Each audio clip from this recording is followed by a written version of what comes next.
Okay. Kerbal. Here we go. Alright, we're switched.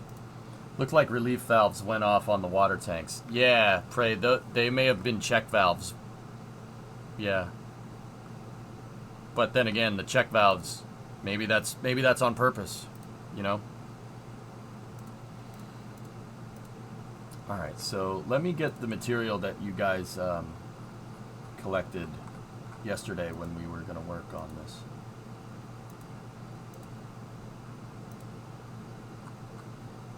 Okay, there's the PDF that you found afterwards. I kept that open. And then that X33 thread, man. Yeah, the NSF X33 thread is very, very cool to see, we'll say. We'll say cool to see, and we'll leave it at that.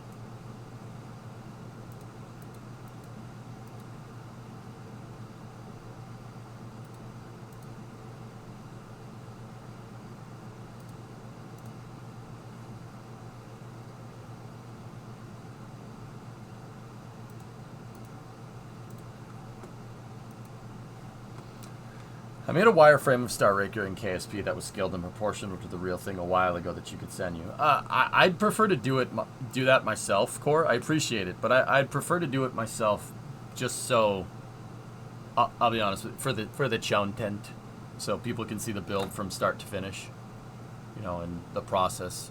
Gotta show the process, man. CSI Starbase covered the pad upgrades in depth. Here's the operation that we were talking about. Yeah, Zach's good people.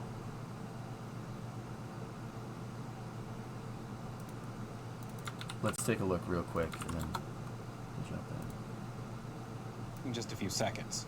While the larger tanks could be a secondary water supply for longer duration tests. Oh, yeah. As of now, SpaceX has begun to assemble the high-pressure gas discharge manifold, which would be used to split the gas supply between the two groups of water tanks. As you can see with the first group of tanks, the gas is injected through a port in the top, which forces the water out at the bottom. The flow of gas into the water tanks, and likely the pressure as well, are regulated by the number of valves open on this manifold. After the water leaves the tanks, it turns upwards into what is known as a weir pipe. At the apex of this weir, there is a small pipe that branches off from the top, which is likely an anti-siphoning vent. This system is still incomplete at this point, so we will hold off on explaining how all of this works for now. There are a large number of high-pressure gas tanks sitting off to the side, which are yet to be installed, as well as several other components which I believe are still missing from this area.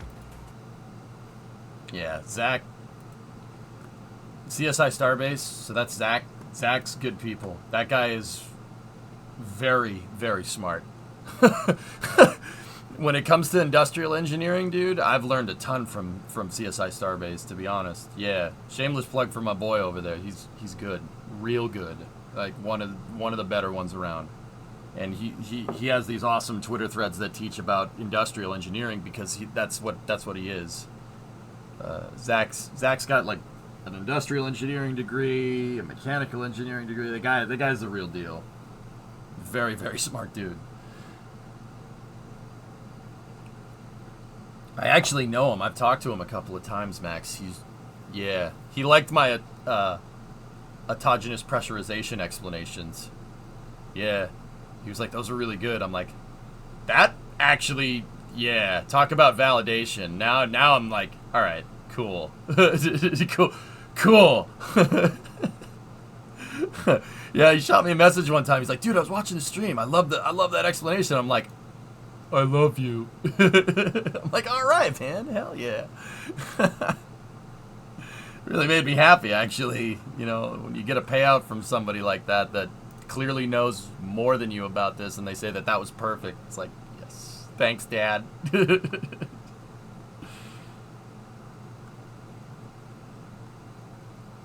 Yeah. What's this? Let me see this X33 thread real quick.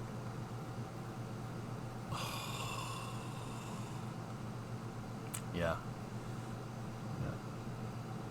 You should get him on the stream sometime and nerd out about stuff.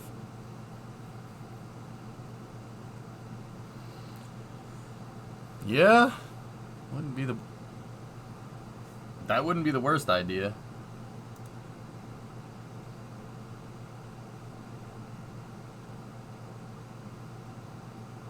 heck? Huh. Okay.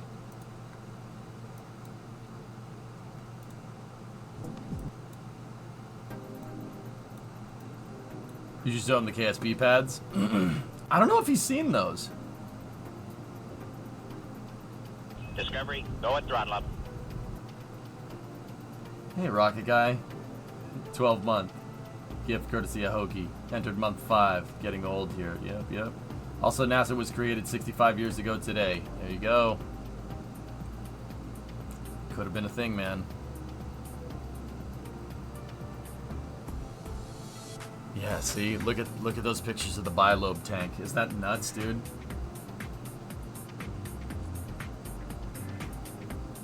That's the LOX tank for the X-33. Dude. Dude, the jig is the...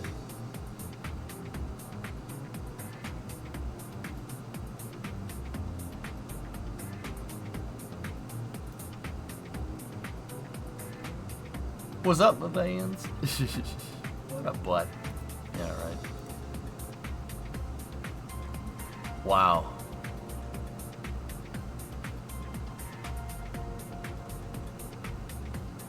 Yeah, that's from a promo video. We've seen that video before. As cool as the engineering is, seeing this would just make you sad. Yeah. It's alright.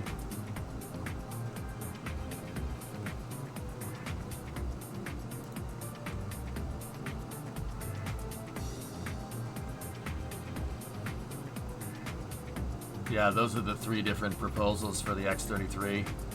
For the X-33 program. What the heck is that?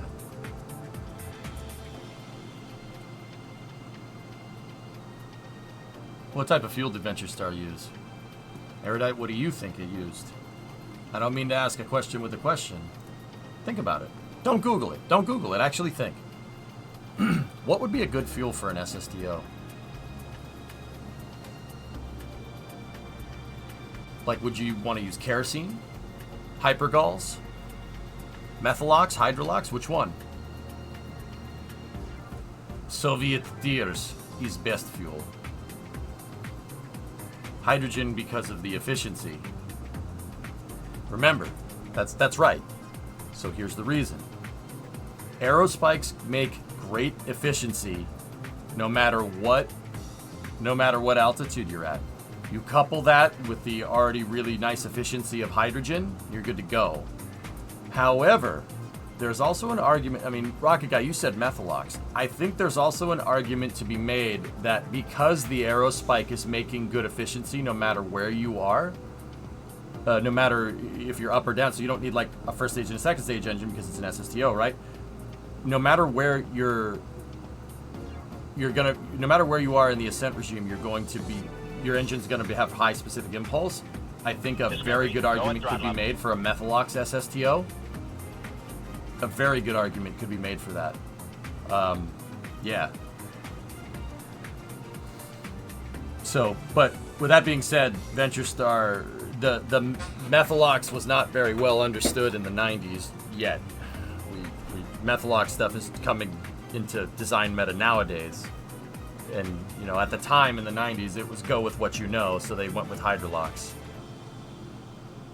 Methalox linear aerospikes. I mean, after Agulex, so Rocket Guy said Methalox, and I actually kind of thought about it there for a second, and I'm like, huh, that's not a bad idea. A Methalox linear aerospike, right, is going to overcome any specific impulse deficiencies that you get by using Methalox. It's a little more stable to deal with, and it doesn't leak as much. The carbon with the 4 hydrogen and Methalox make it very stable, comparatively. Can you imagine that? Fully cryogen. So there's a Methalox SSTO is not. That's.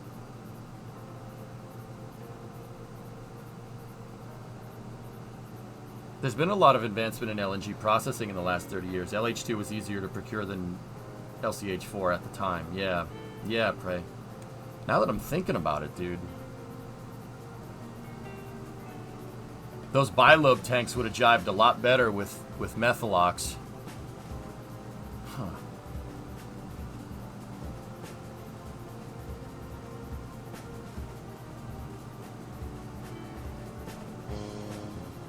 See, now I'm wondering, like, maybe not even Methalox. Carolox linear aerospike might get you.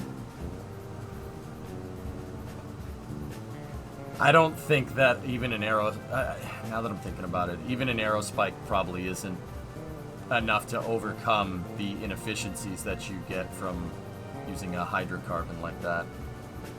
Something to ponder.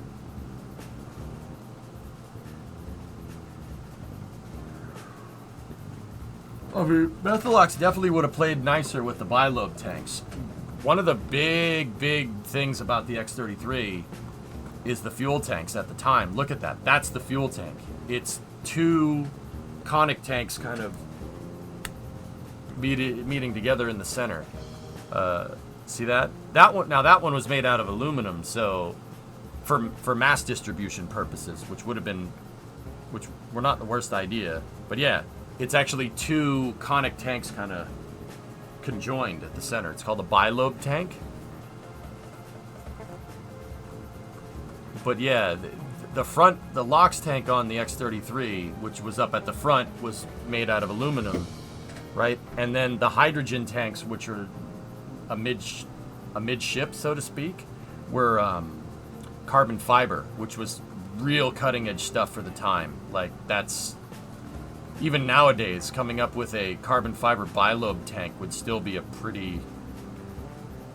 that would be a pretty impressive piece of engineering, even by today's standards. Lockheed was doing it 20 years ago. Actually, a little bit more than that. But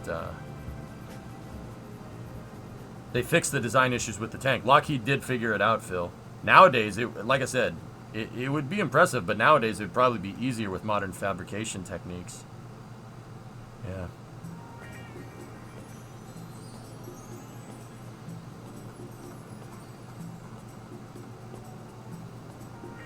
I'm just looking through this real quick, kind of getting me in the spaceflight mood.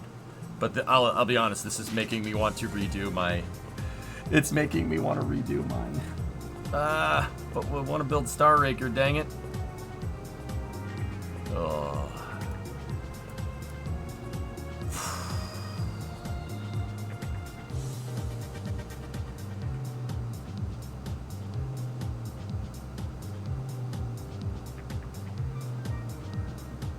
Well, Pop, I think there could be an argument. I mean, it might be a little volatile.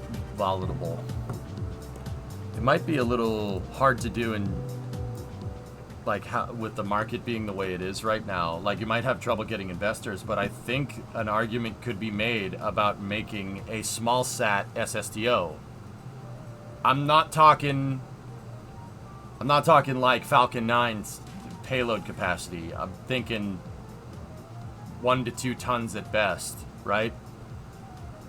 And make it like design a kick stage into the design, like something like Electron's Photon platform with the Curie engine. Design that into it, right? And have a fully reusable small sat SSTO that can just zip off payloads, like to sun synchronous and stuff, and do polar orbit once arounds, etc., etc. Yeah, Dawn Aerospace. Yeah, they're doing something like that. Yeah, that Aurora. Yeah, this thing. Yeah, I remember reading about this. It's a pretty interesting design.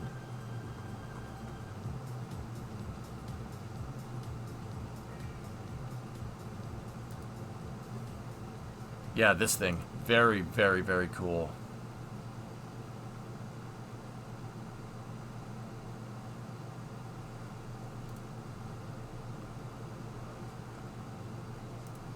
Dude, that's cool, man. Rocket Guy, look at the area rule going on here. See how it's kind of bulbous up front, guys? That's what's called area rule. Having the fuselage kind of teardrop shaped is something. What was the exact reason? I think it makes it more stable in during supersonics. Boeing wanted to do that with the 2707. If you look at renders of Boeing's SST, it's following area rule. Another plane that actually left the drawing board, also inadvertently area rule. There's already another Aurora flying. Is there?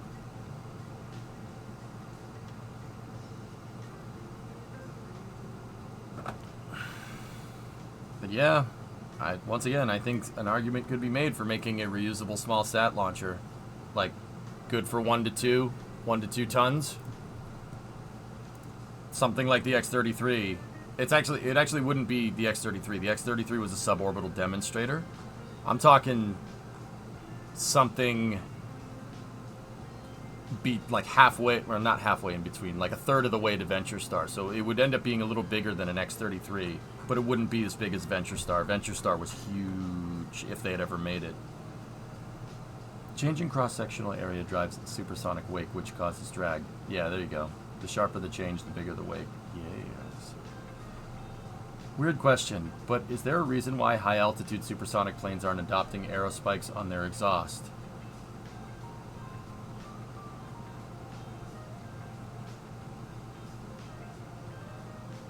What high-altitude supersonic planes are there that would be able to adopt such a technology? Someone?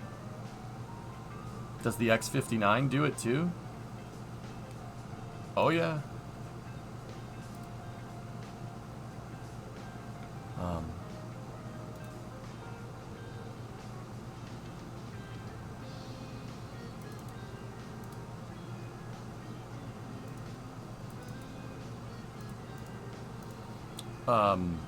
Yeah. Here, let me show you a picture of the X-59.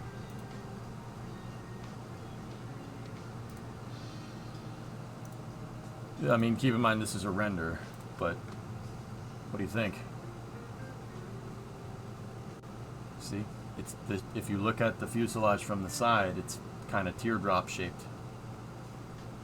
But this thing has that ridiculously large nose on it because it's trying to deflect supersonic wakes in certain directions and diffuse the wake itself. Dude, you know the weird thing is the renders of this are kind of cool, right? But if you like, the render's neat, and I looked at the renders, I'm like, yeah, that's all right, that's cool. But Lockheed and NASA rolled out. I've shown this on stream a couple of times this week. They actually rolled the plane out. And I don't know what it is, because it looks exactly like the renders, but maybe just because it's like actually a real thing, I'm like, damn, that plane is cool looking. It really kind of, like, it's a vibe, man. It's definitely a vibe. It does not have a droop snoot, Jackery. The X-59 has cameras. There's a PTZ camera that deploys in lieu of the nose moving up and down.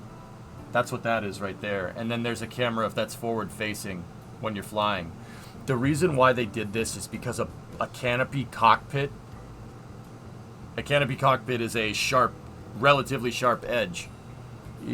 Canopies could break the sound barrier. Like, canopies can create a sonic boom. So they integrated the canopy into the fuselage. That's why it's built like that. Yeah, see, that's a downward-facing camera. You could see you could literally see the thing angled this way. So when you're coming in for a landing, it's looking down at the runway. Because yeah, if you wanted to put a canopy in this, that was able to see over the nose, it would screw up the whole aerodynamics of what this thing is trying to achieve.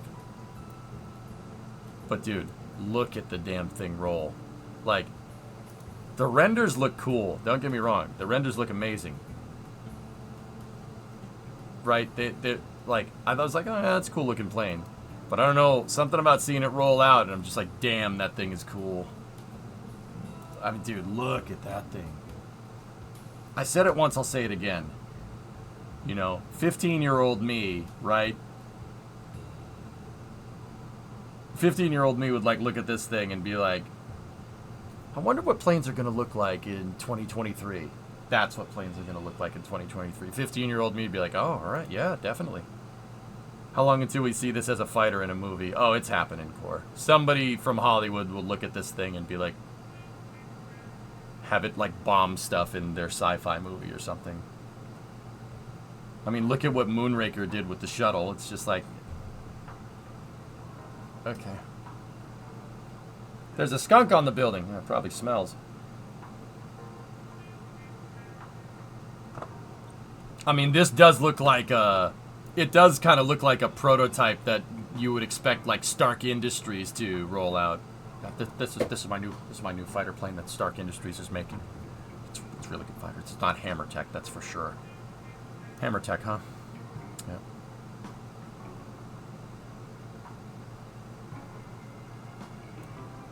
That plane looks sick.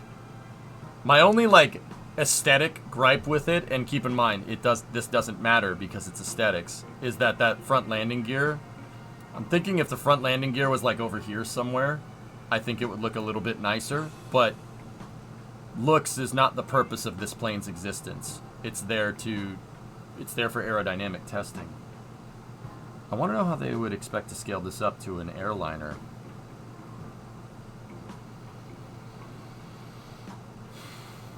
I mean, rockets say it does achieve its technical goals. Yeah, I mean, where are the people gonna go? I mean, you could make a... I mean, say you just took this thing and just made it literally bigger. Like, the passenger cabin would need to go right here. Right? It'd be cool if they put passenger cabins in the nose, but that would completely screw up the design. What I would probably do... Like, okay, armchair engineer. Let's be real. What I think might not be the worst idea is to move the cockpit up here. So in a larger design, you'd have, move the cockpit up there. Not necessarily at a droop snoot, right? But move it up there, right? And then use this, the low boom area for people, right? And then shift the wings just a little bit more forward. It'd probably end up looking like Concorde, to be honest with you. But even if you shifted the wings, that's still going to screw it up. This shape needs to be like this so it can feed the wings correctly. That's what those winglets are there for. So, like, I don't know. Maintaining this shape, yeah, that would be... I mean, maybe another engine on the back would allow you to screw with the COM a little bit more. Yeah, I don't know what the commercialization plans for this would be, but yeah. It's still cool to see it, man. Yeah, basically something like that. Yeah. 2 engines in the back. Lenprod, you linked this the other day, didn't you? 2 engines out back, cockpit move forward, and use the area rule part of the fuselage for the passenger area. And then you'd need a slightly different delta wing. You know what the crazy part about the X-59 is, though? The wing shape looks very similar to Concorde. It's just the wing shape is kind of convex a little bit. And don't get me wrong, Concorde's is too, to an extent. It just goes to show you how right the French and British engineers got that thing's wings. It's kind of crazy, actually, considering they did that without any computer simulation or anything. You know, if you looked at the X-59 from the top down, the shape is... the delta wing... What's going on with the armpitted delta wing right here with this, like, strake piece in the front. They really did get that right, which is kind of crazy. You also get a bit more leeway in causing booms above the wings. The boom goes up there. Yep. Looks slow. Yeah. Crazy.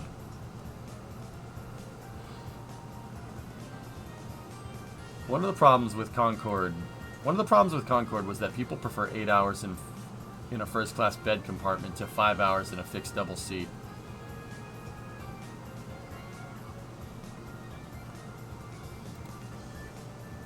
Yeah, Parax, I get you. I haven't seen many pictures of the cockpit of the X-59 though. No. I know it's using off-the-shelf components. It has components from just fighter jets in there. They're making it with a lot of off-the-shelf stuff, with the exception of the camera display and whatnot. Like, I'm pretty sure it has a bunch of F-18 parts in it. It's using an F-18's motor. I'm pretty damn sure that landing gear is F-18 landing gear. It definitely is. Would you ever come to EAA? I want to go to EAA eventually, officer. I've been following their Twitter account, dude. The Connie landing and the C5, the Super Galaxy landing. Holy crap, that thing is cool. The Connie and the C5, they're both awesome planes. Maybe the front is F-16. It's basically using a bunch of off-the-shelf components from jets and stuff. Like, there's... The ejector seat is from, like, it's from an F-18 or an F-16 or something like that. Let's see last. Please check vehicle positioning system on page 50 of this PDF. Let me check someone's last first, and then we'll go. Cockpit render. Alright. Just compiling up all the linky-doos. Do you think the X-59 is designed to validate the specific airframe, or if their overall goal is to use it for FEA to verify their modeling tools? It depends on what their analytics are, someone. Like, I hate to be vague about that. It depends on what their analytical models are. I'm probably going to sit here and say that I wouldn't rule out either of those as being a thing.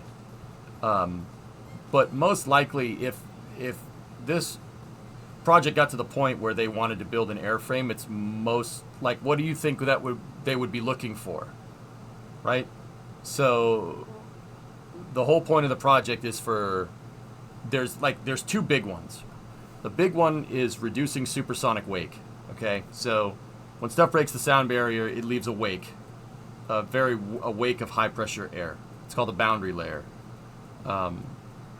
like a boat with a wake in the water. I understand water is not gas; those are two different things. I get it, but that's just for visualization purposes. So you leave that wake. That wake, long story short, that wake is what makes the sonic boom. If you can diffuse that wake and not make that wake as big, right? Like once again, we'll go back to boats. Think like a cigarette boat or a hydroplane. They don't leave that big of a wake. Something that's designed to go over water fast, right? Discovery, go at throttle up. They don't leave that big of a wake. This thing is trying to do that with planes. That's the idea. So the other thing is that, so there's two like main project investigations going on here. One is obviously to reduce the wake, and that's like why the wings are shaped the way they are. That's why the whole plane looks like super sleek, right? And has all these wing elements on it to diffuse the wake. The other thing about the X-59 is that it has the duckbill nose. That nose is there to try and cut the air to deflect any wake that it does get up. It's this plane's basically designed to, so sonic booms, right? Sonic booms are just sound waves, and they're sound waves from that pressure, from the pressure wave, right? From the pressure wave from the boundary layer, okay? But just like any other sound, it's directional, like a speaker, right? You ever been to like a carnival or an amusement park or a concert or something, and you're standing in front of a speaker, and then you stand to the side of it, and then you stand behind it, and the sound is completely different. Why? Because sound goes in one direction, right? It propagates out in one direction. Well, depends on the speaker, but the idea is that the sonic booms on a lot of planes, like Concorde for instance, are deflected down. Just basically due to like just how the design was made. This thing is designed to reflect to push the sound to basically, it's like a speaker facing up towards the sky. That's what that nose is doing. That nose, and once again, these aren't technical terms. I'm just trying to get the visualization across. That's designed to deflect the sonic boom up instead of down. So and then all the other elements here are there because of the parts of the plane that are going to deflect down. They're trying to diffuse it. they're trying to diffuse the wake, right? So that those are the two big ones. They think that those two things are like reducing the wake, the supersonic wake, and deflecting the sonic boom up are the two big principal investigations from the X-59. Once again, it was enough to get an X-plane made. You know, so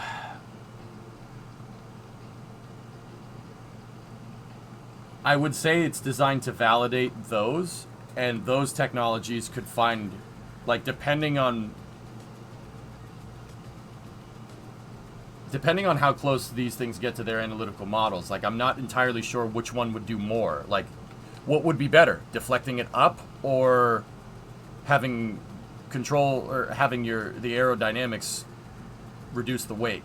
Like, which one of those would be more beneficial? And I think that's something that they need to figure out and validate by flying the damn thing, you know? So, I think it really depends. It depends on what the goals of the project are. Like, I think they'll figure that out, and I'm pretty sure Lockheed has an idea on which one of those things they think is going to make a bigger difference. But the idea from the Quiet SST is that you're not going to, the sonic boom will be basically, between these two elements here, the sonic boom will basically reduce to a thump like that. It's not going to be like a cannon going off next to you. It's just like somebody knocking on a door or whatever. Which, I mean, that would be useful.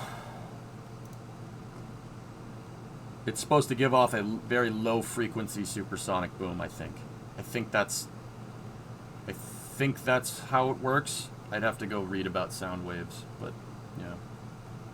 New KSP challenge, cool.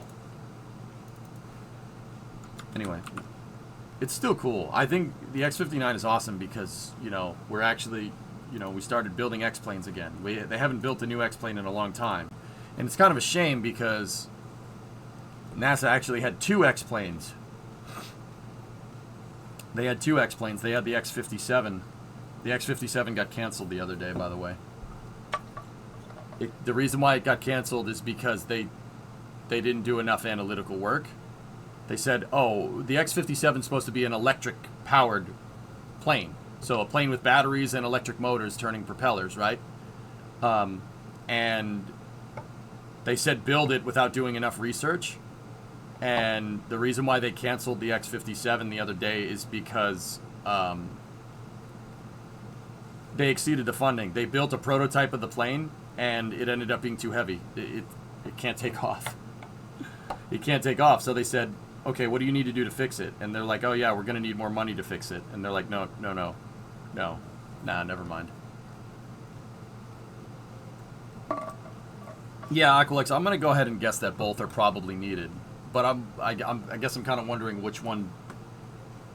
I mean, one probably feeds into the other. Like, right? I think you're right. Because if it was one or the other, you would have one plane just testing the low boom, right?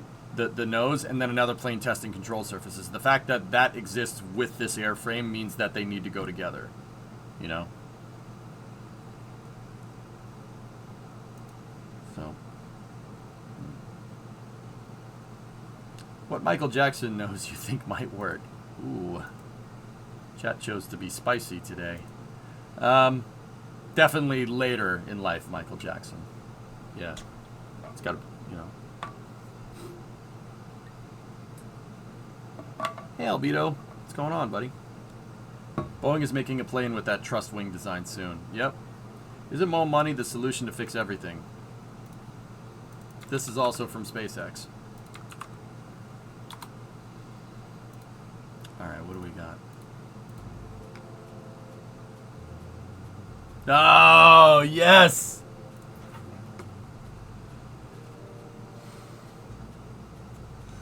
That's awesome.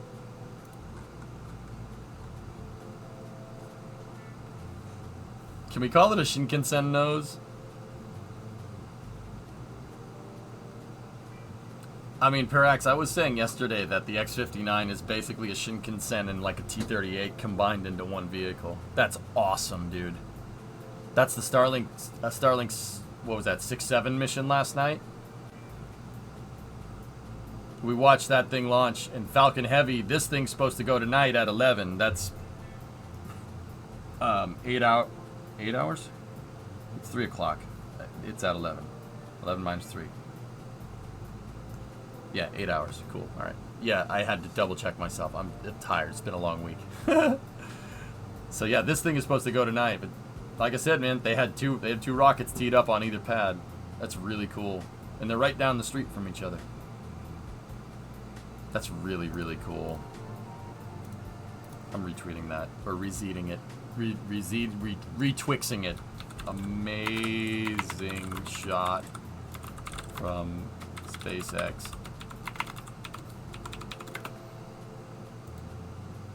Because, you know, it's social media, you have to be like, thumbs up. Yeah, there we go. See? There you go. Mint. Mint. Oh, wait, maybe we should put that other...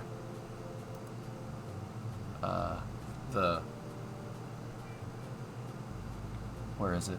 Where is it? Where is it? Perfect. Oh. Good. Am I good at social mediaing? You tell me.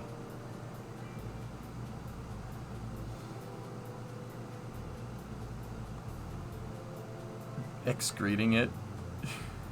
It's in here somewhere. Ah, wait. I saw it. I think I saw it. No. I didn't. Whatever. That's fine. That'll work. That'll work. EJ on social media. How do you do, fellow tweeters? Yeah. All right. Anyway, we got to start reading about Star Raker. And yeah, we got to load up some KSP.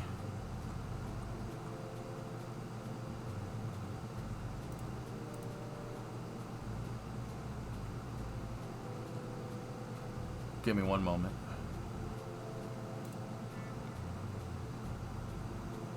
Vehicle positioning system, page 50. I have that open. I'm just trying to get my bearings, dude. Honestly, I'm trying to shift gears mentally from Satisfactory to this, putting on the aerospace cap, and I'm having trouble doing it. But yeah, we're getting there. We're getting there. Because my brain was like, oh, we're playing Satisfactory today? Oh, we're playing Satisfactory today? Oh, we're playing Satisfactory today? Play it. You should play it more. You should play it. I'm like, oh, no. Reel it in. Shift gears. Go backwards. We're fishing in a car, okay?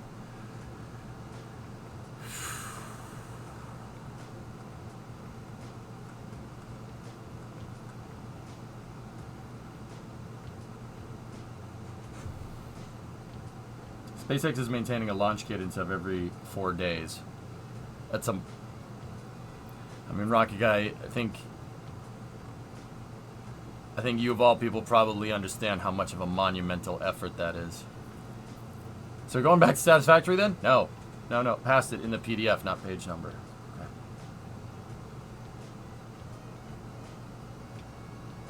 Vehicle positioning system. All hardware and software making up the vehicle positioning system was completed and delivered to the X-30. Are you reading this to make me angry? All hardware and software making up the vehicle's positioning system was completed and delivered to the X-33 Flight Operations Center as originally scheduled.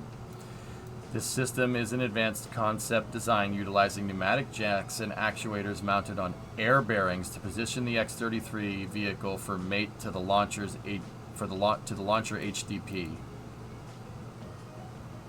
Hold down posts. Okay. Well, a built-in laser alignment system provided detailed positioning. Okay, that seems super freaking complicated, but that actually makes me happy, because getting the vehicle lined up was one of the hardest parts of getting this right. Detailed positioning instructions via a PC notebook. When the heck was this made? 25 years ago. The entire system is controlled from a single small pneumatic control panel, in which future designs would be coupled to the PC, making the entire operation of vehicle positioning and launcher made an automated function. The system was utilized and performed flawlessly in performing the X-33 mass and center of gravity simulator made demade operations to the rotating launch mount in December of 98 and January of 99. This system demonstrated considerable operability improvements over existing space launch made operations and validate possible totally automated runway. This demonstrated considerable operability improvements over existing space launch made operations and validate possible totally automated runway to launch pad processing for future operational systems.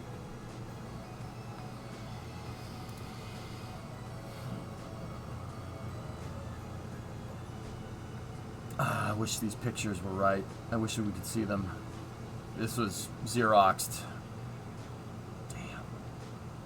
Look, there's even pictures of the UI.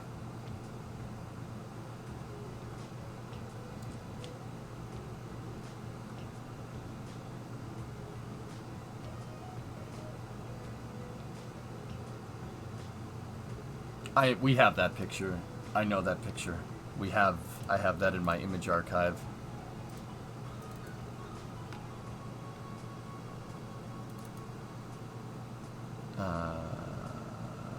It's actually reversed from the original picture. That's the picture. There's the mass simulator.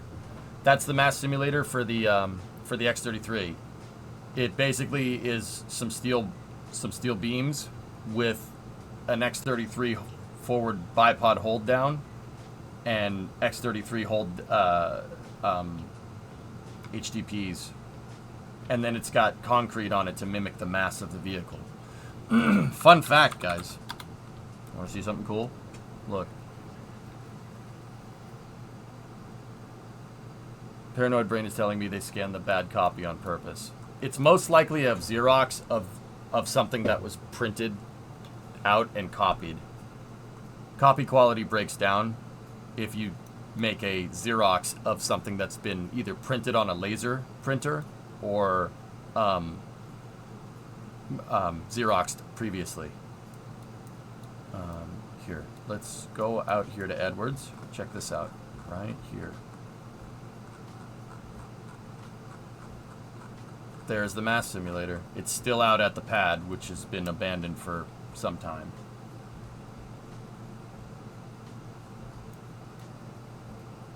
Yeah, all the fueling infrastructure, the plumbing for the fueling infrastructure is still there, but they removed all the tanks and all the condensers are empty for chilling the propellants. It's just a shame. Just a damn shame. I read that and had to make it your problem too. And you angry at this gets you into space mode. Okay. Screw you. You're right, but also screw you. All of this was for the X-33. Rem, they built the entire launch complex. I mean, dude, go here. I'll read this part again. Look. Up here. All hardware and software making up the vehicle positioning system was completed and delivered to the X-33 Flight Operations Center as originally scheduled. The X-33 was, if they didn't cancel the project, it was maybe 6 months away from like a test, from like a flight test.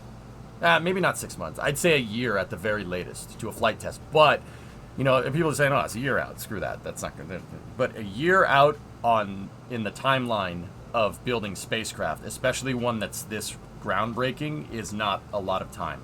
That's basically like pulling the plug right before you launch. Yeah. It's really annoying, actually. It's a shame what happened. I mean, there's nothing we can do about it, so it doesn't bother me as much as it used to. It doesn't really bother me that much. But what I try to do is demonstrate the lessons here, guys. And what do I mean by the lessons? The lessons here are that canceling programs for hardware that exists is literally the stupidest thing that you can ever do. Which is why, like, I mean, the regular viewers know. Which is why, like, canceling Project Constellation pissed me off so much. And the people calling for SLS to be canceled pisses me off. That's where I get annoyed. Because, you know, people are super quick to forget. you know? Because every time, every time over the past like 40 years, we've sprung to do something better, we always end up saying, nah, it's too expensive, or nah, this has a design flaw, or no, we're not doing this. Why should we do this? We can save money by doing what we have now, right? It's that, and every time that we've done that, every time that we've come up, it's not an excuse, but every time we've used that kind of rationale for how we should operate our space program, we've always ended up with less capability. Case in point, Mercury to Gemini was the Mercury program was get somebody into space before the Soviets. The Gemini program was learn how to do what we need to do in space so we could beat the Soviets to the moon, and then the Apollo program was going to the moon. It was very much, we need to get this done. It's a matter of national pride. Blah blah blah blah blah blah. We didn't necessarily think about the cost, right? And I'm not saying we shouldn't think about cost, but bear with me on this one. So we ended up with lunar capability. The second we kind of pivoted and started saying, we need to find a way to reduce the cost. Every time we've done this, every time somebody has come up with some type of innovation since basically the end of the Apollo program, we've ended up with net lesser capability. So during the Apollo program, we could get to the moon pretty damn reliably, actually. 6 missions went to the moon out of 7 attempts, 6 landings. I mean, there was Apollo 8 and Apollo 10, et cetera, right? So, 11, 12, 14, 15, 16, 17 all landed. 13 was a landing attempt that didn't work. Turns out when you drop the life support systems on the ground and then put it in the vehicle and say it's fine, it's not. Go figure. So, then we came along and said, oh, Apollo's too expensive. If we have a reusable vehicle, we can justify the crazy cost of this. And then they made the shuttle. And the worst part about that is that we made the shuttle, and then we ended up operating it like the Saturn V. We operated it like a rocket, not a reusable space plane. So, infrequency of flights, they made a push to get the shuttle like Falcon 9. I mean, the shuttle was supposed to do everything that Falcon 9 is supposed to do, or is supposed to do now. Like, Falcon 9 is following, it's picking up the slack. It's what the shuttle's supposed to do. The shuttle's supposed to launch every couple of days, right? And we were doing that up until Challenger, and they stopped innovating on the shuttle and started going camping in their semi-truck. That's what I like to say. The shuttle is like a tractor trailer. It's like an 18-wheeler, right? Like the kind of trucks you get from European Truck Simulator or American Truck Simulator. It's that. But when you take that and try to use it like an RV and go camping in it, it doesn't work very well. I mean, you can do it, but it's not the best application, right? So, we kind of just maintain the status. Oh, the shuttle's good. The shuttle's fine. This is doing what we need to do. And anytime somebody came up with something that could, after Challenger, anytime somebody came up with something that could be potentially something better than the shuttle, it was too expensive. We don't need this. Blah blah blah blah blah blah blah, right? And then eventually after Columbia, that became shuttle's too expensive. We don't need this. Let's leave it to commercial. Well, leaving it to commercial was not a bad idea. They also canceled Constellation. Constellation was supposed to be initially a low-cost way to replace the capability of the shuttle in the form of Ares 1, right? And they were like, Ares 1 is too expensive, we can just leave it to commercial. They could probably do it for cheaper. Never mind maintaining the technical expertise of our national space program. Let's just lay all these people off and, let commercial take over, right? Which is fine to do if you have your own launch capability. So, like, them saying that Ares 1 is a waste of time, right? And saying that, like, Falcon 9 can pick up the slack where Ares 1 is supposed to be is kind of ridiculous, considering the fact that Ares 1 launches a deep space beyond low Earth orbit capsule and Falcon 9 doesn't. Yeah, it never did. And Probably never will. With maybe the Polaris missions are different, but yeah, you're trying to sub something out for something that does something completely different, right? Falcon 9 is not Ares 1. It'll never be Ares 1. And Ares 1 will never be a Falcon 9. They're two different things. Then the shuttle's too old, it's too expensive. We can replace it with Constellation, and then, Constellation's going to get too expensive. Commercial can do it better. And then, SLS came around, right? And now everybody says, SLS is based off of old technology, it's too expensive, we don't need it, etc., etc. Which is really funny because you could literally take anything that anybody says about SLS and apply it to, like, the X-33, for instance. The X-33 is too expensive, we don't need it, the shuttle can do it better, etc., etc. It's really funny how history is cyclical like that, especially with people that don't know their history. And this is why I kind of try to teach this stuff. This is why I don't mind talking about it over time, because, yeah. See what I'm saying? It's the same stupid logic fallacy that people fall into, that anybody that has any opinion on the space program has fallen into for like the past 50 years. Had to tune out to get my phone repaired. Have you seen KSP2 put out their status report? Status report?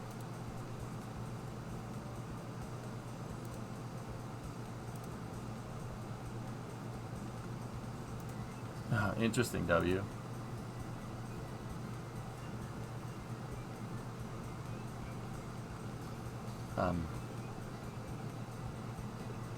Sorry to disrupt, but this is the best Starship launch footage ever. The WB-57 footage, Erudite. Yeah, we saw it. Yeah, really cool. That's from the launch pad. The government is too expensive. We don't need it. Based. Nice. Yeah, and it's funny. If you try to say that, then they go, oh, no. You know what I'm saying?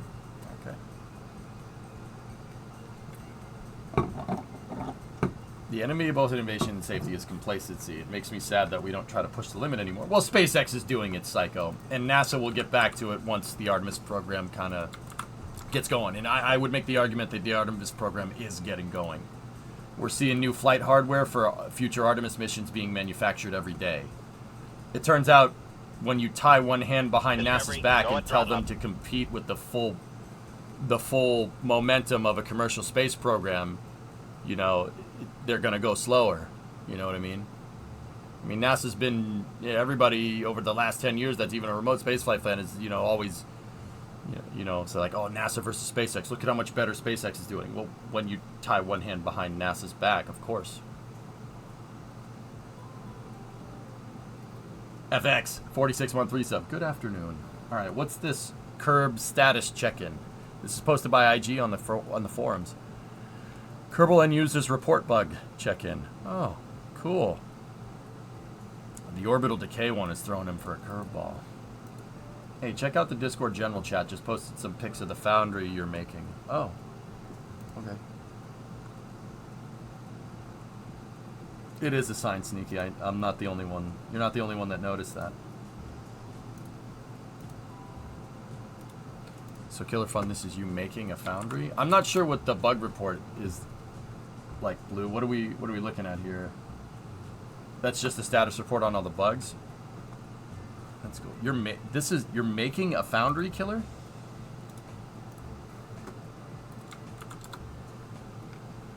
You're making a foundry.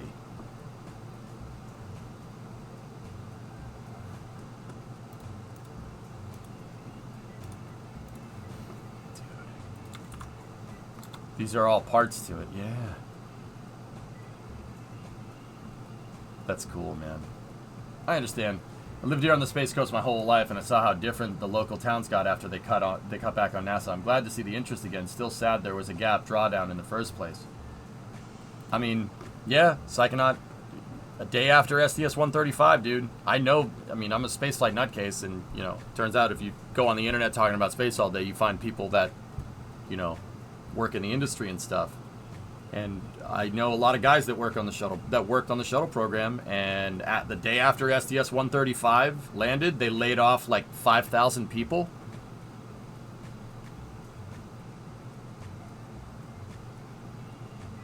keep in mind, Constellation was already axed, right? By the time STS-135 landed in July of 2011, Constellation was already gone. I mean, in Psycho, you know, everybody's wondering why it's taken NASA so long to do this. Well, it turns out when you hire all your institution, or when you fire all the institutional knowledge that your organization has, it's going to take a while for everybody to relearn it. Funny how that works.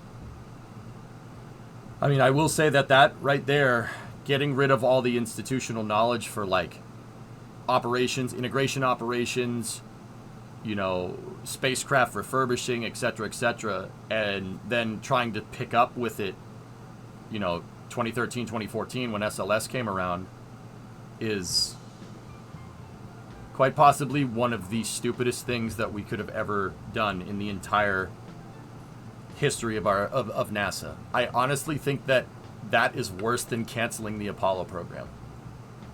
I'm serious. It is worse than that. The reason why is because even when we did get rid of the Apollo program, a lot of NASA moved over to the shuttle program after that. Like John Young, for instance, an astronaut that went to the moon. He flew the first and the 9th shuttle mission, right? Getting rid of all that institutional experience that they accrued from operating the shuttle and flying the shuttle for 30 years, yeah, that's bad. That's bad. They basically took all the bread and butter that makes NASA good and scattered it to the wind. And everybody's wondering why it took 10 years to make the launch vehicle again. Oops. Anywho, appreciate the conversation and the talk. I love this channel. My pleasure. Thank you for giving me insight, dude. I like hearing that stuff. Yeah, it sucks, dude. The Space Coast was in the toilet, and it's arguably been in the toilet since, you know. It's gotten better in the last 5 years, but it's not where it was. I already saw it, Erudite, from the WB-57. We looked at it. On the launch pads, are the hoses and tubings? The hoses and tubings, are they color coded? On like a regular rocket's launch pad, Clayton? No. They're not color-coded. Like a fuel line is not color-coded. The reason why it's not color-coded is because it needs to be painted white for thermal, because it's moving cryogenic fuel. All right, let's take a look. Incorrect maneuver on inclination change. So we're making progress towards point 1.4, with many of the community's top issues being addressed alongside many other small issues. We do not have a timeline to share just yet, but we hope that these status updates provide some insight into what you can look forward to being included. Wobbly rockets, orbital decay, undock decouple. So wobbly rockets they're investigating. Okay. Orbital decay, they're working on a fix. Undock decouple physicsless parts causing crafts to fall apart. That one is a big one for me. This glitch is preventing us from doing any Kraken tech in KSP2. That's one of the big reasons why, KSP needs more time in the oven. Not because I can't build Kraken tech in KSP2, but because this is showing that there's very, very strange hierarchical problems going on with KSP2. Fixable, but still some strange ones. Incorrect maneuver on inclination change. Fix is implemented. Glitches on AMD hardware. Cannot change craft vessel name and tracking station. They've implemented verified and fixed that. That's good. Velocity of target not displayed relative to target. Okay. Camera resets position map view. Working on a fix. Cannot change symmetry while holding a strut. Fix implemented and verified. Engine sound effects not playing. Partial fix. Active vessel pulls craft close while in time warp.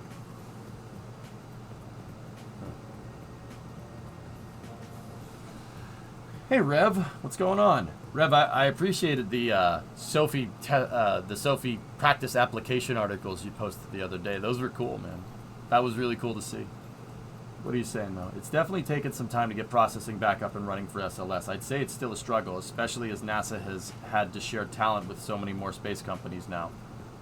Yep. I think, Rev, that pawning off the equity in our national space program and sacrificing it on the altar of commercial space flight is something we're going to be reeling from the effects of that for even now. Freaking 13 years later. Even now. Still sucks. But hey, best we can do is just go boats against the current, right? Like, you just got to keep paddling. This is what, like, I don't let this stuff bother me much anymore. Like, the $30 billion meme, like, that used to really piss me off. It doesn't piss me off so much nowadays. What pisses me off is people saying that SLS needs to be canceled. Are the same idiots that said the X-33 needs to be canceled, or the space shuttle needs to be canceled, or Apollo needs to be canceled. They just don't realize it. Which is really funny to me. Wobbly nav ball pro retrograde markers at low relative velocities. What's DOT? Guess not. Undocking on pause causes vehicle to disintegrate. Interesting. Air brakes deploying on roll. Fix implemented and verified. Electrical charge is not consumed or is produced infinitely. Okay. Parts manager scroll wheel. They're verifying a fix. Prograde retrograde buttons are not clickable. Center of mass thrust pressure vectors sitting in the VAB floor. Yeah, I saw that. If you bring them up and you shut them off, they go into a null position at origin, which is funny. Control surface oscillation in the atmosphere. PIDs.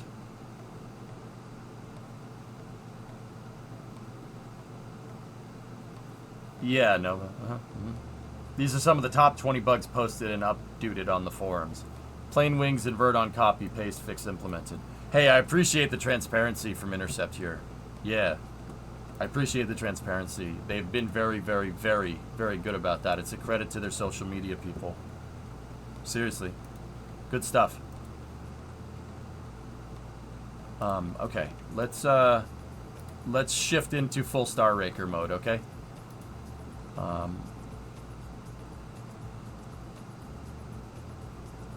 That wasn't really needed for Super Heavy launch vehicle in the 70s. Partially, as the Nixon administration cut the whole Apollo applications program. Yep.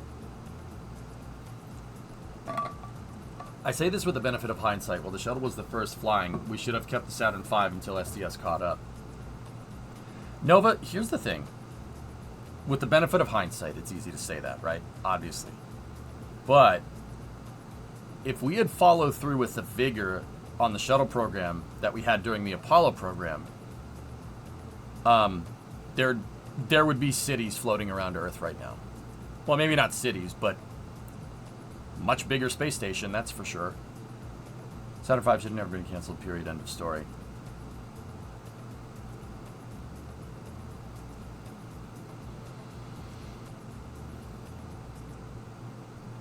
I mean, yeah, but once again,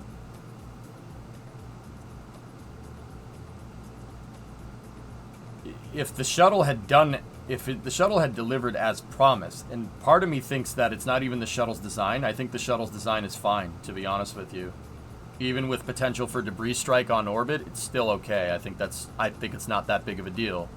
I could explain more why. That seems like a very edgy opinion to have about the space shuttle, but you gotta remember, like, they didn't just design the shuttle and be like, oh, stuff can hit the TPS on the way up and that could cause a problem. They had an idea that might happen. But the frequency of flying the shuttle would make up for that, because you could just send up another shuttle and fix it. Easy peasy. No problem. Right? That was the whole idea. You know, you just send up another shuttle. And then you do, aerial refueling. No problem. Just go up there, fix it, and bring them both back down. No problem. It's supposed to be like an airplane, right? If you think about it in that context of a shuttle being able to launch every couple of days, right? The overlap on the environmental control systems, you know, if you're overlapping shuttle missions every 4 to 7 days, you're fine. There's not that much. The risk is bought down by quantity of launches. But here's the thing. I think it's equal to be able. It would be equal to apply that same logic to the Apollo program, right? The Apollo program would have gotten less expensive, and risks would have gotten bought down if they had chose to fly more instead of less, right? Just something to think about. I've never seen Star Raker. That thing is big. Yep. Let's shift into Star Raker mode, dudes. We got stuff to do. I agree. It's much more of a program management problem, Aqualex. And once again, that's what happens when you get rid of the technical expertise. If we had just retained all the Apollo engineers and NASA's funding had stayed at 2% during shuttle program R&D, I think we would have been just fine. I think we would have space hotels right now, if that was the case. If we had approached the shuttle with the same vigor, it would have been fine. But they said no. They said no. Do more with less, which is... That doesn't work with engineering. I'm sorry. That doesn't work. Engineering inherently is about taking complicated concepts and making them simple. If you try to apply a financial clamp to that process already, you're just going to inhibit said process and make something terrible. Funny how that works. You don't need to nickel and dime your engineering program. It's going to nickel and dime itself by it, like, automatically, because that's what engineering is about. My favorite is this picture. It's a crazy picture, Erudite, right? When I think of a space station, there are two that come to mind. The ISS and the space dock from Star Trek. Oh. Yeah, okay. In other news, the U.S. Navy admitted in a report recently that they can't even build dry docks by themselves anymore. Last one was about 40 years and no one knows how anymore within the ranks. That won't come back to bite us at all, Kyron. No, we'll be totally fine. Deferred maintenance. No new innovation. Yeah, no, it's fine. Status quo. Yeah, that'll be fine. So many things were wrong with the shuttle. The shuttle was essentially an X vehicle turned into a long-term solution. It was Gen 1 of its kind and should have been used to lean and carry out operations between transition periods. Yeah, Rocket Guy, I mean, I think that if they had gone at it with the iterative vigor of Falcon 9 and constantly upgraded and made a Block 2 shuttle, a Block 3 shuttle, Block 4 shuttle, you know, shuttle throughout its entire tenure maybe got to a Block 2. For instance, another example would be the F-16. The F-16 is on like Block 52 or something. If they had gone at it with the upgrades that was needed to pursue full reusability, I think it would have been fine. And those upgrades would have led to better designs in the future, just like how Falcon 9 led to Starship. Funny thing is that Starship kind of did take some stuff from the shuttle, interestingly enough. Will your Star Raker be KSP scale or real life scale? Always KSP scale, Erudite, yeah.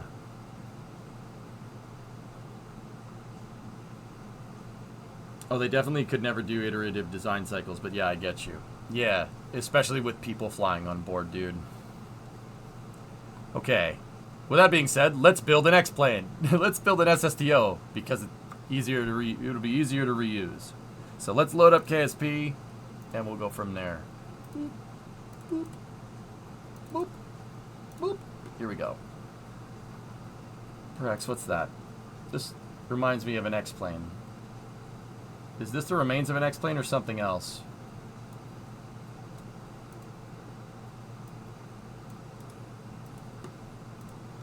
That link got butchered by Twitch chat. Hold on.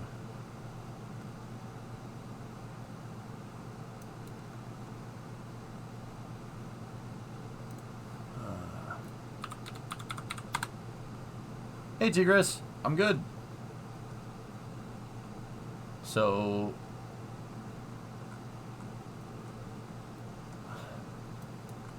you're looking at the boneyard, and if I saw that right, you're looking at the boneyard right here. What are we looking at? Parax, which one? Are we talking about these things? Are we talking about those ones? What? Down a row. Those are trainer planes right there. Those are old Gulfstreams. That thing, it's an F-18. It's just an F-18 that's wrapped. It's wrapped in protective plastic. It's the same kind of wrap that you see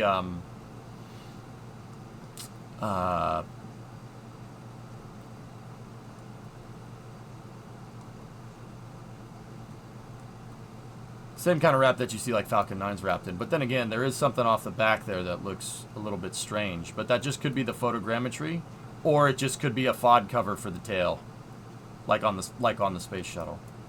It's definitely an F-18 though. That's absolutely an F-18. Or, I mean, it could be. It might not be an X-plane, dude. X-planes are generally referred to like NASA experimental planes, but that doesn't mean that the Air Force Research Laboratory and DARPA aren't screwing around with stuff. They do stuff like this all the time.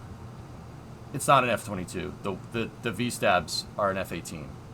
It could be. With that being said, it could be some type of experimental version of an F-18. They're always testing new blocks of fighters, and they're always making modifications to them.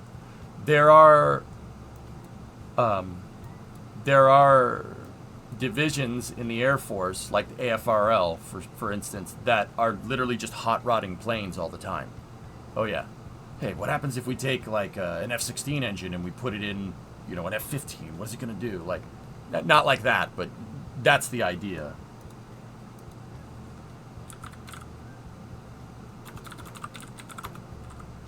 Give me 1 second.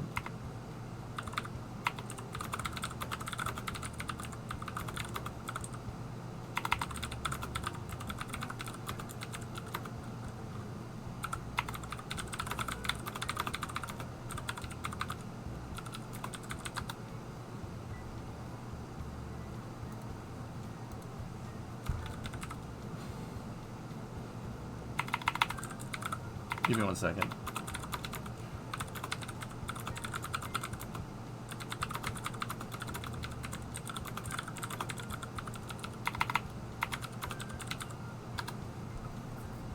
Yeah, Ryle, I was like, "Can you see? Are you seeing this? Like, what's happening?" Like, I'm so confused, man. Unbelievable. All right, cool. Like the F-15 with canards. Yeah, there you go. Yeah. With that being said, it looks like they took an F-18 and did something weird to it. I don't know what those tail covers are, but yeah, I mean the thing's definitely wrapped up. It's wrapped up and it's missing a ton of parts. Obviously, there's no wings. Nova gifted a sub to Sile. Holy crud, just saw a replay of today's pad deluge test. If that doesn't withstand 33 Raptors, nothing will. Yep. Alright, so Star Raker is the build. So, what's Star Raker? Star Raker, it was a proposal from Rockwell. Rockwell is the company that made the space shuttle, the B-1, the B-1B, B-1A, amongst other things, and the retro encabulator as well. Very, very great design in the operation of No for Trunnions, if I do say so myself.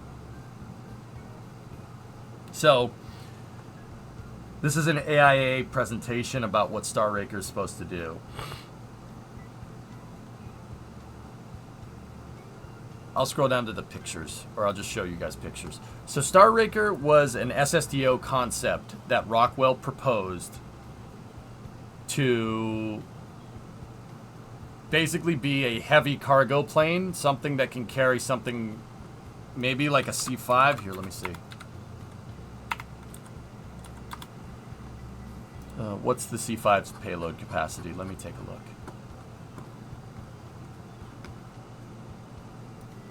You know what, I'm going to stop the Gran Turismo music and we'll get some Robert Parker going.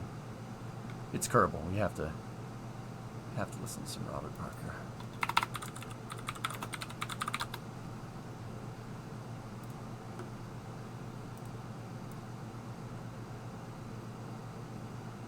Turbo encabulators are very good. Can I ask a KSP question? Why would you think you couldn't if we're playing KSP?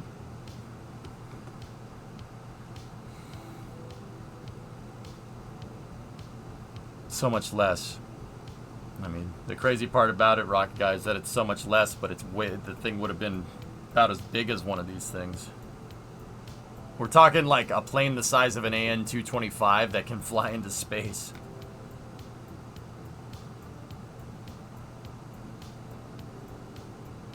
Capacity.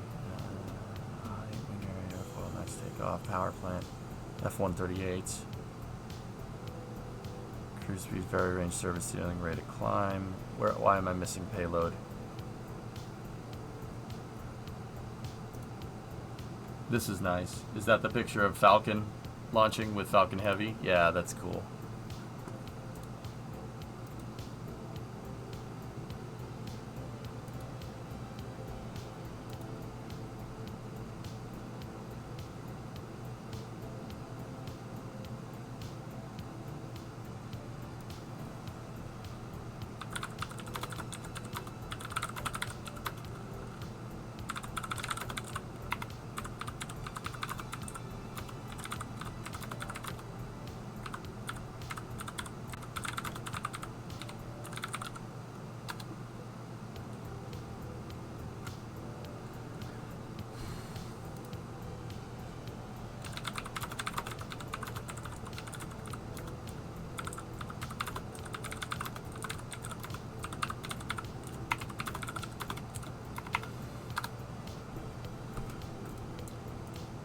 MTO, empty. Fuel equals payload.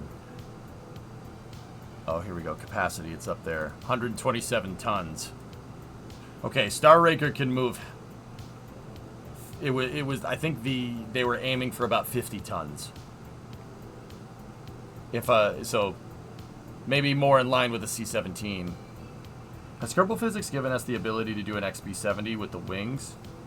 No, there's no compression lift, Tigris, but that. With the robotics, I've made an XB-70, if that's what you're getting at. 50 tons is still a heavy lifter. Yeah, that's 50. Tesla 50 tons is super heavy. That's super heavy launch vehicle. Yeah, it is. Well, you're busy with Star Raker. Anyway, don't worry about it. Is there a way to do high amounts of symmetry without a central strut? I'm trying to do an orbital ring around an asteroid, and the center strut would be in the way.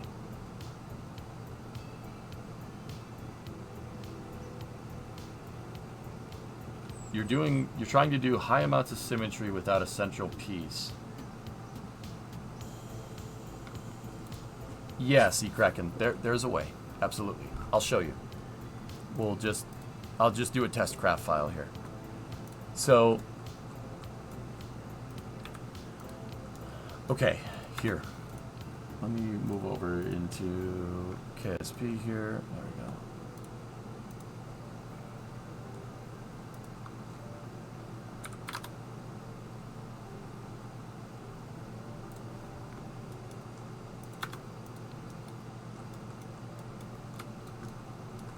All right, so Sea Kraken, you want to do something like this, right? So say, let's just use 6 times symmetry, right? And you want to do something that mimics something exactly like that, right? Well, there's ways to do this.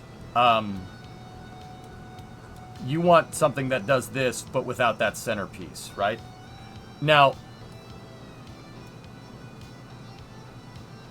Aqualex, what is that? If the jet speed of sound of water doesn't match pressure outside, the pressure can't be transmitted upstream because pressure propagates at the speed of sound in the material. That's how water jet cutters work. Interesting. Thanks, Aviator. Yeah. All right, so you're trying to do something like this. Higher symmetry, like 64, but yes. Okay, yeah, ignore the amount, just...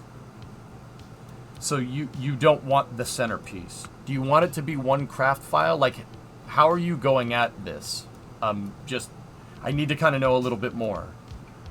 So you want to build like a ring around an asteroid? Is that what we're trying to do?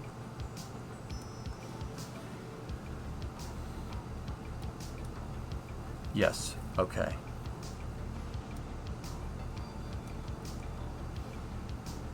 So this ring that you want to make around an asteroid, are you launching it in one piece?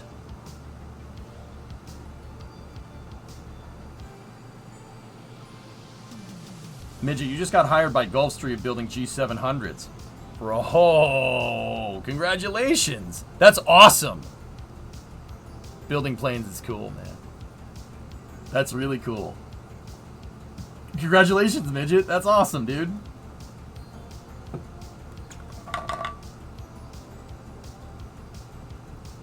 Job of a lifetime. Dude. It's freaking sweet, dude. You get to build airplanes. Like, that's not a bad job. You know, that sounds pretty fun. That sounds pretty good to me, man. I'd do that. That would be great.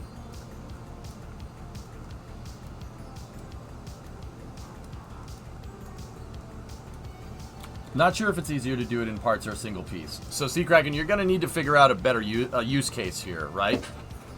You got to figure out a use case, whether it'd be good to launch it like that. Because the way to do this, all right? So say, let's do this way. So, docking ports. Say you want this all to dock together. Here's what you do. Okay, so go in here like this. Obviously, you want docking ports on both sides, right? And you want to dock all these things together. So, and say you want to launch it as one piece. All right. Let me rotate this right here. The reason why I'm doing that is because I'm going to take these docking ports on either side, right? And let's move them to the center line here, okay? That is the center of this of the vehicle. So that's the center line of this vehicle on its long axis relative to the SBH. So these two, right? That's equidistant between these two, right? So you take your docking port, right? And then these docking ports should just snap together. They should be pretty damn close. Now, keep in mind you might get some structural overlap here. The reason why you're getting structural overlap is because this is angled. So this is where an offset mechanism, or like for instance my panel tessellator or something, will come really in handy, because the incremental spacing here, if you hold left shift in absolute snap, you're moving on 10 centimeter increments, and it's very clear that we need a 5 centimeter increment here. But just for the sake of showing you how to do this, let me just eyeball this, all right? So those two docking ports are arguably equidistant now. So go back over here like this. And now, if I just grab one of these things, now you have your module. Say this is your spaceflight module. This is what you want to hook together, right? Now that you have to go and do this, right, without a center piece, shouldn't be that big of a deal, right? So let's reroute this, right? And then say you go to dock this in space, right? Let's just say that that's here, like this. Right? And now you go here. Like that, right? Now, I'll already tell you this right now. This isn't going to exactly line up just because of how the docking ports are node attached to each other. But it'll be close enough. So say you build all this. And say you build all that. Actually, that's pretty damn close. That's not bad. It's pretty close. Now, that's pretty straightforward stuff, right? But what happens if this docking port, maybe you didn't dock it exactly right. Maybe you're 5 degrees off. Now you're going to run into this problem. This is where a hybrid tech style docking port with an alignment pin on it really comes into play.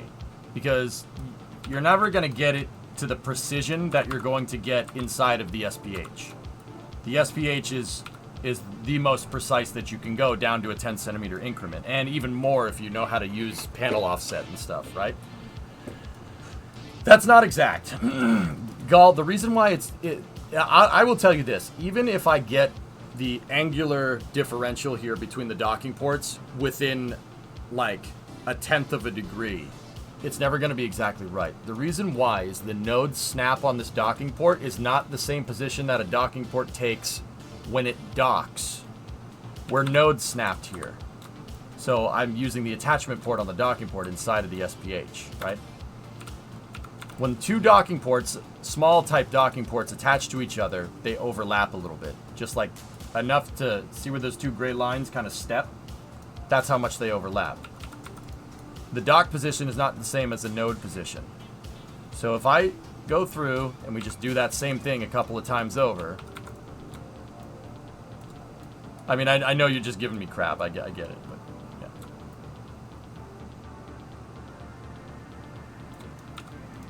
And sometimes that position is different depending on how it's snap docked, but that's another story. There's margin of error here. That's what I'm trying to get at. Now, even if I inched all these just a smidge, right? Just a smidge. It's maybe a couple millimeter off. Now look at the docking ports. That doesn't look bad, right? Until you go and look at the dang thing. There's a hefty amount of overlap there. All right? More than what you'd find. Now, don't get me wrong. The game, it might do it. It might do it. The game might figure that out. But now here's another problem to solve. How are you going to dock this piece? How does this piece dock? How are you going to try to snap that docking port while this docking port is magnetizing you in the other direction? How's that going to work? You know, you're trying to snap two docking ports in place at once. That's another problem to solve, right? And then once again, if you just get that slight degree of rotation off, just a smidge, you're totally screwed. Now, don't get me wrong, there is a threshold for magnetizing docking ports. The game will probably still understand this as being docked, but it looks terrible. Now you're completely bent, right? Would it just flex the main structure? It depends on how many nodes of how many different nodes of separation you have between your docking ports. This probably wouldn't flex very much, just because I have docking port, root part of the vessel, and then another docking port. Gall, when I build, I usually build stuff like this. I don't leave much degree of separation between parts of my spacecraft that interface with other things up on orbit. I call it the Kevin Bacon rule, 6 degrees of separation. Try to put as little parts as you can between docking ports if you have two different types of docking ports on your craft. So if you're trying to put something big together, 6 degrees of separation. Use the Kevin Bacon rule. Try to keep them as close to each other as possible. I find that craft are more rigid in Kerbal when you do that. And Kerbal 2. Yeah, Kerbal KSP 2 as well. So, Sea Kraken, this gets complicated. I will tell you this gets very complicated. I've done this. It gets very complicated, trying to get everything to align. You need an alignment mechanism, and that's 20 parts per docking port here, and then you need 64 of them. 64 times 20, dude. What is that? 1,280 something? That's a huge part count that you're spending on just docking ports. Here's another way to do this. Okay?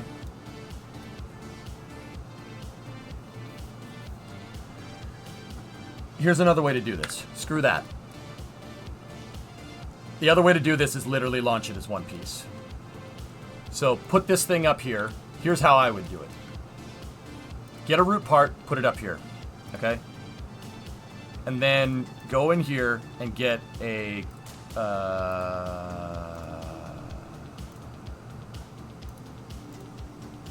where are you? Where's the claw?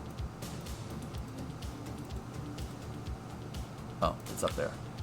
So this is the part that attaches to the asteroid. It'll attach to, if the asteroid is in the SPH here, say the asteroid is right here, it'll attach to the top, right? And now do something like this.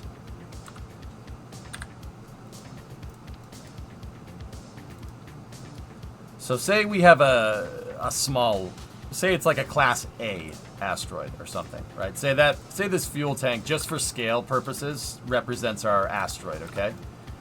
Now, when you go to make this craft inside of the SPH, you have the benefit of perfect precision alignment, all right? So, here's how you do this.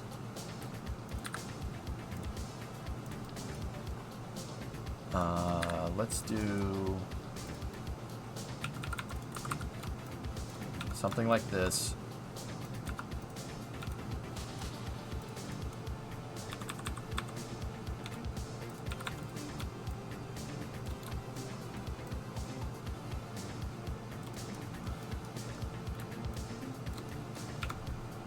There you go.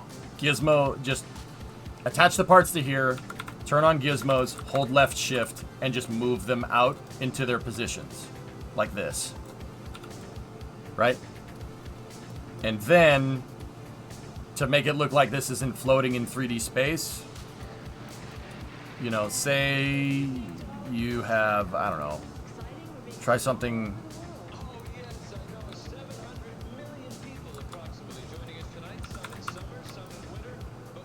Like, say these are your space station modules or whatever, and then, I don't know, just freehanding some parts here.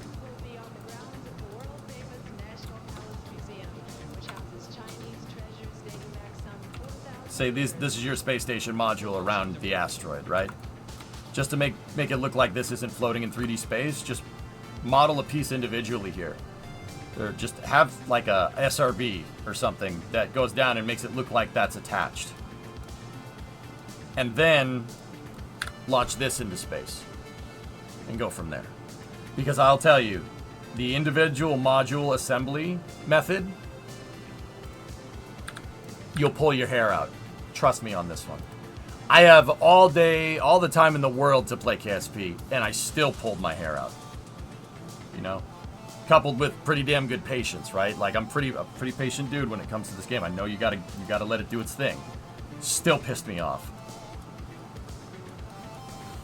Sorry, I just wanted to open up the crane. I like cranes. 6 degrees of Kevin Bacon is a useful rule for many aspects of engineering. Yep. Does that make sense, dude?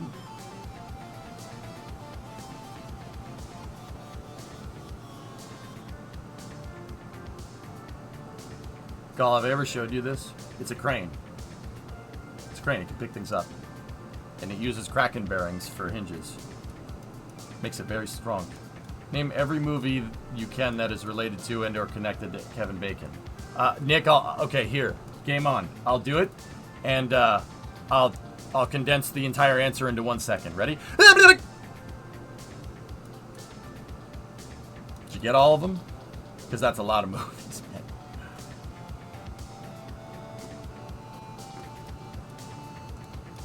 Still learning the launchpad hierarchy in KSP. Yeah. Is that a crane that uses crane physics to crane? Yep. I'm using hydraulics where the pulley systems would be. These would be pulleys on an actual crane. I learned that these things up here, like the rigging for the crane here, is not actually rope. They're pendants. They're more like struts with hinges in between them. They're called pendants. And the pulleys are the part that's the actual ropes. The end of the pulley is attached to pendants, which, like I said, have a similar physical property to hinge, strut, hinge, strut. Yeah, true story.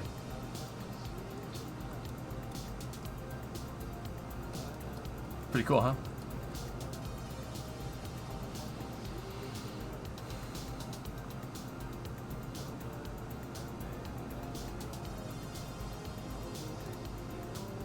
The Kevin Bacon rule. The closer attachment is to another attachment in the least amount of parts, the more sturdy the part will be. Of course. Example, 2 large fuel tanks are more sturdy than 6 small fuel tanks connected together. Yeah, there's literally less attachment nodes. There's less attachments, there's less joints to wiggle around, Nova. And that works in KSP2 as well. You ever see my rockets wobbling around? I mean, Triton wobbles around in KSP2, but that's because they changed something. So, yeah, take that into account. Even look at like my MLV. Look at the MLV. This is what I'm talking about. The way I have this thing set up is the inner stage is not necessarily needed on your mainline hierarchy. So I have docking port.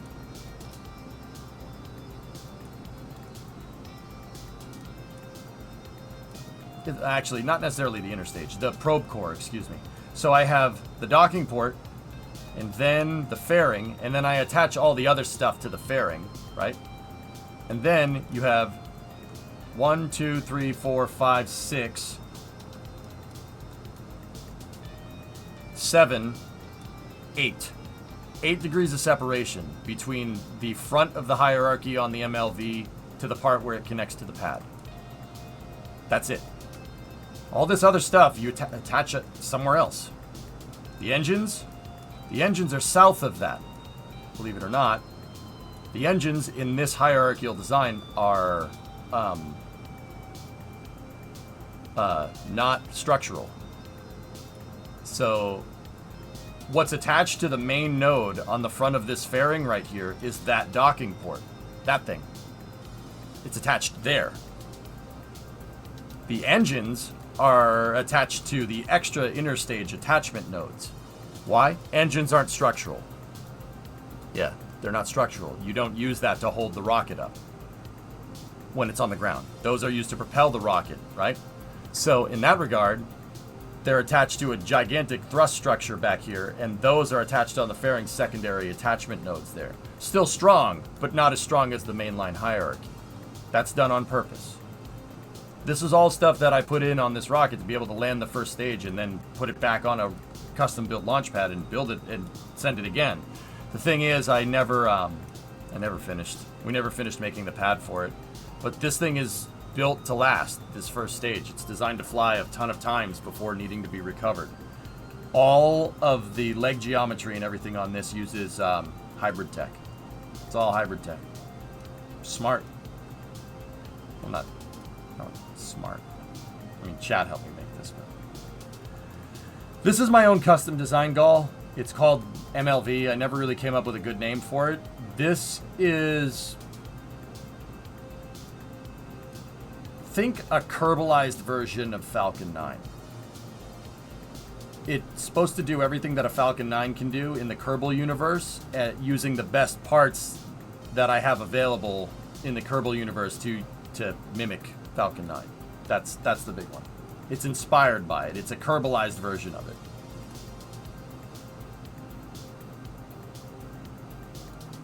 It's a good design. We really, this is one of the better things that I've made. It's just, we just really never got to use it. Hey Red, thanks for the raid. Like the use of aero surfaces instead of air brakes for the landing legs. Yeah. Yeah, maybe, T-Man. Yeah, those landing legs copy the kinematics of Falcon 9. Those are just straight up Falcon 9 landing legs. They're just designed for a 375 core. No, for the upper controls. Like aero surfaces instead of air brake. Yes. Yeah. Because grid fins aren't air brakes. Those are not air brakes. Grid fins do make drag. Every control surface does. But the grid fins are there for steering. They're not there for braking. So I used control surfaces instead. Last post. Nothing beats Collins. Yeah, I'll agree. Is there a way to do the second method, but on one plane? No. Unless you can somehow phase apart inside of an asteroid. Red, thanks for the raid, buddy. Gall, there was a time where I had a rocket that was similar to this, called Condor 9, another Falcon analog that we've made. I could land that thing back on the pad with no software. I could eyeball landing it on the pad. Or I think I could, I couldn't get it on the pad every time. I could routinely get the thing to land on the launch pad tile. So, Tintoon, 8-month resub, thank you. Hate to raid and run, but take care. Had to go claps. Red, I got you, man. I appreciate it. Thank you very much. Thank you so much, dude. Go do your thing. It's all good, man. Thank you. Thank you very much for the raid. I could land pretty routinely, like, in this tile right here. Like, I don't know, give or take 50 to 100 meters. Or get it right back onto the pad. Yeah. I probably couldn't do it nowadays, but...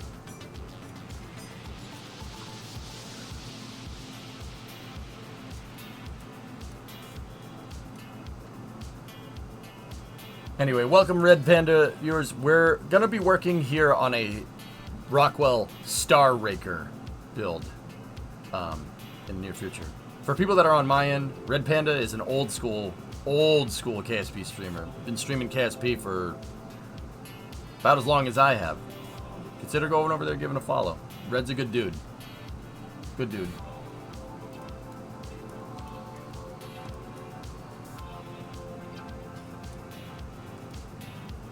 The architecture for Condo is actually pretty cool. Thank you. Anyway. Discovery, go and throttle up. I've been using the Kevin Bacon rule, and it makes sense in KSP2. The Kevin Bacon rule works in KSP2 as well. Yes, that's correct. Ponja, 59-month resub. Almost at the big 6. Yep. All right, so I wanted to look at the shuttle because somebody mentioned it. I love that thing. It's such a good design. I mean, I don't care what anybody says. This shuttle was an amazing design for what it does.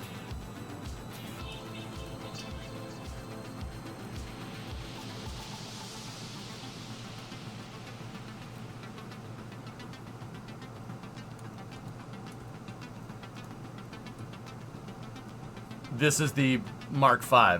Yeah, Mark V Collins.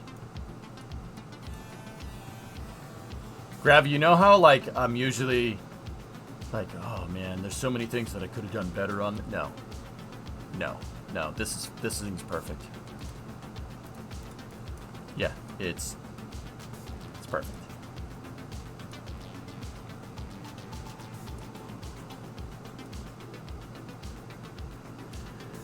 The only things that I would do, I actually had to think about it for a second. I would not make any mechanical changes to this.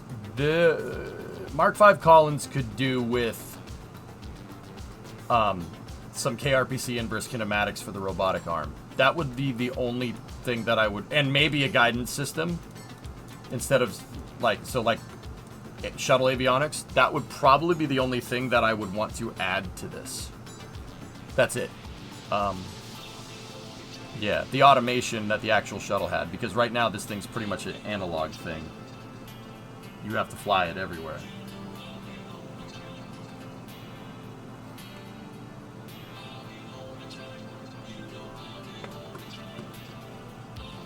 How many flights did I get up to? We assembled the entire station. Well, a lot of it.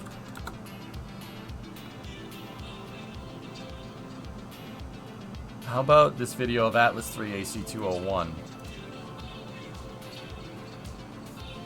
Complex 36, man.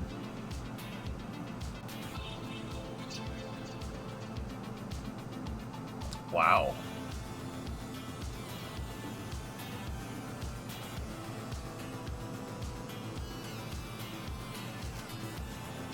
This is indeed very nice footage.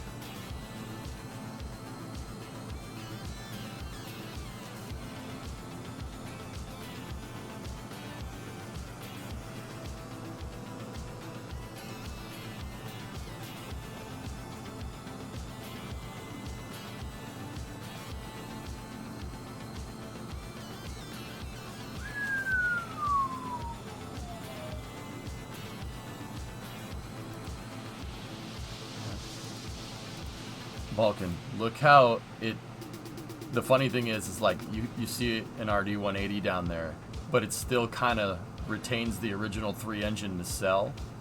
That's kind of funny. I'm not exactly sure what that thing is, but it looks like the original Atlas. That's funny.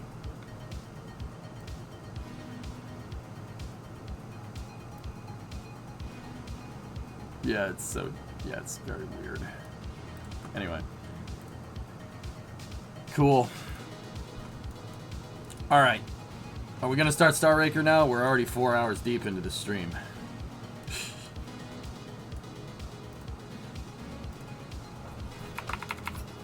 Let's make a new craft file. Star Rake S.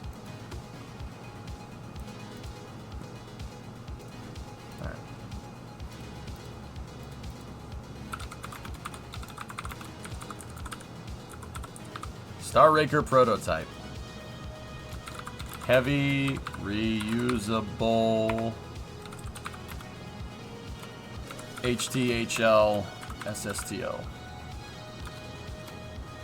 Updated 7/28/23. Alright. Let's do this right. We gotta go read. Alright, so Star Raker, like I said, it is a heavy SSTO that takes off like an airplane and flies up into space. It was proposed by Rockwell.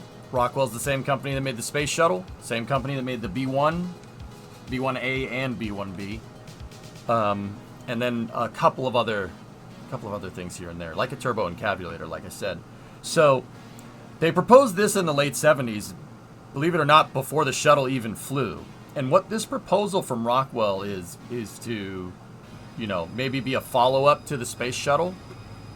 And this thing, like I said, takes off like an airplane. The idea is that it's basically like a 747, or we said C-5, it's more like a C-17, that can basically fly into space. Now, how would it have gotten into space?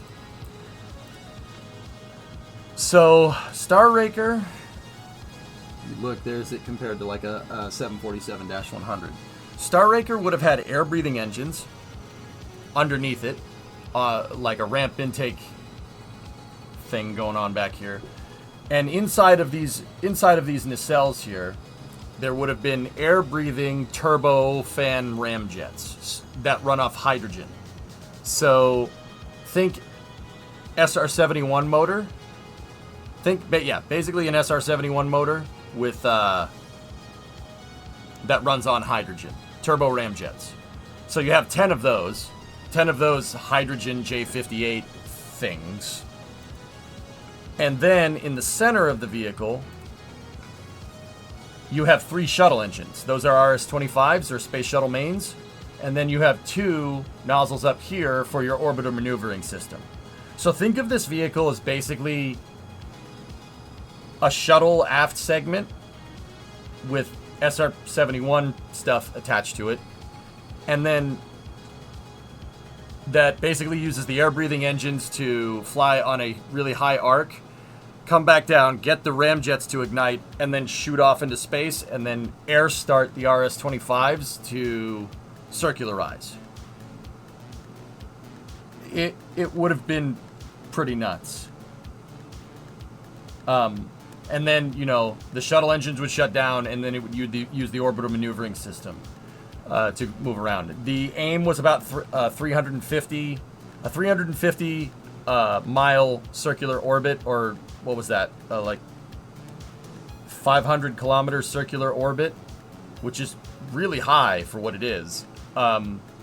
With 50, I think it was 48 tons of payload. We'll just round up to 50, right? The idea, though, is that this thing could fly basically to the most opportune areas and then fly up into space. It also, I haven't really read this, but I saw in a Haze Gray Art video that it could also be in-flight refueled if it needed to. So this thing would basically take off from a runway. It could fly, say you're putting something into geostationary transfer, so equatorial would be favorable here, right?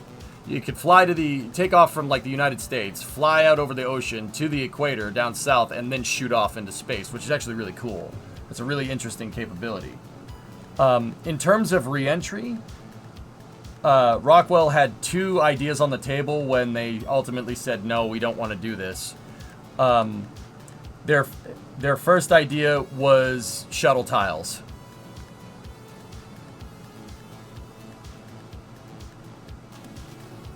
Okay.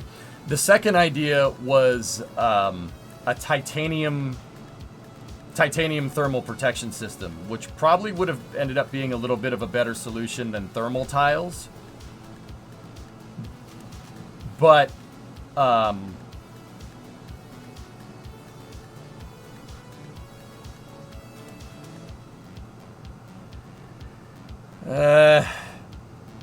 probably would have been way more expensive now that I'm thinking about that. So, Jim, the idea of re-entry with Star Raker is that it would fly on an extremely shallow trajectory. When you have a vehicle that's designed to fly up into space like this one, right? Because you're taking off from a runway, you need aerodynamics. But that aerodynamics is going to work against you during re-entry. Now, why is it going to work against you? Well, first of all, the point of the nose cone right there is going to get insanely hot. Pointed noses for re-entry, not a good idea. Not a good idea. The reason why is that plasma likes to accumulate around the very tip. That's why the shuttle, for instance, has a nose cone that's very blunt, so it can help push the plasma away. That's one thing. So what would have ended up with the Star Raker is that it would have had to have been super shallow, a super shallow re-entry trajectory. And the idea is that the thing is freaking gigantic. And when it's coming back down, even if it had payload in the payload bay, it's still, for the size, it's super light comparatively to like if it has fuel in it, right? So it would have, think the fairings on Falcon 9. Fairings on Falcon 9 can survive re-entry without much of a thermal protection system because they're so ridiculously light. So this thing flying on a really super shallow re-entry, like way shallower than the space shuttle even, would have kept the heating down, but made the heating period a lot longer. But when your peak heating level goes down because you're flying on a shallow re-entry trajectory, right?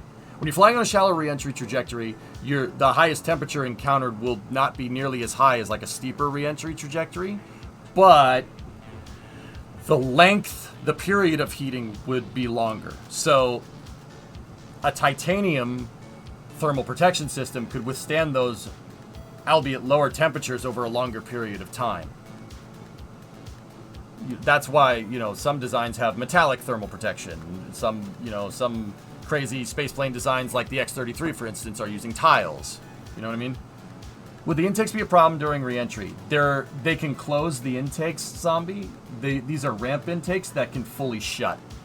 Like, they're like, if the intake is this way, right, and there's the ramp, there's a door that can close the ramp. Also, yeah, that probably would have been a problem. But, like I said, if you make the entire nacelle out of, like, titanium or something, right?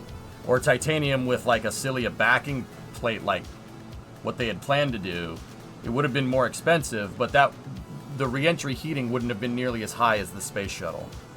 But the period of heating would have been longer. So if you have a longer period of heating during re-entry, you need something that can absorb the heat and then move it somewhere else.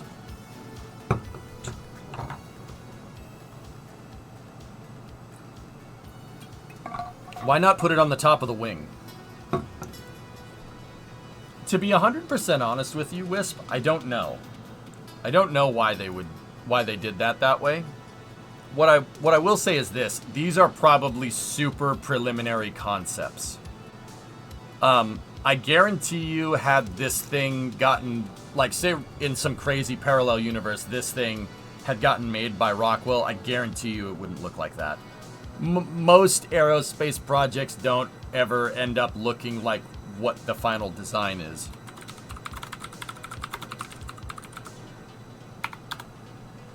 So, for instance, that was the first idea they had for the space shuttle. I mean, nice C-10 for sure. I'd take that C-10 airport tug, but that was their first idea for the space shuttle. You can see the ideas are right, that the ideas are there. The shuttle being attached to another vehicle on the side, right? The ideas are there. In the early parts of the shuttle program, when they were figuring out the design, they literally wanted to take a shuttle and an external tank and put them on top of a flyback Saturn V first stage. So like an S-1C with a cockpit that would fly back and land. If you note, the bottom of this is literally a Saturn V.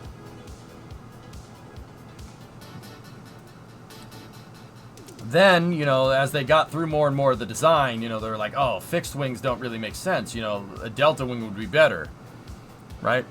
And they went through a lot of different ideas, right? But as we got closer and closer to,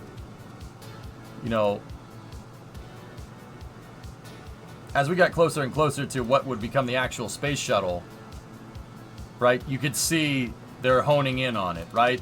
They started with that, they're like, but you can still see it's kind of shuttle-esque. That's kind of the idea, right? And then, these are probably mid-70s renders right there.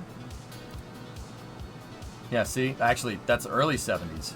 But see, you can see the idea is there. this is a lot more fleshed out than even the earliest concepts. But look, take a look at this picture. It looks like the space shuttle. Definitely is, you know, the aerodynamic shape is there. The shuttle engines are there. Do you guys see some stuff on this thing that's a little, a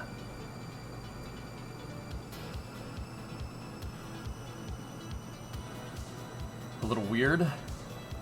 EJ, random question. How tall is the base of the OLM? It's about 5 stories off the ground, Hotbox. 5, 6 stories, somewhere in there. So, I don't know. 20, 25, 30 meters, somewhere in there. Oh, it has a payload bay. The payload bay is up here. That is a deployable jet engine. They wanted to deploy jet engines out the side. And look where the ohms pods are. The ohms pods are on the sides of the cluster, not on the top. Crazy, right? But, look, there's a docking port in the nose. See that? Weird, right? Strange. This is about how far they got in terms of Star Raker development. Like, they got to enough of a concept to start showing people. But I guarantee you that this thing would probably end up looking a little bit different here. But yeah, there's a cross section of the vehicle. Look at that thing. It's a space shuttle external tank and space shuttle engine section shoehorned into the back. Crazy, right? They knew what they wanted, but clearly some refinement was needed. So maybe, you know, guys, maybe we'll sit here and think about it, and maybe we'll put the intakes wisp on the top, dude. Maybe we'll embed the jets in the wing. How cool would it be to do something like, I don't know.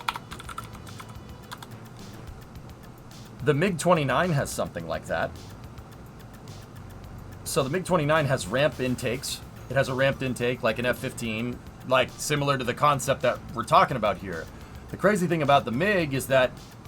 Oh, Polish. The crazy thing about the MiG is that ramp intake can fully close. It can fully close when the jet engine is on. Why? Why would you do that? Well, if you look at a MiG...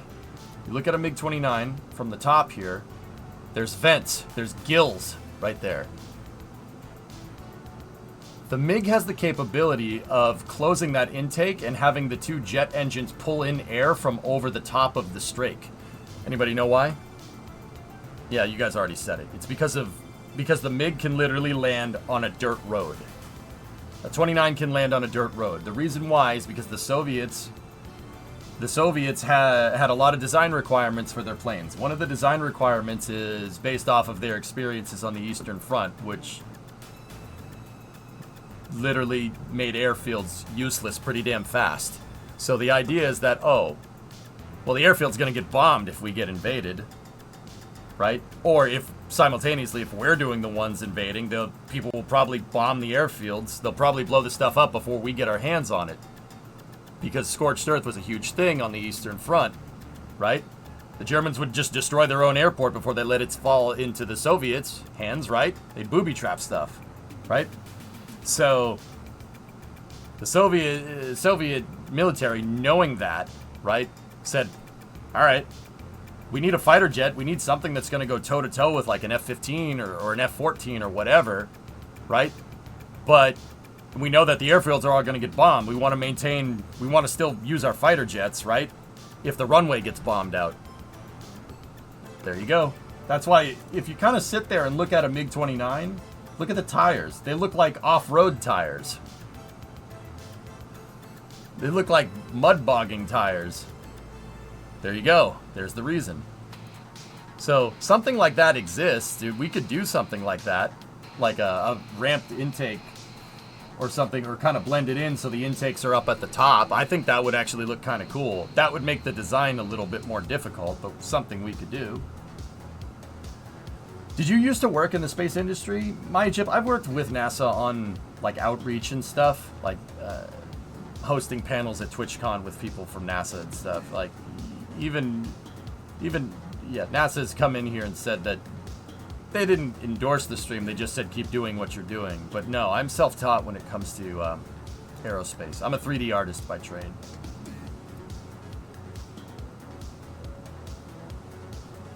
Pretty much our approach to close air support. Yeah, Poison, with the A-10. The A-10 has the engines mounted way up on the top and way far back. So the A-10 can literally land on a highway or on a dirt road or in grass, no problem. It can land on what's called an unprepared surface.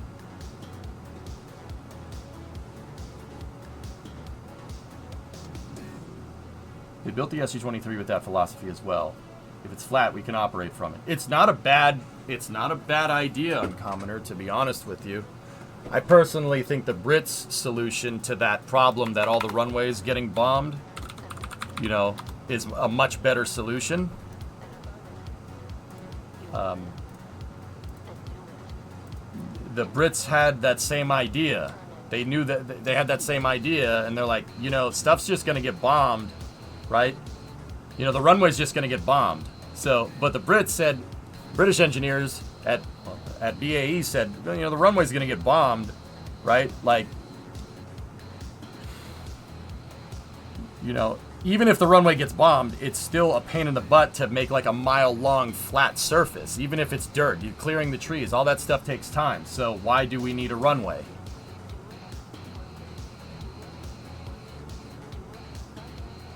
Totally different plane, totally different design concept, but addressing pretty much the same problem. Crazy, right? Personally, I think that solution is better, but the MiG solution is still pretty good.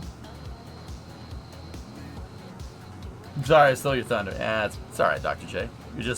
That shows me that you're intently listening, which makes me happy. But anyway, how big is Star Raker? Star Raker, here. That picture shows the scale pretty well. And if that one doesn't do it,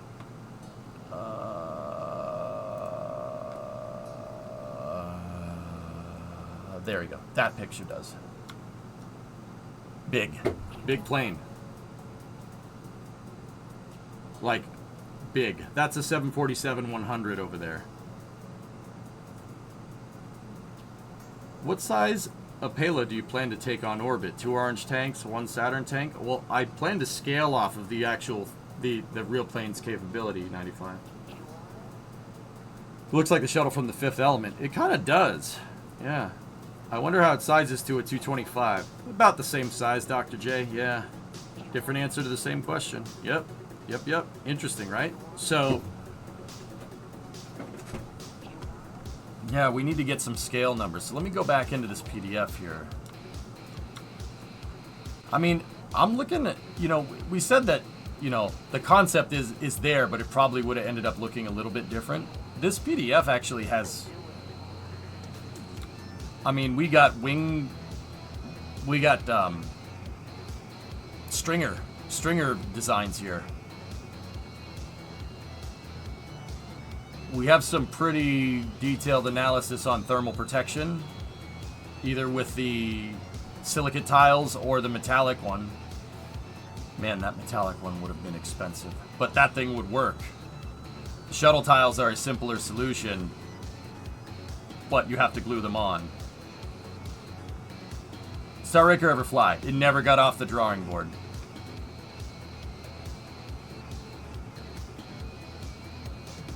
Yeah, see, this tells about the flight regime here. Takeoff and climb to 100,000 feet, 500 feet per, 5,800 feet per second are accomplished by air breather propulsion. Parallel burn of air breather and rocket propulsion occurs between 5,800 to 7,200 feet per second, 1768 to 2195. Rocket power propels Star Raker from 2195, 7,200 feet per second into orbit.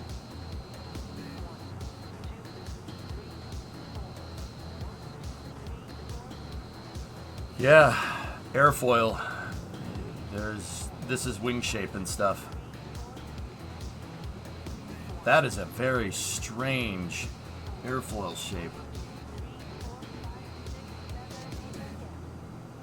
We bought the license to build the Harrier for the Marine Corps from the Brits and then improved it, the AV-8B, then sold the design back to the British as the Harrier 2. Sounds like us, Twisted. That sounds like us. what's the wingspan compared to the Rock? Let me see if they talk about dimensions up here in this PDF.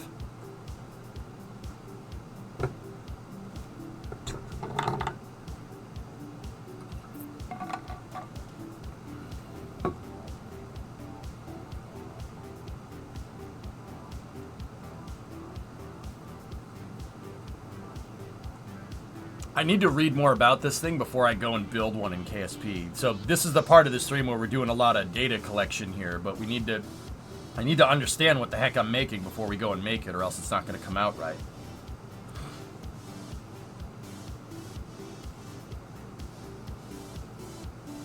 Actually, they got into some pretty detailed analysis. Rockwell seems to be pretty damn serious about this.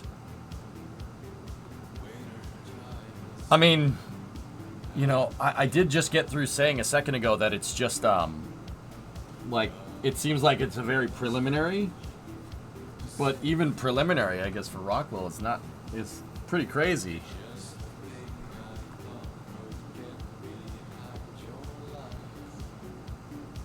Was it cost that just canned it? Nobody wanted to do it. They said, "Hey, look, we could build something like this. Anybody interested?" And everyone said no. Profile is called supercritical, if I'm not mistaken, is now commonly used on airliners. Even with the back of the wing like bumped up like that, Starry? Isotherms of peak surface temperatures during ascent.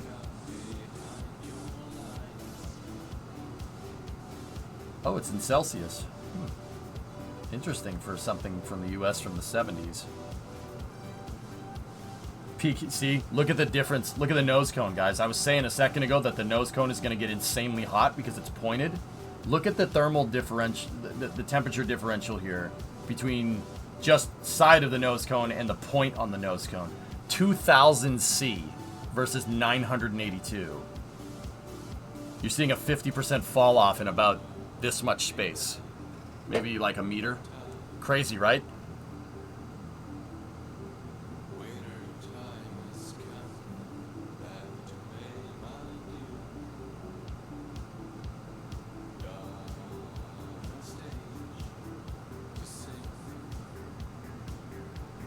Oh.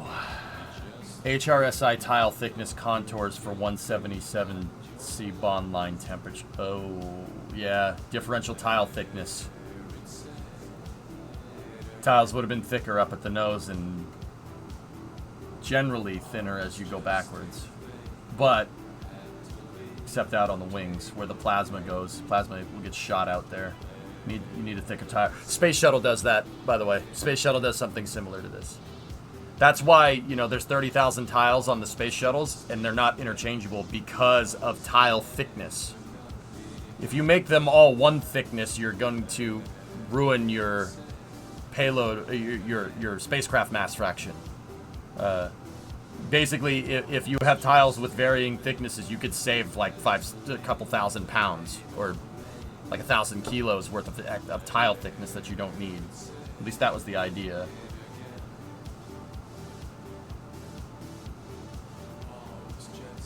The document says 100 tons to a 500 kilometer orbit.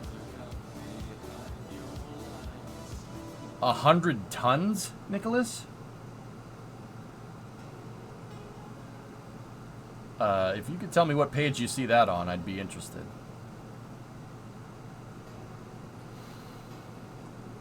I'm just trying to see if there's any...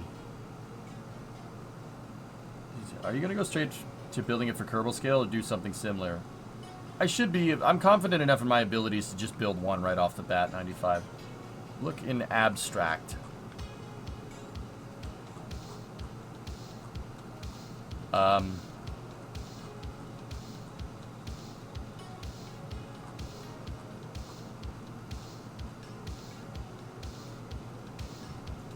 First page. There you go.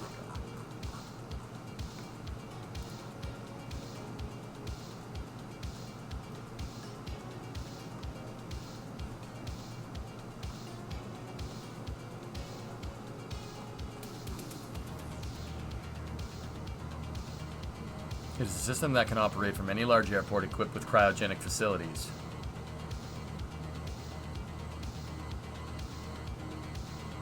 Oh, yeah, just any large airport that has the ability to supply liquid hydrogen, which is literally no airports.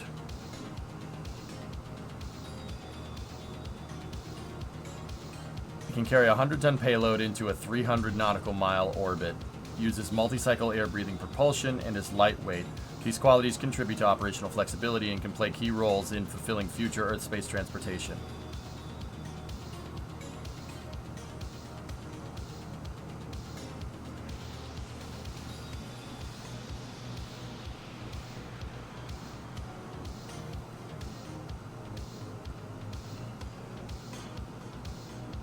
This thing's a monster, dude. I'm sure 1985 you could, hydrogen is available at every corner drugstore.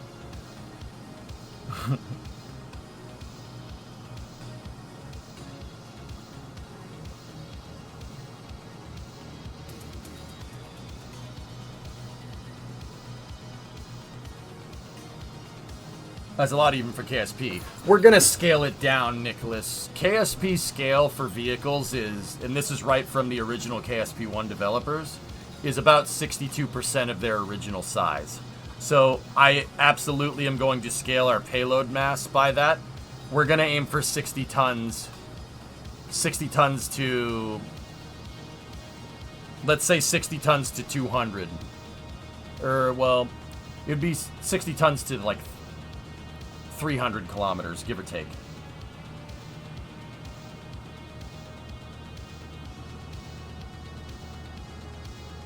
Did we copy the Harrier and Russian VTOL?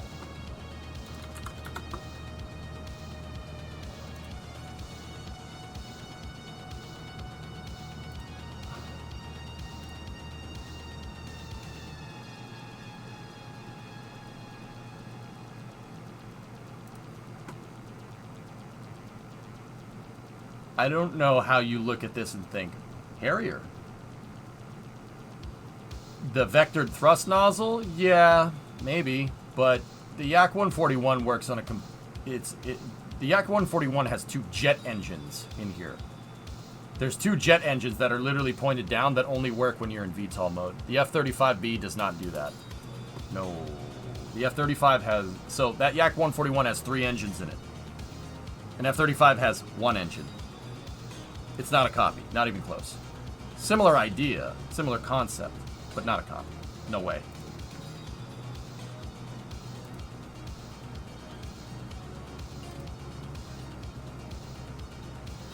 Happy Friday, Nakas. What's up, man? They did this to support the PowerSat project. When OPEC opened the spigot again, we no longer cared about having reliable, high-power 24/7 solar panel beamed down from space. This design came from this project. Solar power satellite analysis of alternatives for transporting material to geosynchronous. Interesting. Alright, I'm still looking around for dimensions here. If we can't find it in this PDF, I know it's somewhere else. Let's get into the SPH and we'll go from there. The good thing is that we do have some wing sections here, and we do have a fuselage cross section, which is really nice. Dimensions are in the pictures.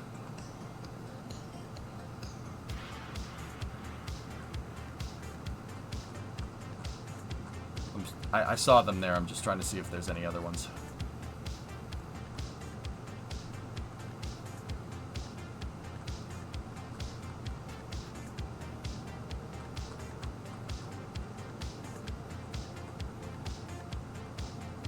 Yeah, the nose actually, to deploy payload, the nose actually folds off the side of the vehicle for payload loading and unloading. Yeah, it works like a super guppy. We can do that. I can do that with hybrid tech. Yeah, we can do that with hybrid tech. That's no problem. Yeah, the crew quarters are all up in the front here.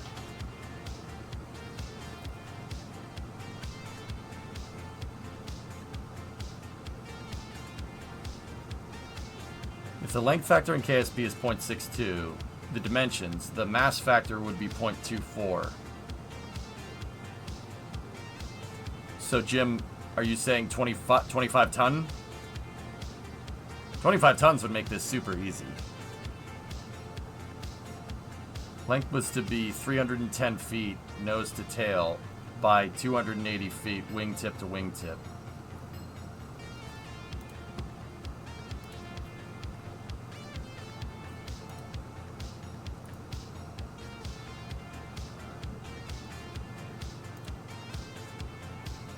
This is the article. Yeah, is this where you found the dimensions, Tigris? Star Raker spaceplane, 103 meters, 310 feet long with a wingspan of 93 meters, 280 wide.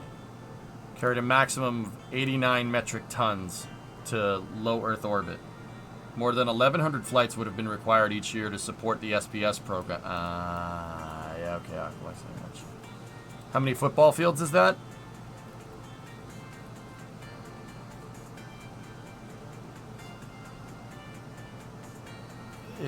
It literally is the size of a football field. One make. But football fields aren't 300 feet wide. So this thing's actually bigger than a football field. 1,100 flights. That's a hell of a stakeholder expectation. Alright.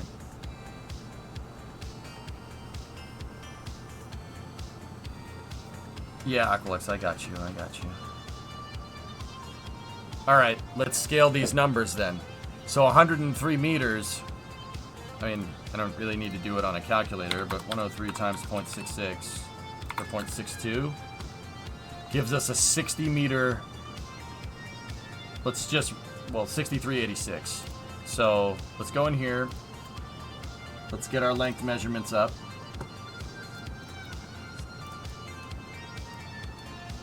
We know that one of these beams is 3 meters long.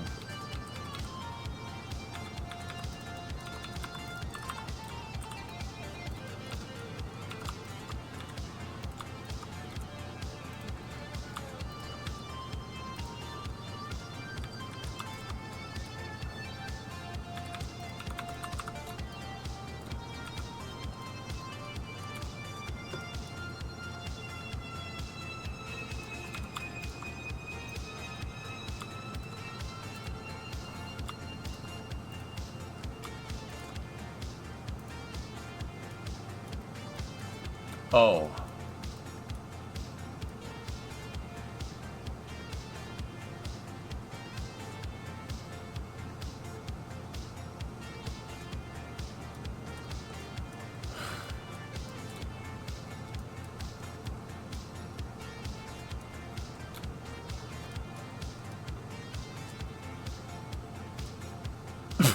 Okay. What are we getting into here, chat? I said I'd probably could get this project going by the end of August. And I think that was right. Yeah, this is gonna take some time to get this correct. So, hopefully you got some time to bunker down. Wingspan of 93.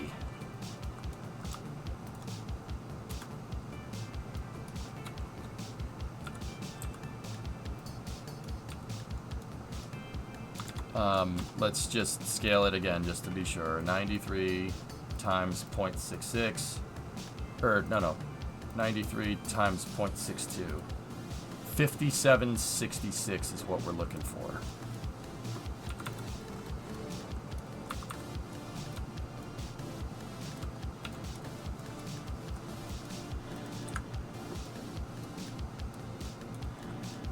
Oh. Okay. So let's just move that back there to where the peak wingspan is.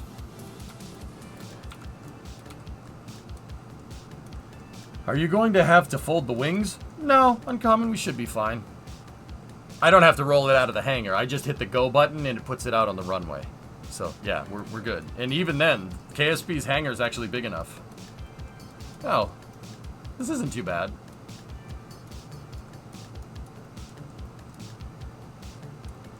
It's about as wide as that road right there. Or the tarmac coming out of here. Are you going to make the hybrid tech swinging nose? Sure, Dragon. Yeah. Oh, yeah. Okay, that's...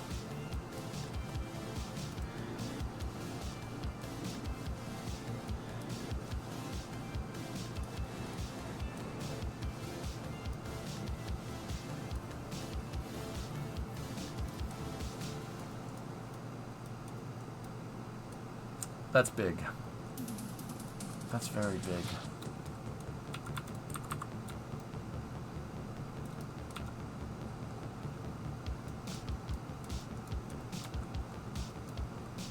Oh dear. Right now I'm kind of thinking about how I'm going to put this all together. It shouldn't be that far off from a similar design. Guys, I've built planes like this before in KSP. Nothing that flies into space like this one is supposed to, though, but I've built planes like this. Let me show you. I showed it off the other night, but I have the K90 project, which is a gigantic high-altitude cargo plane. Think like if you took a U-2 and a C-17 and what a U-2 does and what a C-17 does and kind of combine them in. It's based off of Boeing's X-48C concept. But I've made planes like this, see? I've made planes that are this big. I mean, don't get me wrong, this will probably be the biggest one. But I've made planes like this. This is going to make Jebstar look less impressive. Drag is going to be a huge problem.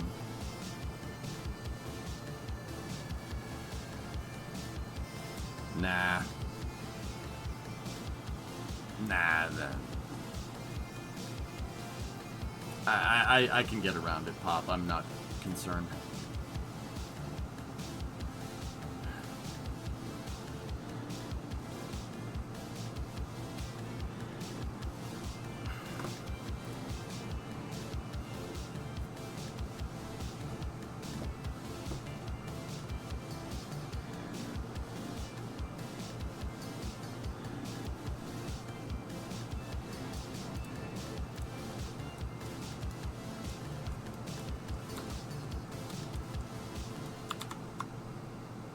Fuselage is 6 meters scaled. Here, let's go back over to the PDF and see if we can get a cross section. Actually, download this, Rocket Research Pictures, new folder.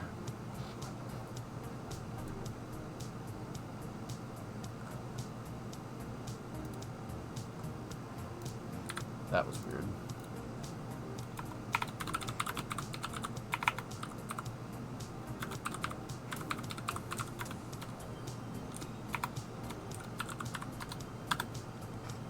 Save the PDF in there. Save that in there. Just so I have all the reference. That's from Hayes Gray Arts video. It's just so I don't have to go searching for all this stuff again. We don't need the space shuttle concept. Alright.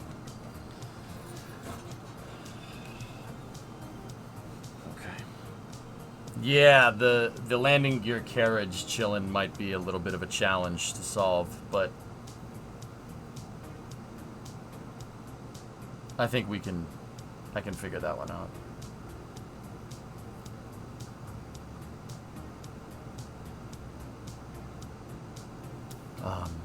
Where are those cross sections?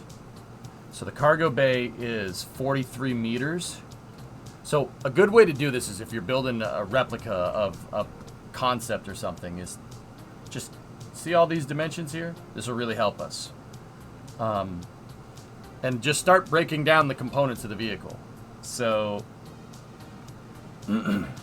we can see here the crew compartment is 20 meters long.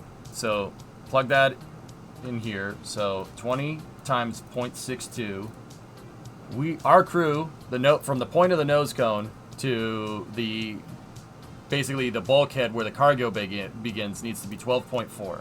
So I'm trying to take those lines from the PDF and just put them in here. So now, once again, if we look at our length and I add a piece to the front here, hey. We add a piece to the front. Our length is 64. If we do this, it should move to 67. These pieces are 3 meters long. We're looking for 12.4, okay? So, here's what we do. Getting the proportions right is huge. So, that's 3 meters, 6 meters, 9, 12. Now we need 0.4. We need 40 centimeters here. So, let's take this, right? This, the smaller I-beam here is 1.5 meters. So if we put it in the center right there, this is 750 millimeter right there, right? If we half that, right? If we half that, that's 350 mil, which is super close to the 12.4 that we need. So just back that up one tick. That's 450 millimeter right there, because you move on 10 centimeter increment. So 100 mil increments, right? So right there is that 0.4. That's where our bulkhead needs to be. So what I'll do is we will mark that with a center line here. And remember, so this is, I said center line, so it's the center of this I-beam, not the front, not the back, the center. So actually, you know what, it'd probably be better to use a flat surface to mark that. So that's where our bulkhead is. That's the crew compartment.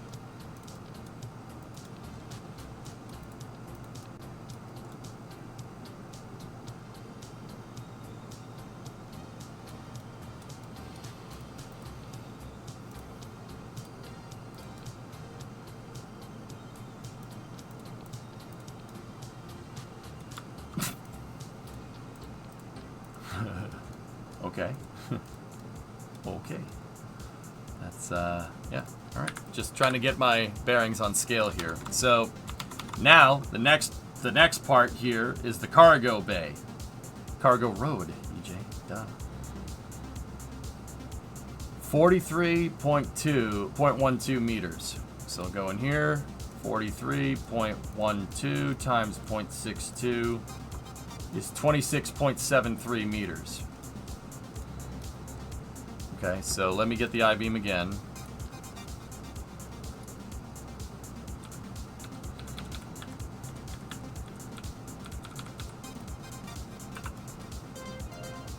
And just to help with measurement, we're going to move this over here, and I'm going to take one of these I-beams and make sure that this I-beam is lined up with that one. Move that one tick this way, move that one tick this way. So that's the bulkhead right there, okay? So that's 3 meters, 6 meters. What are we looking for? 26.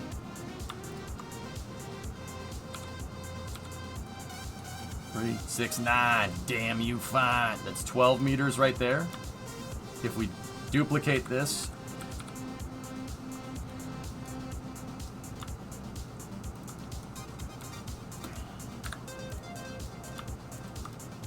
that's 24 meters, right? 24 meters. Now we need 26.7. So right there, that's 25 and a half.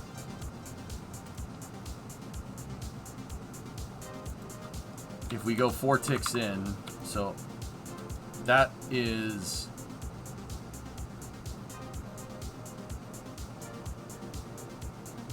I did the other measurement wrong. I said that was 750 mil. It's 1250 mil. Idiot. Sorry.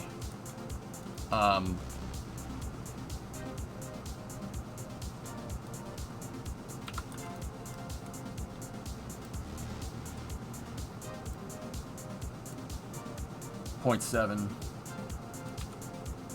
It's 13.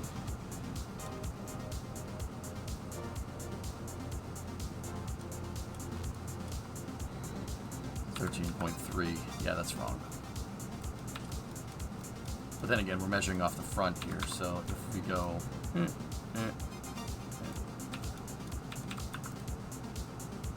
So if my height right now is 0.7 and I want this to be 12.4, I need it to read 13.1, and it's reading 13.8.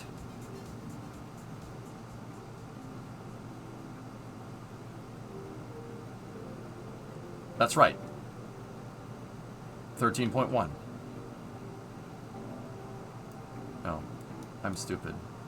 We're almost right. Let's try moving these a tick in. When we put this in the upright position, it needs to read that.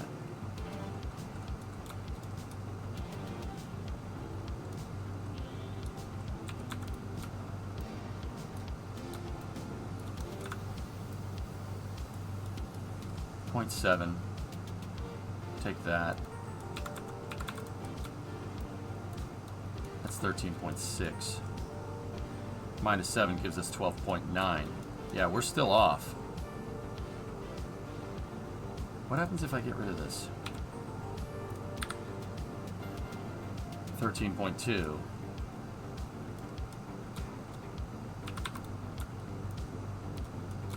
That's 13.1. And that allows for some overlap. And then if we put this back down here, 0.7. All right. Sorry, that was a little bit off. I didn't get the proportion exactly right. I did trying to do the math on the fly very fast like that screws you up. So put that there, and I'll use the back of this. So let me go just, I need to leave myself a note.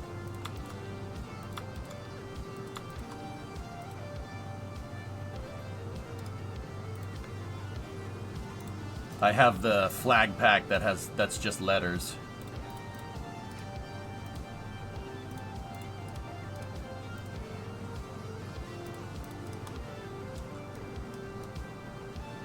Okay, so now what we'll do is I'll make it so all you got to do is just put these together like that.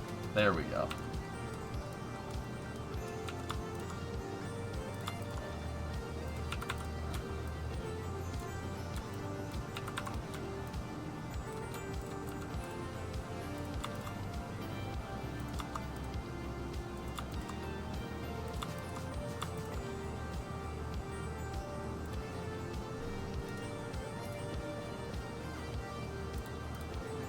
I'd like to buy a vowel, please.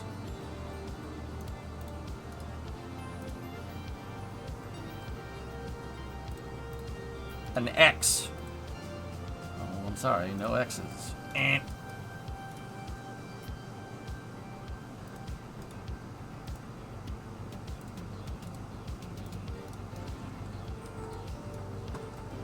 X isn't a vowel. No, it's... I know. Silly EJ.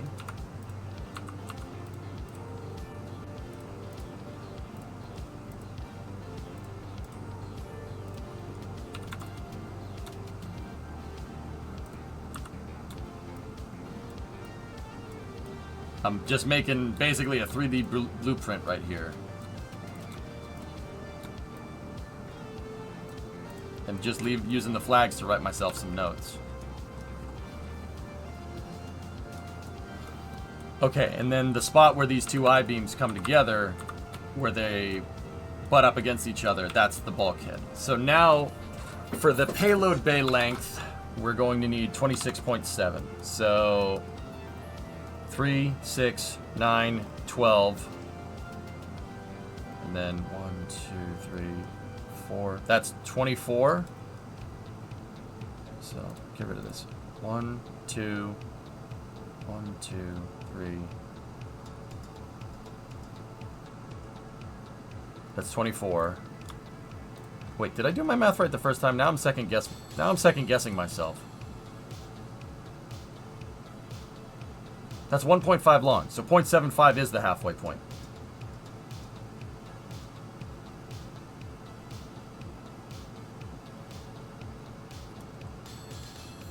Okay, that's the right length. I know that that one's the right length. Okay, cool, whatever. Hey, Yurovich. The only thing that bothers me about a jettisonable heavy-duty takeoff gear is what happens if they have to abort flight for before most of the climb. A fuel dump fuel dump, Aqualux, right? Like, or just open the hydrogen vent and the hydrogen will boil off while you're dumping the fuel. It'll do it very quickly. But yeah, who knows? So that's 24.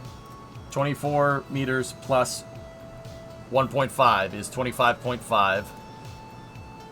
And then that's 27 right there. Right? Because these are both... So, yeah, so 27. We need 26.73. So that's 27.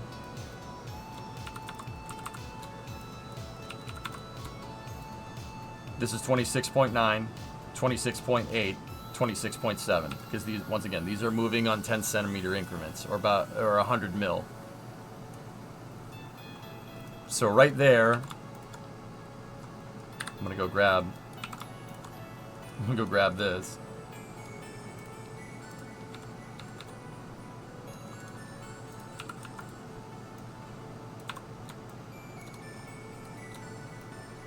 There.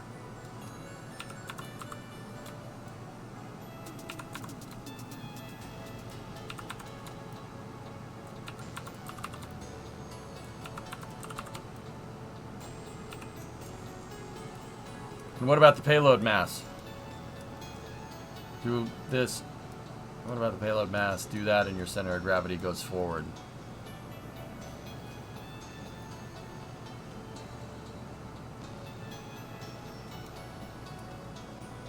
Yeah, it's a good point. Okay, better solution. Make the engines not malfunction. Get your technology readiness level past 8 and just... Have you tried just not having the engines break? Cargo where? Cargo road. Also, that's a huge freaking cargo bay, by the way. It's quite large. Large.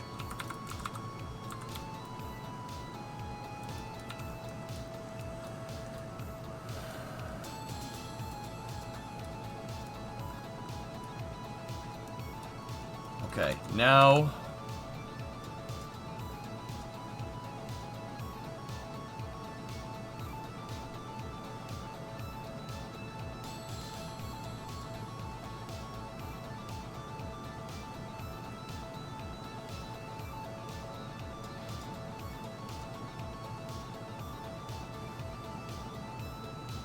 Star Raker carrying interplanetary nuclear stages. We can dream.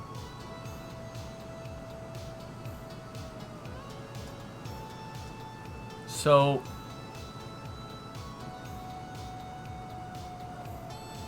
we need to get the aft thrust structure here. But it doesn't necessarily give us a dimension for our thrust structure. No, it doesn't necessarily give us a dimension for that. But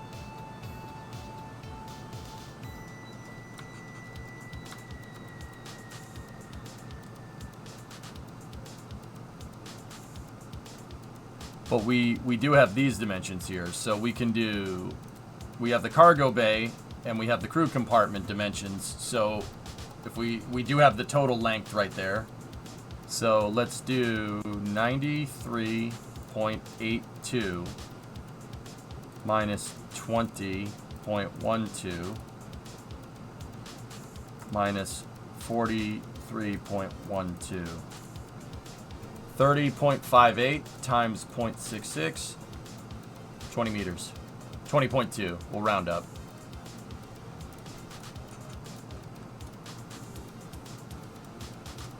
Okay, so...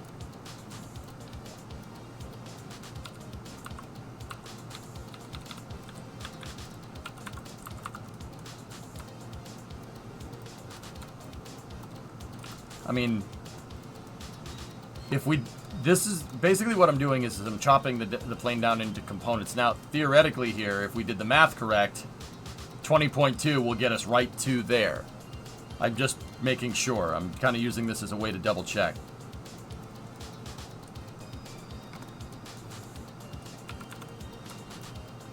That's where that needs to be. Are the wings wet wings? I don't think so, man.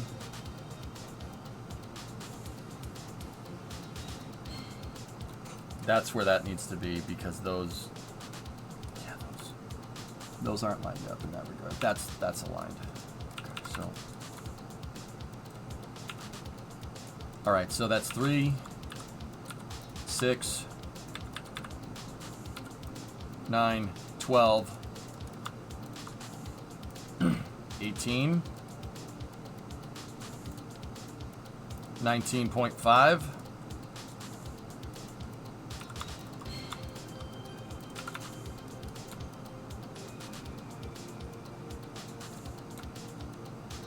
this is 21, so 20.9, 20.8, 20.7, 20.6, 20.5, 0.4, 0.3, 0.2. And then, yeah, the way I attached it, I needed to add one more.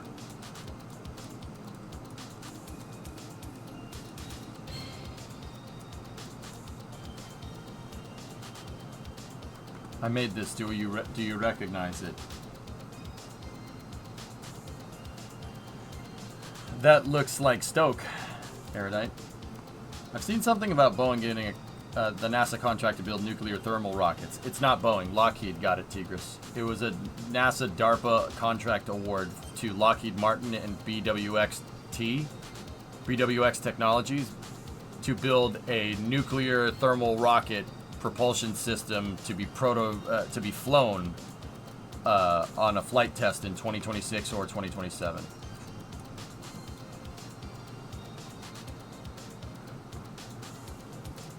I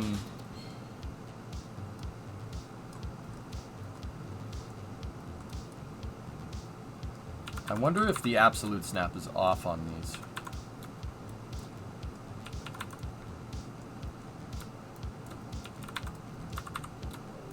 It looks like it might be just a bit, but I'm not sure if that's affecting us. Sometimes when you attach, it's not perfect length.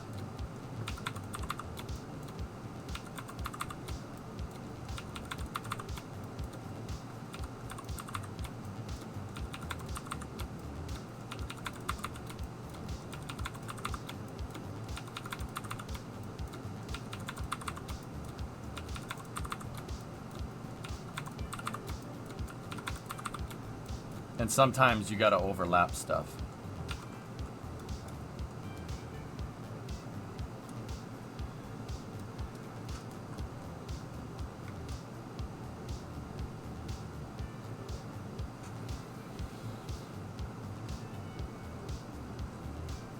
Not stoked. DARPA concept to have cone space-shaped spacecrafts. The astronaut's head is exposed. DARPA never made it though. Oh. Neat.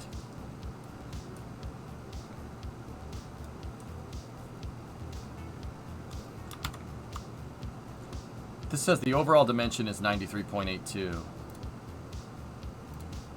Maybe we should take all of our measurements from one place instead of taking some measurements from here and some measurements from here. That probably is a better way to do this.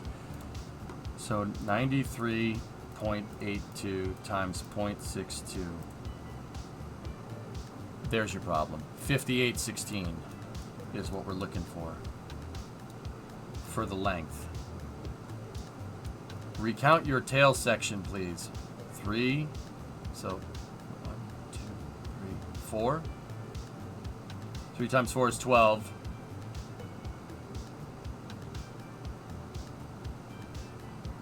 I see. 3, 6, 9, 12, 15. Ah. All right. Hold that off for a second. Thank you. Doing that math, doing that streamer math, man. You automatically take a debuff if you're trying to do math on stream. It happens to every streamer. 2, 3, 4, 5. 3 times 5 is 15. Yeah, that makes sense. That would be 18 then.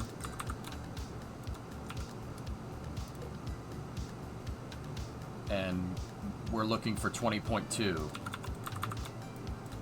So that's 19.5, right? And this would be 21, right? 20.9, 20.8, 20.7, 20.6, 20.5, 4, 20.3, 20.2, and then because it attached, gotta go one back. That makes sense, I think. No, yeah, that's right. Yeah, one more back. That's it. Now, that measurement does not include the tail, FYI. Yeah, exactly. I think this measurement does include the tail from the website. I'm pretty sure that does. I'm pretty sure that's where the differential is coming from here. The differential measurement. So 58.16 is where we need to be at. And the length of the vehicle is 64.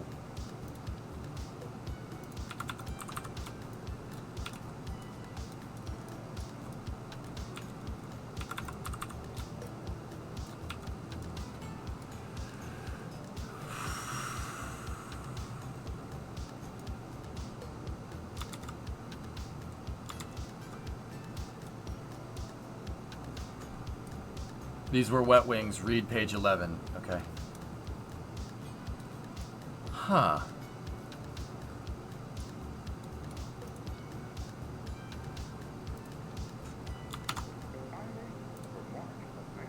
Wait a minute.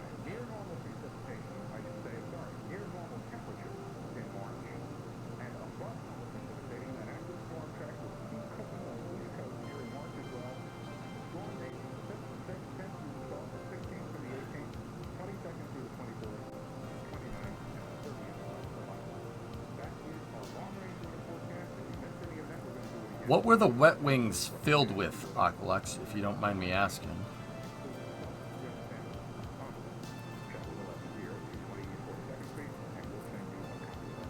Pack the story.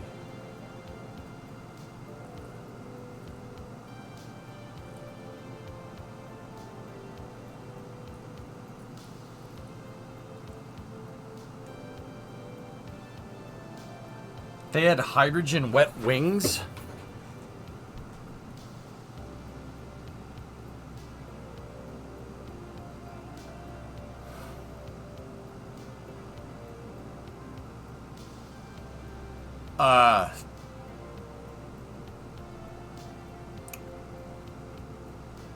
Okay. No, I don't want to get too sidetracked. I want to work on this. Am I missing something here with the measurements, dudes? I'm not 100% like... Wait a minute. LO2 ullage tank in the tail? And wait, why are you using LOX as an ullage tank? Oh, it's the LOX. It's for the LOX tank. Wait, the LOX tank's in the tail.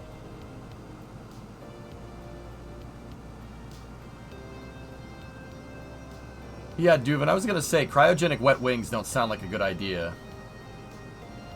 How are you gonna fit the LOX tank in the damn tail? How does that one work?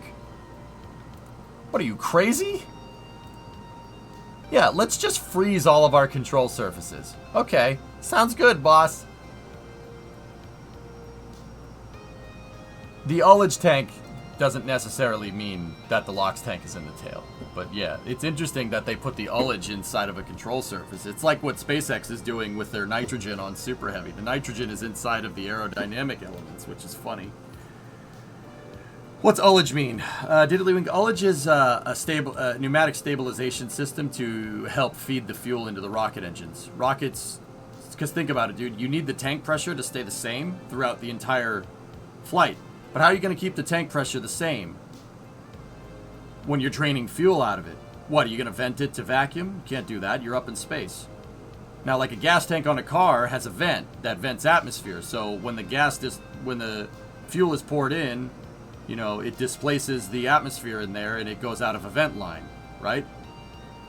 You can't do that in space. And then when you drain fuel out of it, air gets sucked in through the vent line, right? You can't do that. You can't do that with a rocket, right? Because vacuum. So you need to provide the gas that's going to replace the fuel as it goes out of the tank. That's what ullage is. Most of your LH2 uses turbo ramjet, so you have much more of that than normal. Okay. Yeah, Diddlywink. Every rocket has an ullage system. But how you make tankology really depends. So like Falcon 9, for instance, has helium tanks. The helium tanks basically open when the engine turns on, and they fill the fuel tanks with helium as the fuel gets drained out. Why do they use helium? Super low mass. I don't want to talk like this. Now, that's a little bit complicated, right? Starship, for instance, has an autogenous pressurization system. To make tankology inside a Starship, Raptor engines have a tap-off. Because Raptor is a stage combustion cycle, and the stage combustion basically means you have to atomize methane, and you have to turn methane into a gas and turn liquid oxygen into a gas, and then they combine them in the combustion chamber. Because of that, you have high pressure lines that are carrying gaseous methane and gaseous oxygen. There's basically a pneumatic pipe that's attached to it, and some of the gaseous methane that Raptors produce and some of the gaseous oxygen goes back into the tanks. It's a recirculator, and that's what provides your tankology. SpaceX did that with the Raptor engines to basically make it so you don't need helium in the system. Because if your spacecraft, for instance, goes to Mars, there's no helium there. And if there is helium there, we do not have the equipment to get at it that we have here on Earth, right? Even if it was there. So they simplified the ullage system with autogenous pressurization. The space shuttle also did that as well. The RS-25s did that. They had a gas tap-off for gaseous hydrogen, so GH2 and GOX. That's what, if you look at a picture of a shuttle external tank, the shuttle ET has that fuel line running down the side, right? Picture. It has the fuel line coming down the side. Now the fuel line is coming from the LOX tank. The LOX tank is shaped like a nose cone. And they have a pickup coming out the bottom of the tank, and it kind of turns and comes out the side here. So you have your LOX line that goes around your hydrogen line to keep the design simple, right? And then LOX goes in here, and then there's a pickup in the hydrogen tank that actually elbows down, and it sucks up all the hydrogen. It siphons it. And then if you look, check right here. See right there, right there, right there, right there, right there. There's other things that attach to the space shuttle. The space shuttle main engines make your ullage gases, so one of these is a pneumatic line on either side. I'm going to guess it's probably this one right here. And the reason why I know that is because that one has a pipe coming out the bottom. If you look very, very close, there's a pipe coming out of the bottom of it, and that pipe looks exactly like the pipes that I do know are for autogenous pressurization. See the pneumatic lines that go up? They're next to the fuel line. One of them stops at the top of the hydrogen tank. The other one goes all the way up to the nose cone on the top of the shuttle. See? There's your tap-offs right there on the external tank. Pretty cool, huh? Doesn't Raptor spin up with some helium? Nitrogen, Reagan. They're using nitrogen to spin them.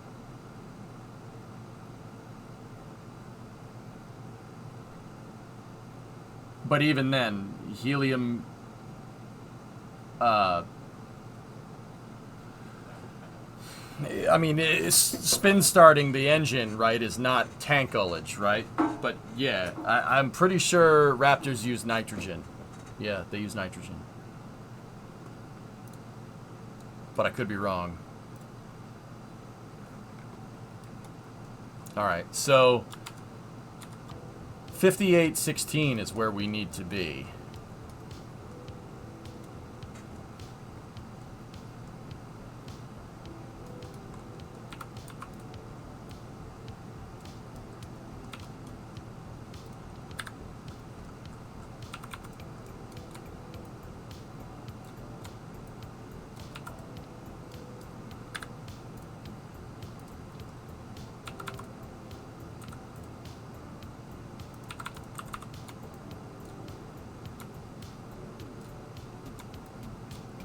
That's where the back of the plane's supposed to be, huh?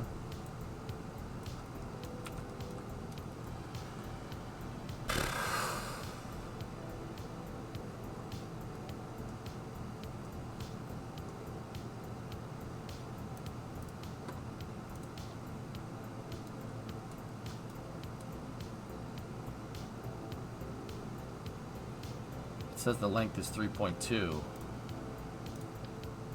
Oh, I may have gotten my beam overlap wrong.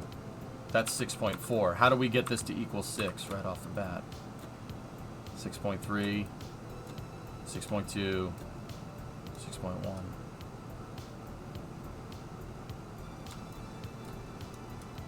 Six meter. I could have sworn these were 3 meters, but they're not. They're 3.2. You'd have to, yeah, this, so let me just make sure I got that right in my head. You need to move this 4 times in, right? 1, 2, 3, 4. Okay, there's my problem. My ruler is longer than I thought it was. How's that for a stream quote?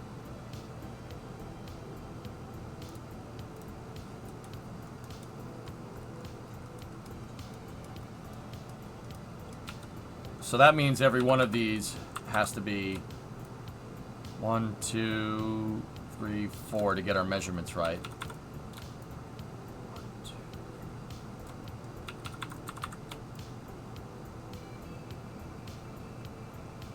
Okay, that is the length of the crew compartment.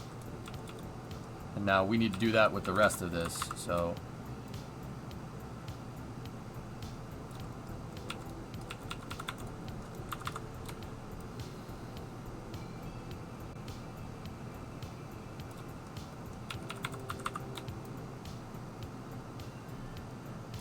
See, this is the reason why I sit here and we get the proportions right.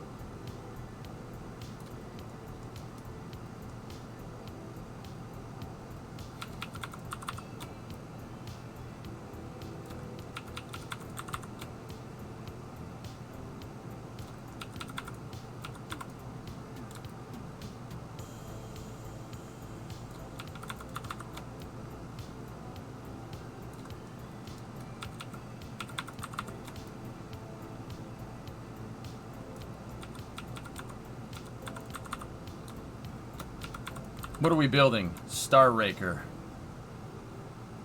I'm getting the proportions correct to build that on the right. It is a gigantic, heavy SSTO.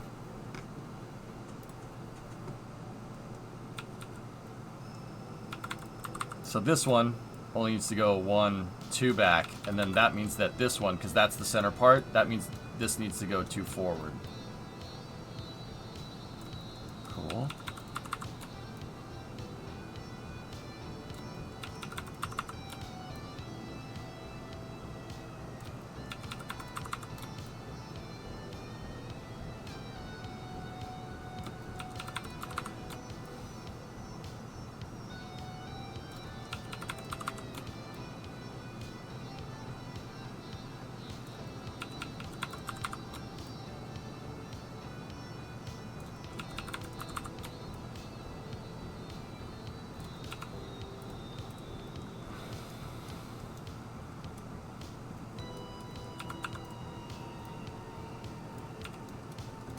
And then the length needs to be 58.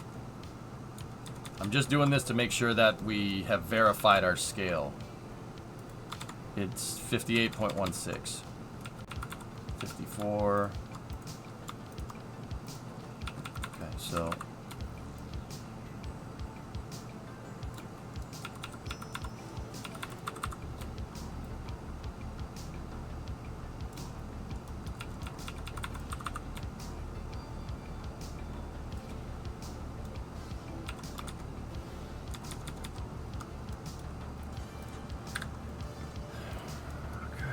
this here.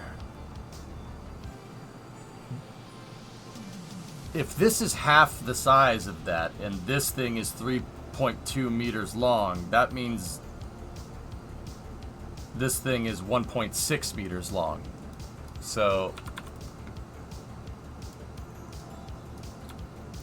that would be 1.5 right there, and we're looking for 58. My RMA 3080 Ti just got back in the mail. Wish you luck. There you go. 58.16.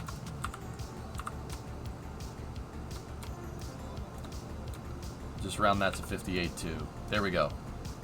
Now, if we take our length measuring, I'm wondering if we do that and we make them susceptible to the same thing, right? I'm wondering if everything's going to line up now. Getting the proportions right is really, really, really important to making a good replica.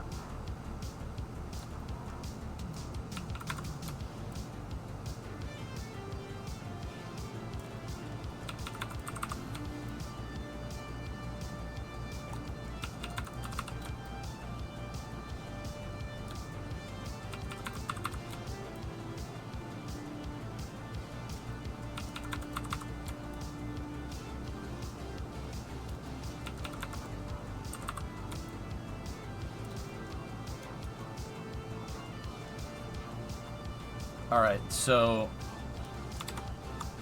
we need to get our cargo length just so I can double check it.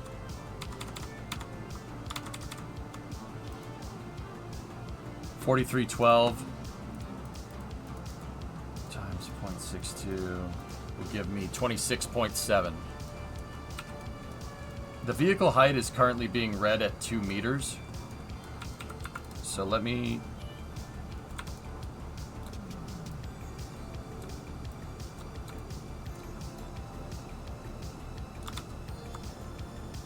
$26.7, and our height was at 2 meters. So that means that the length of, yeah, we might need to sub-assemble the parts core, like you said.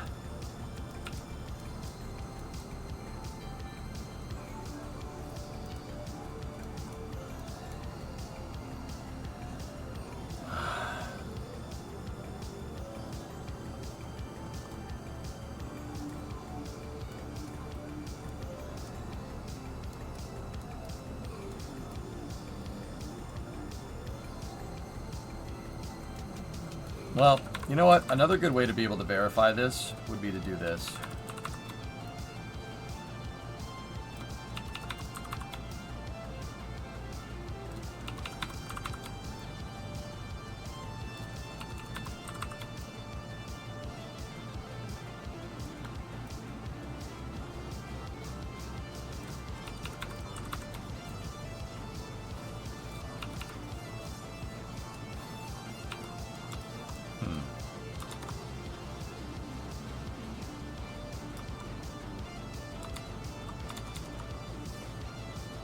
$20.2, $43.12.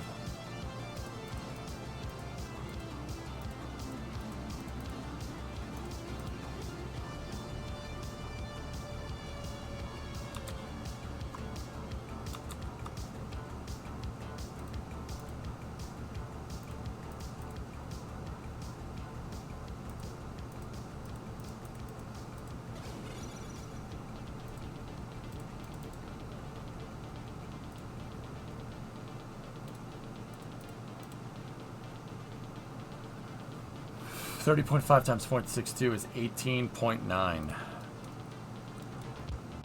So that's 3, 6, 9, 12, 15, 18,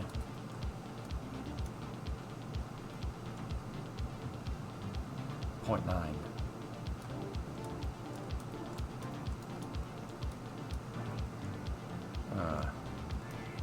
We're close.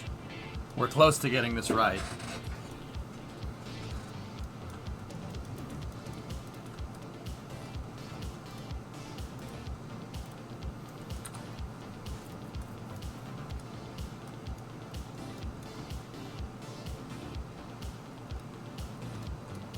Did you see this? I guess they'll be paying a big fine. SpaceX hasn't obtained environmental permits for flame deflector system it's testing in Texas.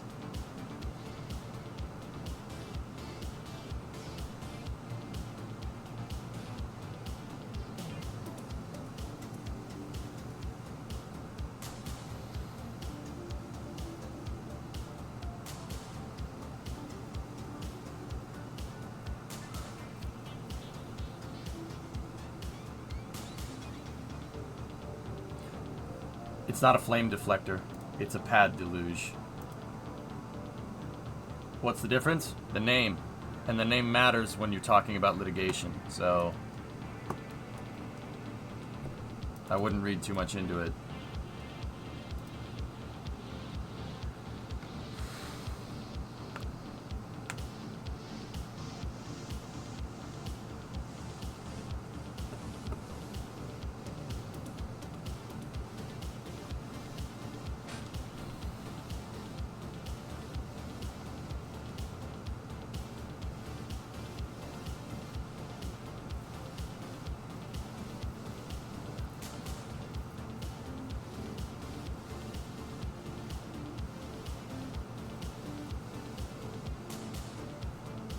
Launch sites that feature deluge and other water-based cooling systems in the U.S. have a permit equivalent to TPDES.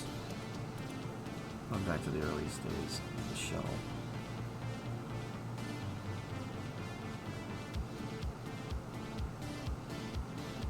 Okay, so the law covers deluge systems. All right, cool. Let me just see. According to the EPA, criminal enforcement actions can apply to people or companies who negligently or knowingly discharge pollutants from a point source into the waters of the United States without a permit. Penalties can include prison time and fines amounting to $2,500 to $50,000 per day.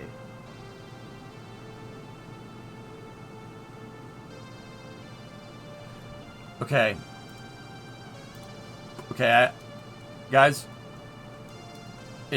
it seems like they might be in violation of the law, but I have a question. Isn't it just water? I wouldn't SpaceX probably, if I had to guess, SpaceX probably doesn't see it as industrial processing waste. They probably don't see it like that. They wouldn't. They probably have some type of legal jargon stating that it's a garden sprinkler or something, right? And if they're using, I mean, SpaceX might be able to get around that by using potable water. If they're using potable water for their sound suppressor system, it's not industrial waste. It's the same as like a garden hose. If they're using potable water, it doesn't count. They could be skirting legal by doing that. The other thing is,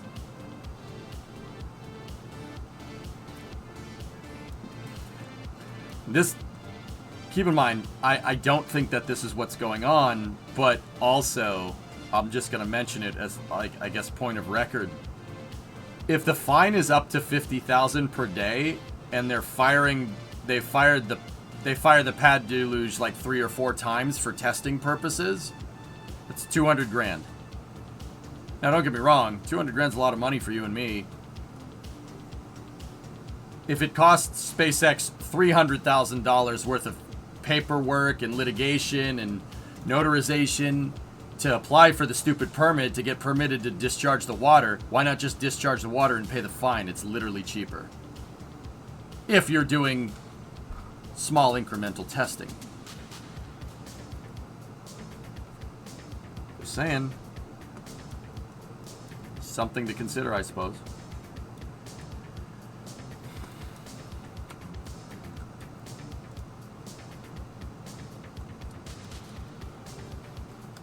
Like, I don't think that's what's going on, but also, it could be. What water? Oh, the watery kind. Potable water, drinking water. Or test it multiple times in one day and pay 1 fine. They've tested it twice, Roadrunners, on 2 separate days. They tested it again today. I'm wondering what the source for that article is. Just out of curiosity. So this is Laura Kolodny.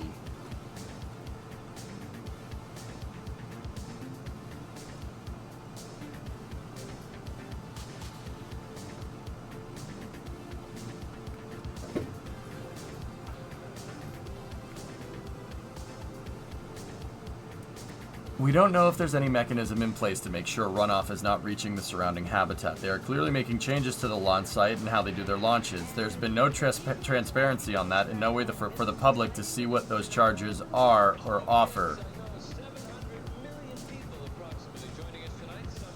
They don't offer any comment. Yeah, it's because it's not NASA. It's a private company on private land. But the argument, I guess, here is that they're discharging it onto federal land. Believe it or not, Texas doesn't own the land that directly borders with Mexico. There's a federal buffer zone right there. I forget how long it is. Washington, D.C. has the territory on like a strip of land that runs along the U.S. border. It's federal territory. I heard that SpaceX was using a fire hydrant line for a lot of their water, but I don't know the extent of it. You can drink fire hydrant water. I mean, it's probably not the best thing, but you can do it. I wouldn't call stuff that's coming from the plumbing system industrial discharge. You wouldn't want to be spraying non-potable water at your spacecraft anyway. Imagine if there were contaminants that got incorporated into the high-energy steam.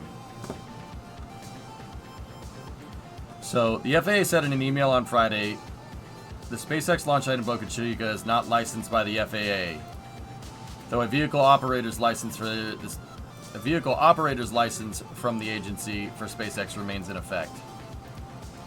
Video showing SpaceX testing its new cooling system this month showed that significant quantities of water from a newly welded piece of steel equipment at the facility flowed to the ground as a result of the test.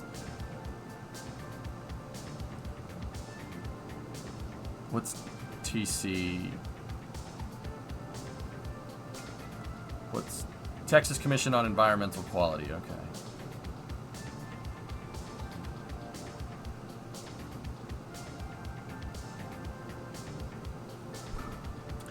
TCEQ representative told CNBC that no determination has been made as to whether the activity violated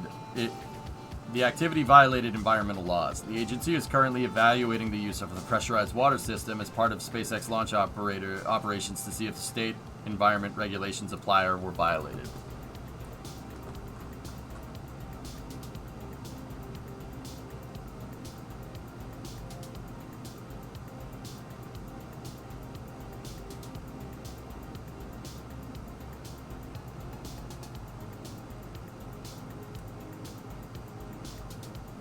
No, Reagan, but I know he was whining about that. SpaceX hasn't obtained environmental permits for flame deflector system it's testing in Texas is the headline from that article, guys. And at the very end of the article, not even the Environmental Conservation Agency that has jurisdiction here knows if it's a violation. So saying SpaceX hasn't obtained environmental permits for their flame deflector is kind of ridiculous because not even the people who enforce that know if they're in violation of it. So there's a very good chance here, if there's no determination on it, or they're using potable water, for instance, that they don't need to apply for permits per the constraints of the law, which is kind of interesting because the headline of that article seems to very much imply that they're breaking the law. Interesting, right? I'm serious. Look, I mean, unless I'm being a jerk about this, SpaceX hasn't obtained environmental permits. That's what that says. If you go all the way down to the very, very bottom of the damn article, the Texas Commission on Environmental Quality representative told CNBC that no determination has been made as to whether the activity violated environmental laws.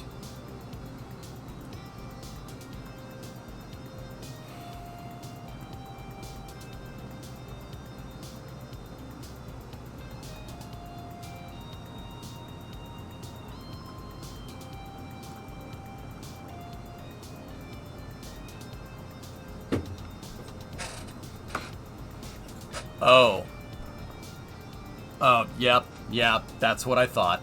There it is. Yep. Nice. An environmental engineer has been tracking how SpaceX and other aerospace companies... Yeah, okay. Other aerospace companies. Yeah, okay. All right. Comply with environmental regulations in Texas via his newsletter. Industrial process water is a regulated pollutant under the Clean Water Act. Yeah, I saw. Yeah, he had a lot to say about this. Heat silt and a range of chemicals mixed in the wastewater will heat.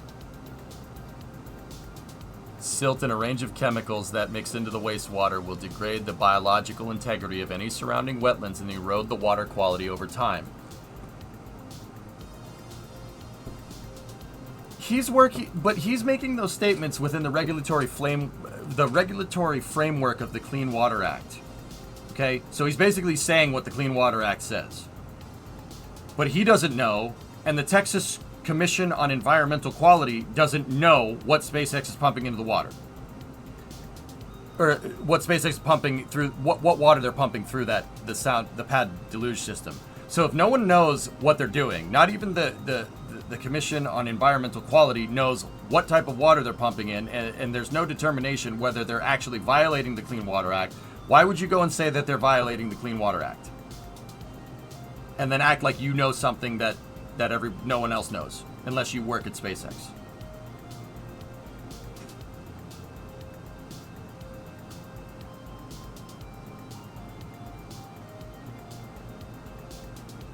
If they're using potable water, it's not industrial runoff. And I'll bet you they're using potable water because what was said in chat, you don't want to spray contaminated water at a rocket. Because then you could potentially get reactions when the water absorbs all the heat. For instance, you don't spray a pad down with salt water for your deluge system. That's a really bad idea. Salt does weird stuff when it gets heated up. Just saying.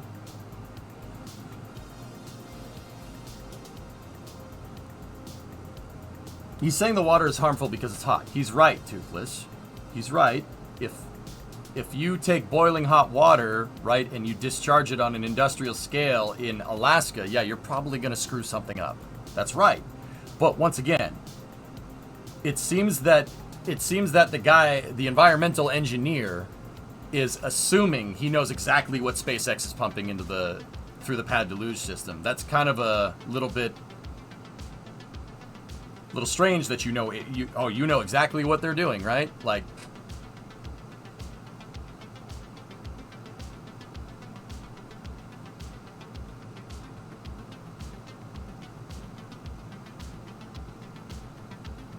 yeah, what? Interesting. It's very interesting that it's very interesting to me that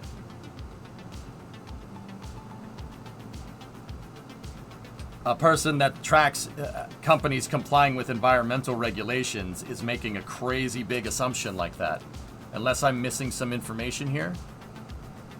Like, the thing is that if SpaceX is discharging industrial waste under the Clean Water Act, right?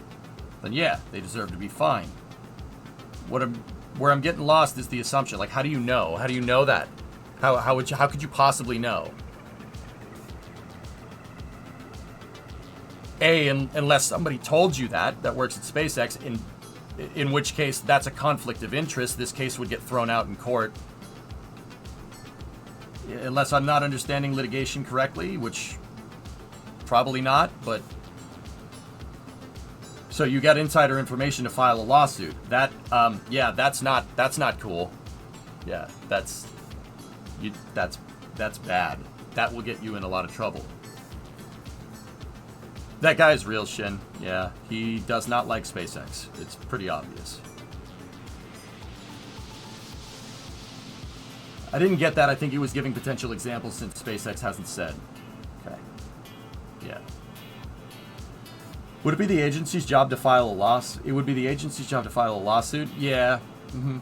Well, I don't even think they need to file a lawsuit. It's subject to fines the lawsuit would be whether they're in the contention as to whether they're violating the Clean Water Act. That's where the lawsuit would be, not whether they would get fined or not.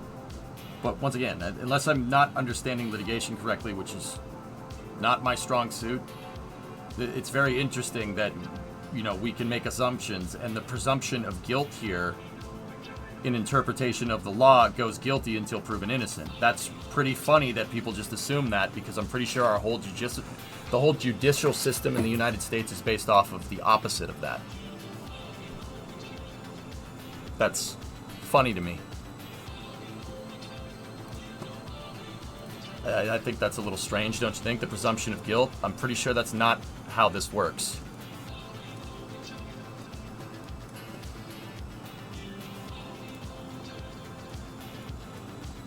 What is that? What happens to the water that's used in the system? It's discharged into surrounding areas, John. That is environmental wetlands. It's environmentally conservatory wetlands. That's the right word for it. I mean, what other launch companies are there in Texas? Firefly is technically in Texas. That's where they do a lot of testing. I'm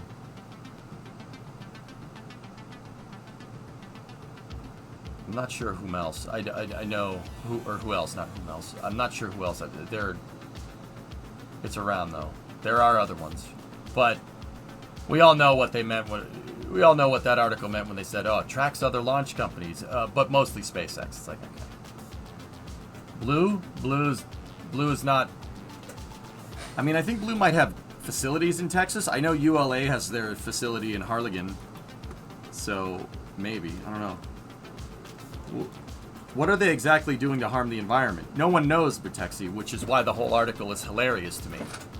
Even the people who are in charge of enforcing that fine don't know what SpaceX is doing. They said that at the very end of the article.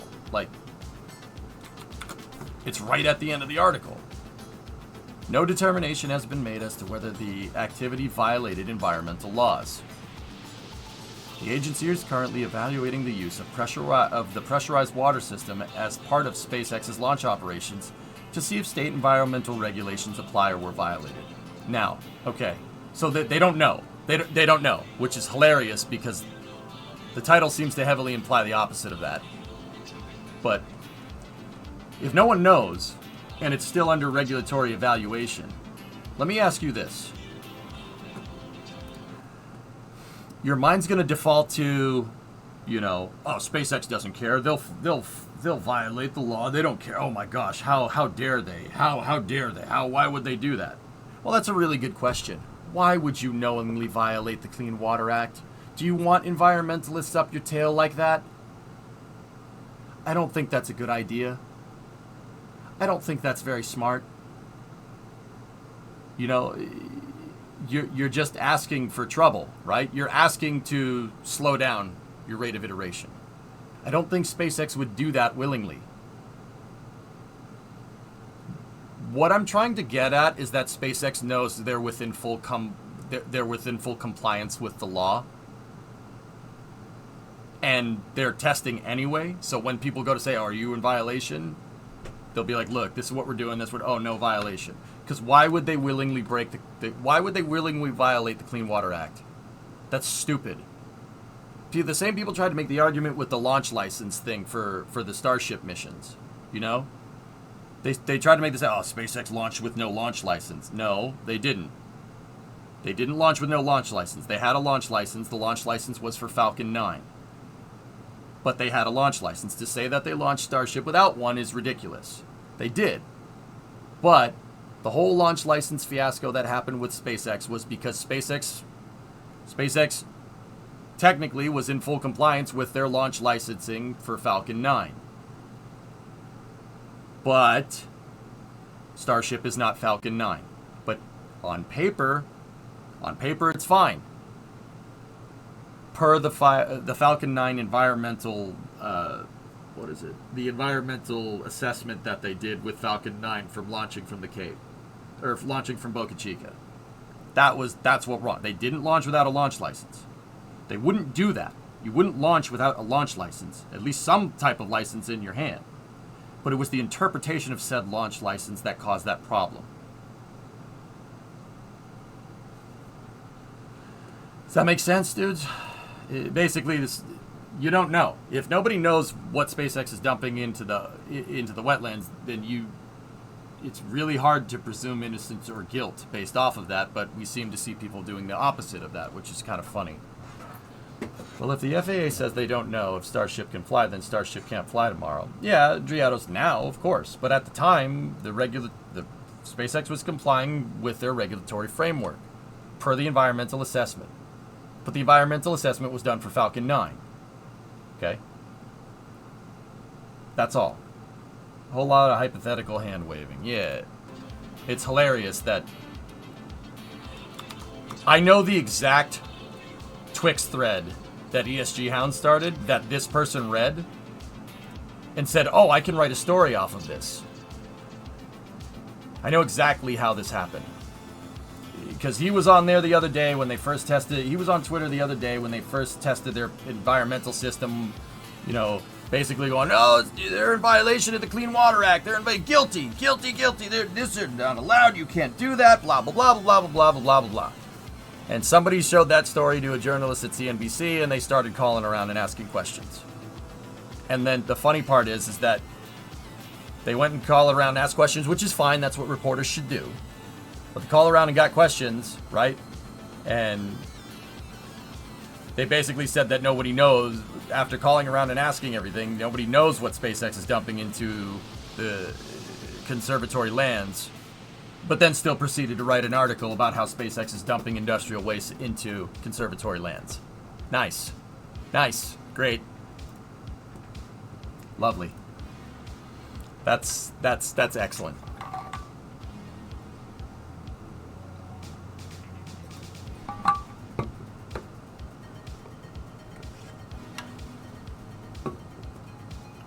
You can call it Twix, you can call it Twitter, you can call it Candy Bar. I don't care.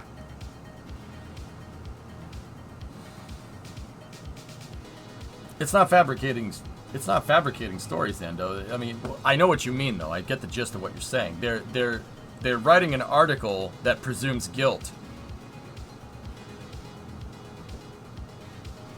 which, yeah, that's not cool. Don't do that. Anyway, let's get back into this stuff.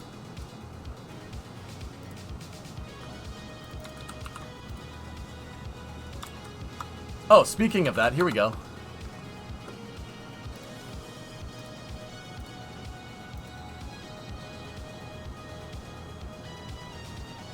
Dude!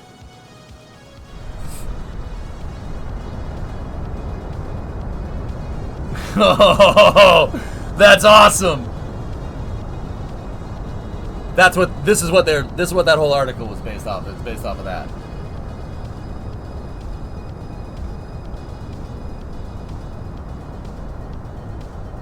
I'm telling you, Ando, the point that chat brought up about why would you spray non-potable water up at a rocket's engines?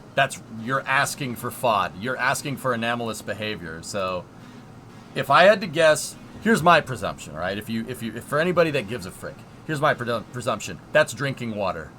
They're using drinking water. That's my presumption. They're using drinking water. There's no way they would willingly violate an environmental act, because you know the bullcrap that comes with it, right? So them using drinking water might cost them a little bit more, right? But also, that means you don't have to worry about it, because no one's going to care if you pour drinking water on the ground. If they're using potable water, it's not classified as industrial waste. That's my guess. If I had to weigh in, that's what I'm guessing.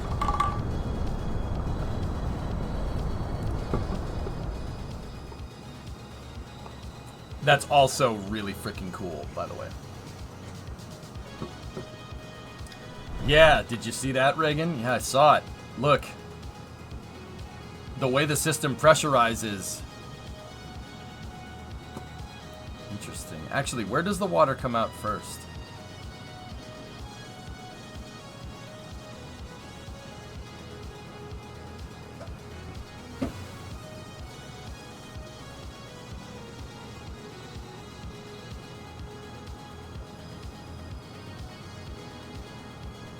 It's a very expensive shower head.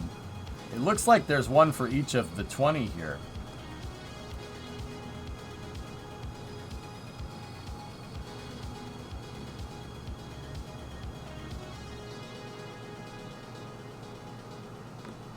That's freaking cool, actually. Oh, another thing to note, dudes. Look, see the points? The points right there on each of the the stands, how they welded plates in here to make it, to basically deflect heat away from these. They're spraying them. They're film cooling the points right there. They're film cooling it in the corner, like right where it touches the ground. The reason why they're doing that is because that's where it's going to get the hottest. See? Right here. They're film cooling it. Smart. Smart. I wonder how much water that moved. That's a lot of water.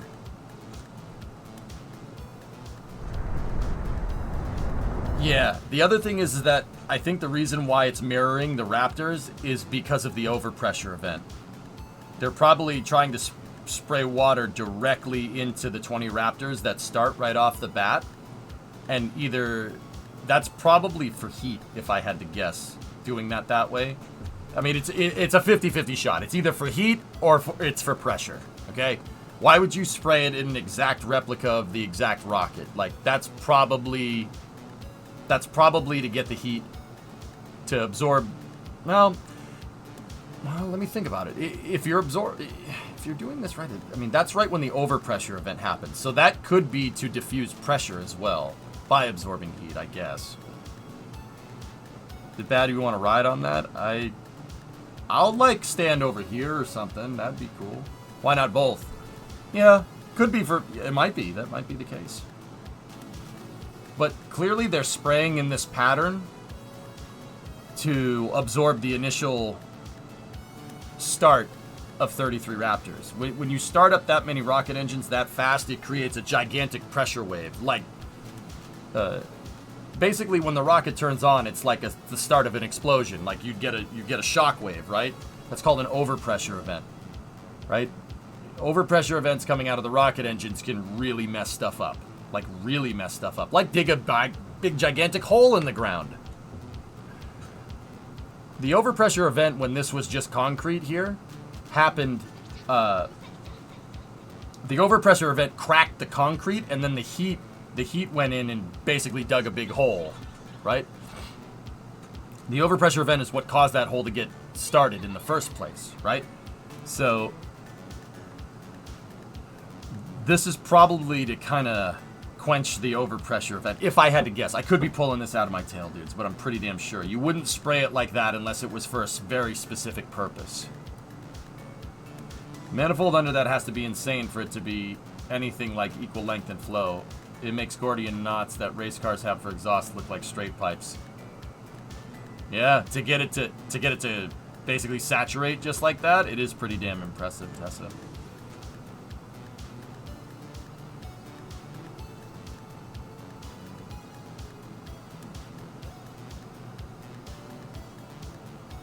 That's cool, man.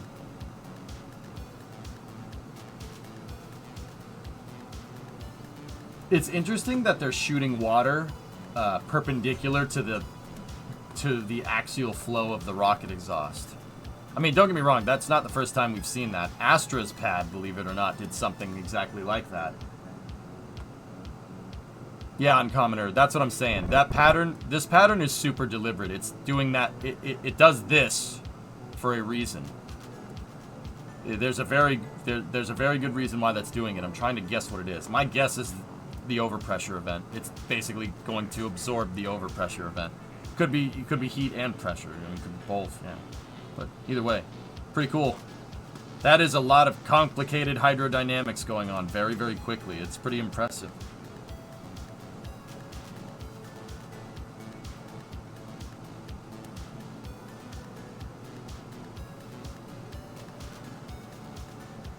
Also, it looks like there's a spray pattern for the inner ring of engines, too. See them? 1, 2, 3, 4, 5, 6, 7, 8, 9, 10, 11. Oh, there's 11 there. Interesting.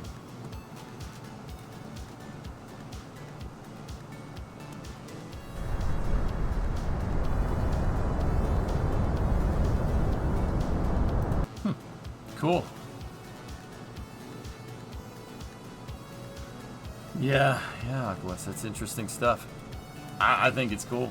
Anyway, let's get back to getting our dimensions right here. This pattern deals with moving the pressure out and away for better resistance. That sounds right, Blue, yeah.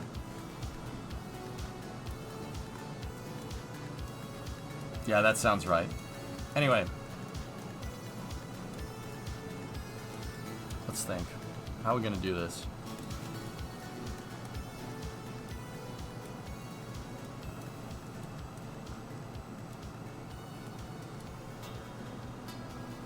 I think the very center with no water is covering a weak point. No. There's no water there because there's no rocket engine that's directly in the center erudite. There's a cluster of 3, so there's nothing in the center. Start with the main structural point of the craft. Well, I don't even have the lengths right, 95.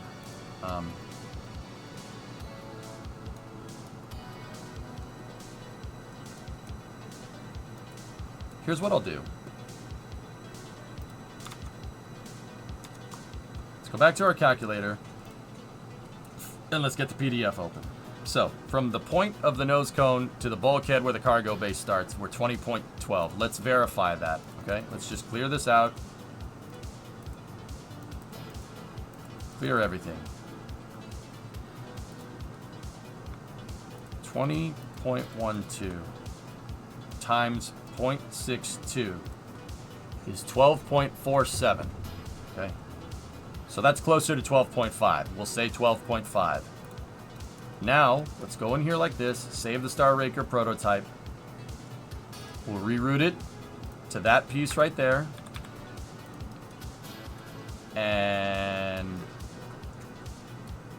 get rid of the rest. 11.7 is where we're at. We need 12.5. So, 1, 2, 3. No.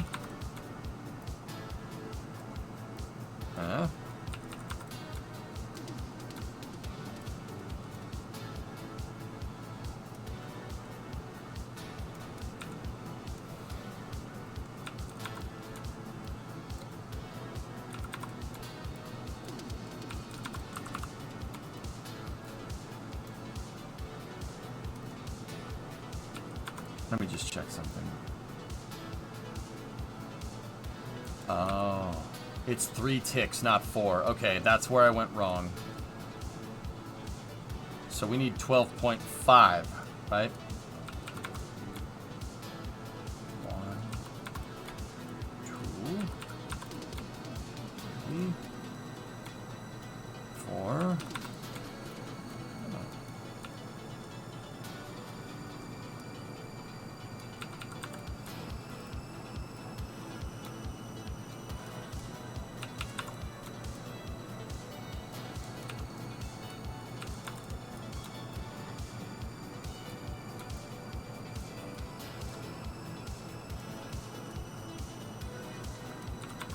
One tick apart. Okay. Reload.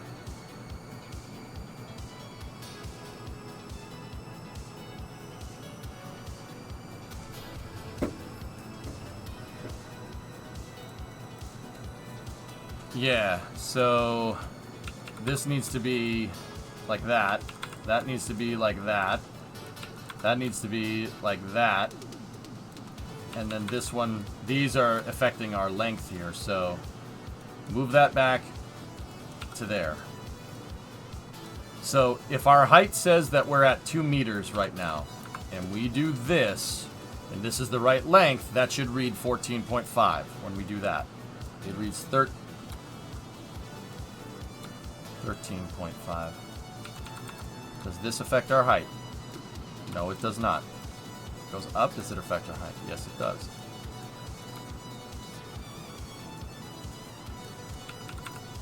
Does this affect the height? 13.6. 2.1. Huh.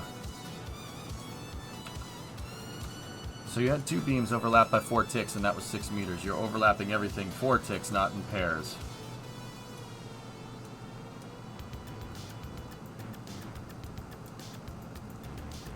Yeah. So you're saying 2 tick overlap, right? I did too much.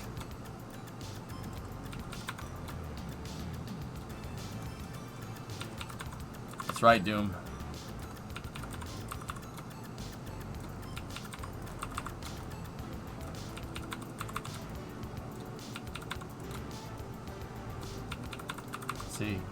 I used to know this stuff by heart. I'm a little annoyed that I don't.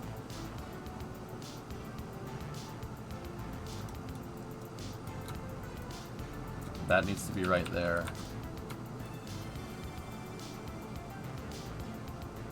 That's 2 ticks overlap.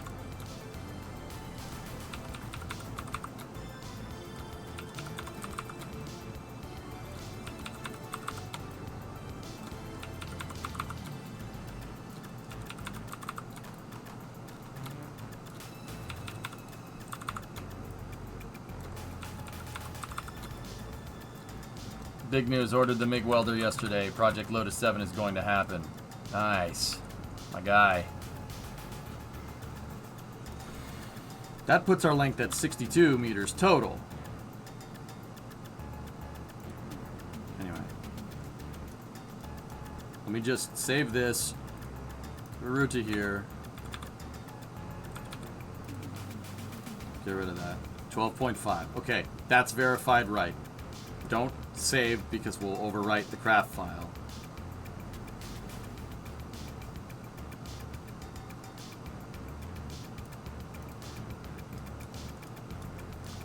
All right.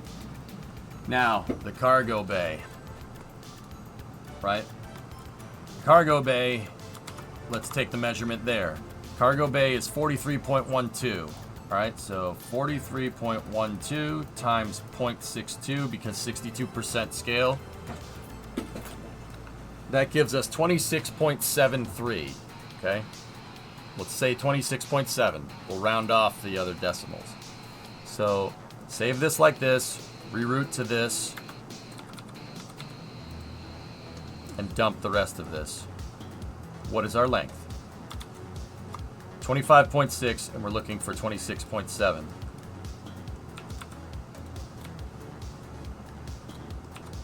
I'm wondering if we 1, 2, 1, 2.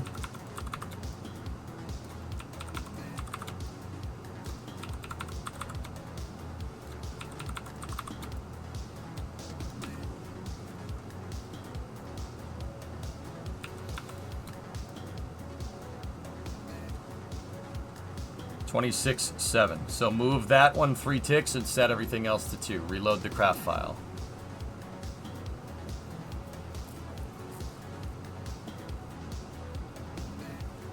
If you overlap 2 at every joint, midbar loses 4, endpoint only loses 2.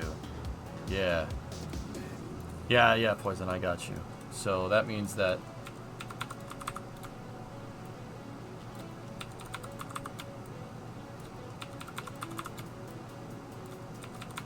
I'm getting the proportions for the plane.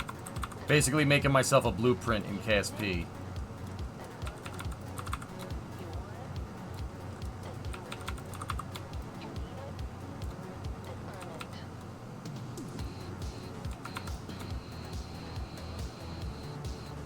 There we go. That's it. Okay. So let's just make sure that the part of this I-beam is lined up with that one, and yes it is. Okay, so now the engine section, right? The engine section, the whole vehicle is 93.82. So we need 20.12 plus 43.12. And then we need to take the addition of those, 93.82. So 93.82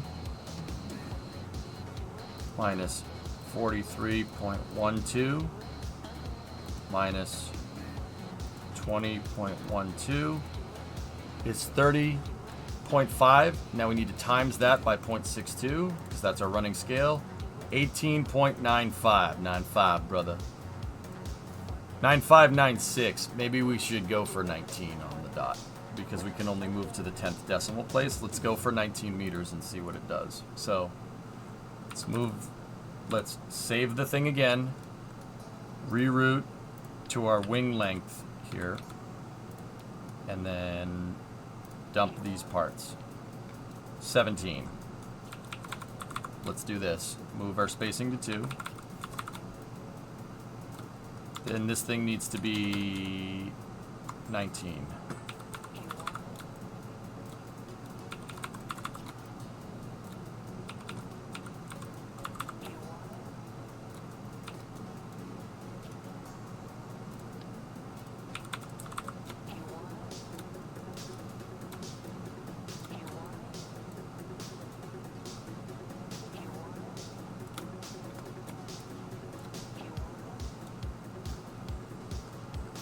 Another shot of the water deluge was tweeted by Elon.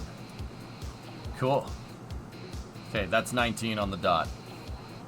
Don't save. Reload. Basically, I'm isolating each individual measurement length here to make sure that it's right. So first thing we got to do is move this up here like that, and then set our spacing. 1, 2.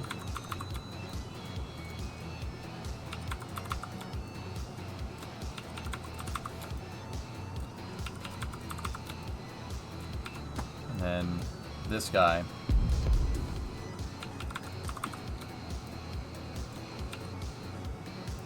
Save.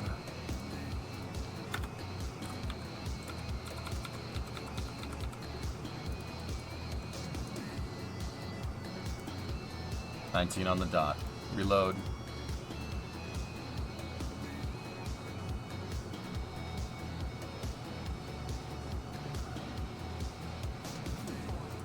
Okay, Sawyer, what's that bit?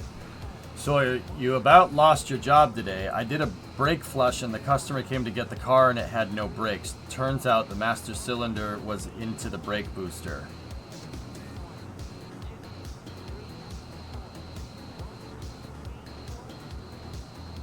What?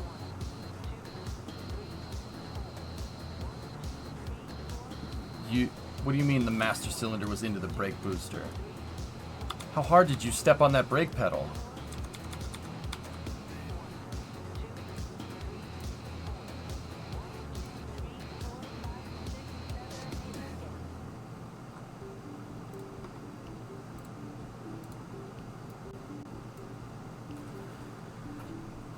It was leaking into the booster.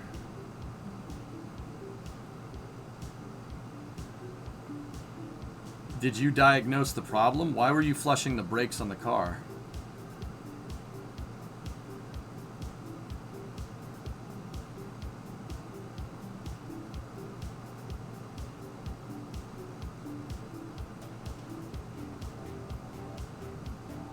What are we looking at? Oxy, this is SpaceX's pad deluge system. The last time SpaceX went and fired their rocket here, it dug a big hole in the ground. Yeah, that wasn't ideal. So,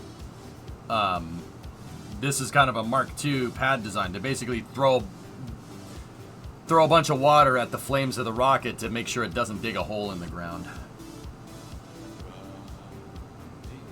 You did diagnose the problems. Maintenance, we sell a brake flush. It was just maintenance. You sell a brake flush every 20,000 miles.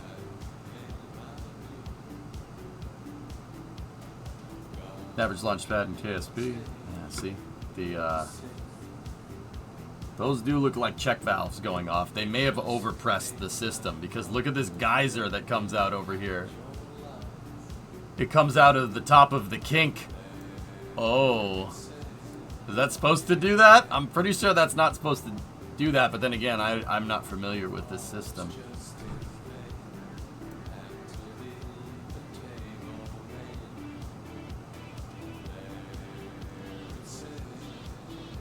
Yeah, that's pretty sure that whole thing is not supposed to do that.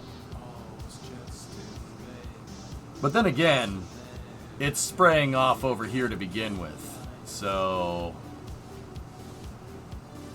it sprayed off to start. That could just be a bleed to get all the air out of the system.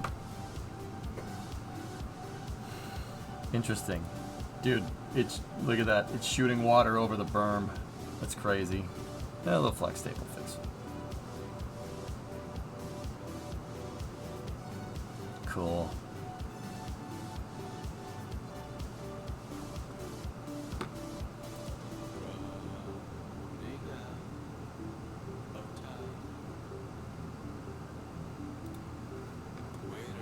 Water. That's cool. Alright, anyway. Back to our measurement. So we verified that all three of these measurements are correct.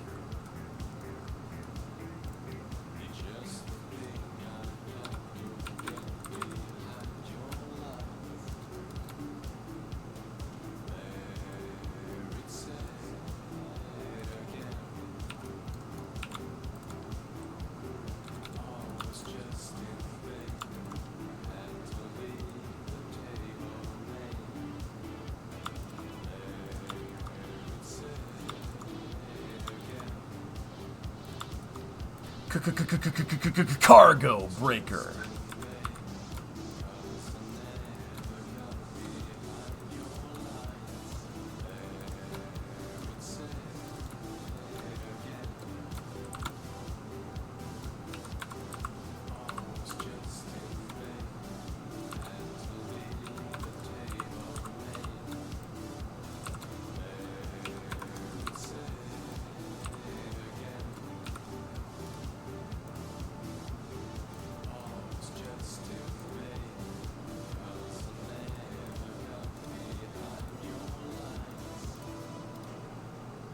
Wait, why am I spelling cargo again? I don't need that. This is the fuel go and tank. throttle up.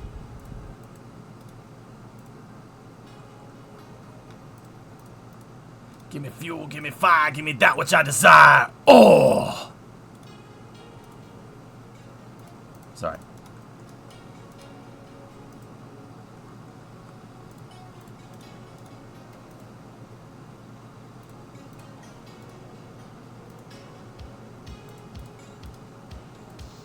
Fuego.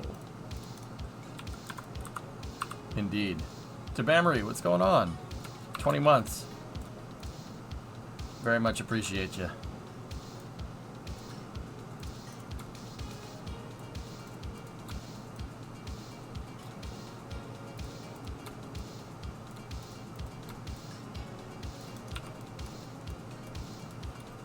Okay, so now what do we do about this? The overall length of the vehicle here. It says the overall length is 9382. That's the last one we need to verify before we do the wingspan. So 93.82 times 0.62. Nope.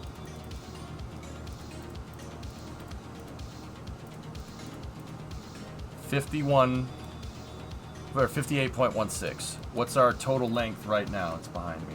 Boop.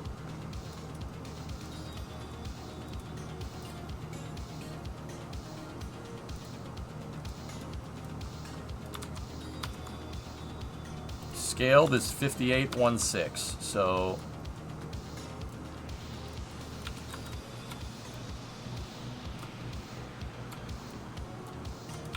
bingo. We got, ladies and gentlemen, we got him. That probably is the rounding error here. We're good. Talking heavy launch, Sindel? Yeah, it's tonight.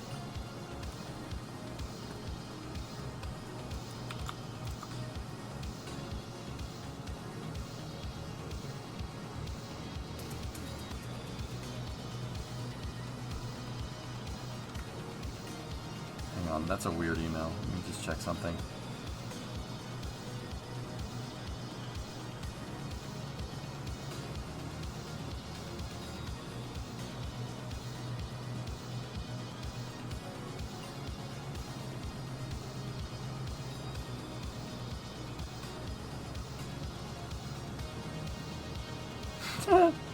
Alright. That's weird. Whatever.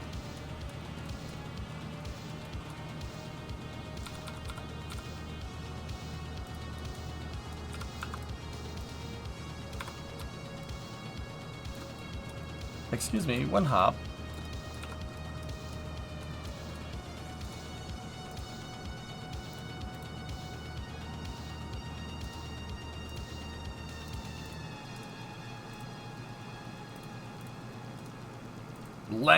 The there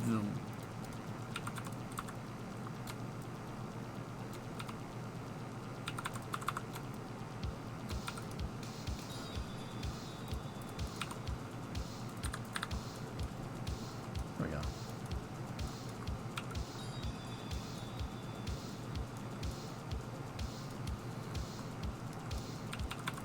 You know what? Center format. Yeah, for the writers.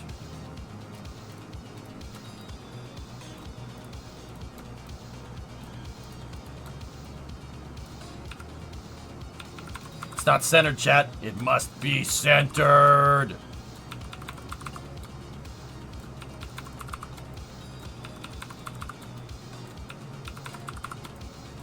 Good enough.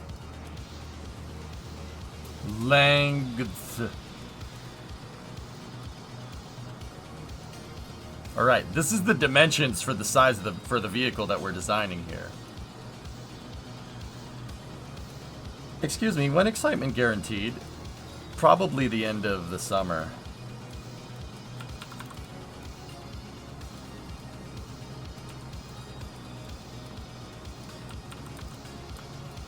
Oh, there's our rounding error. The rounding error is these pieces. So that needs to go that way, and then this needs to go there, right? And then this piece, it's probably picking that up as a length measurement. Yeah, there we go.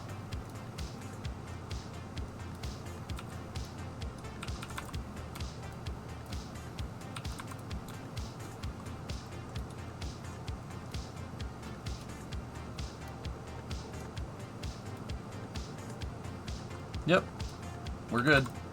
That means that this thing needs to be pretty much right there. Excellent. Cool. All right, so we got all of our components. Argo.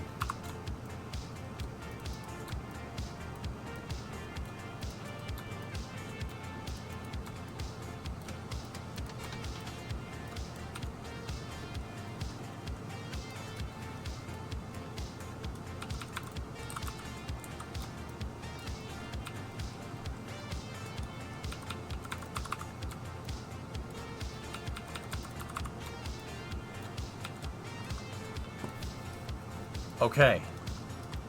Now we just need to get wingspan. I'm not sure where the widest part of the wings exactly is. Let's see if we can find another cross section here.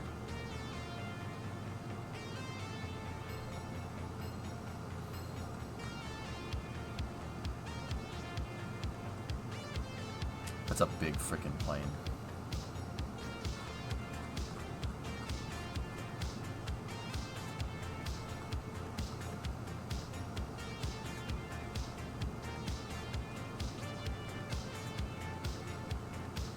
Yowzers.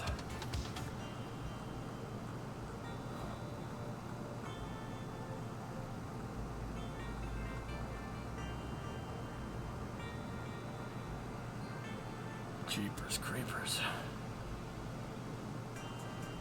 We shooting a film now? No. That's Fargo.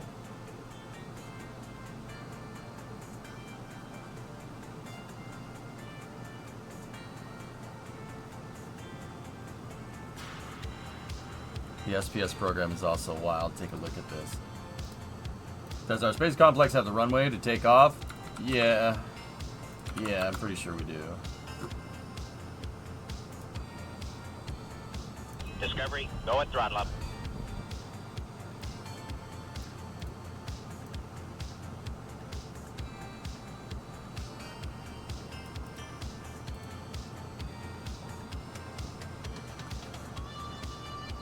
Hey, Eddie. Is it hot in here, or is it just EJ? No. It's just the heat wave. Yeah. Yeah, you're not kidding. I actually should probably go open up my garage door and let some of the heat out. It's basically, the whole garage turns into a freaking kiln in the afternoon. Dude, I'm sweating my balls off right now.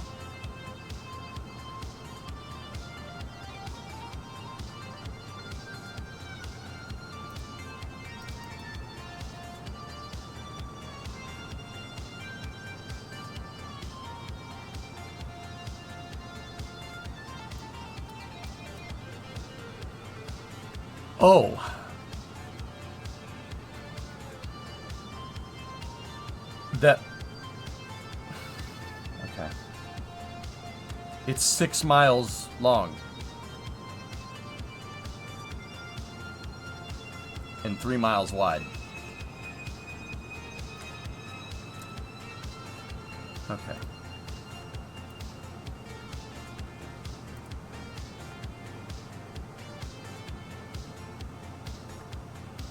Alright, where does the back of the wing end up? I think the back of the wing element ends at the back of the plane per these renders. Yeah, it does. Okay. I'm just trying to figure out where the wings need to end up. I'm pretty sure, like, right here. Like, I really wish I could find a measurement for this.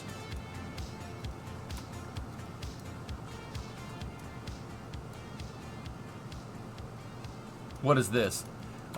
Antares, I'm working on the proportions for building that in KSP. Yeah, that's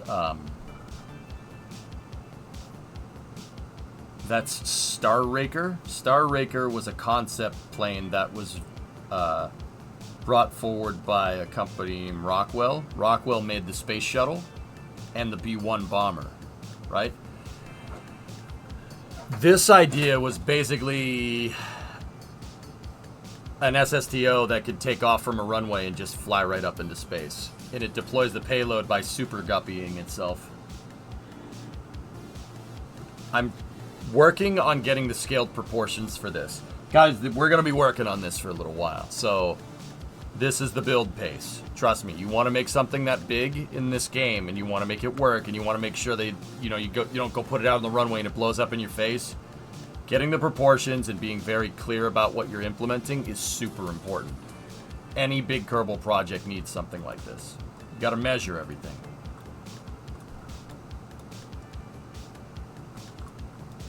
Yeah, Chaos. Yeah, right? This thing is like if you took... Yeah, it's like if you took an XB70, an SR71... So take SR71 engines, put them in an XB70, then combine that XB70 with the space shuttle and a C5. That's what this thing is, which is just...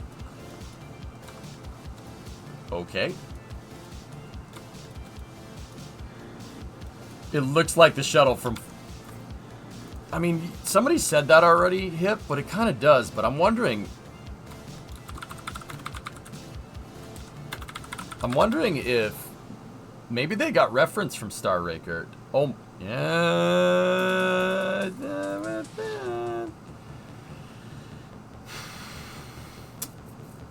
Yeah, maybe. Maybe. It kind of bears a passing resemblance, though.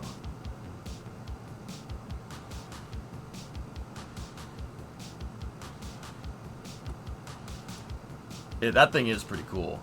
It wouldn't have gotten very far in the atmosphere with no strakes, though. But then again, it's Fifth Element. It has plot armor. Something like this would not fly very well. Pitching moment would be atrocious.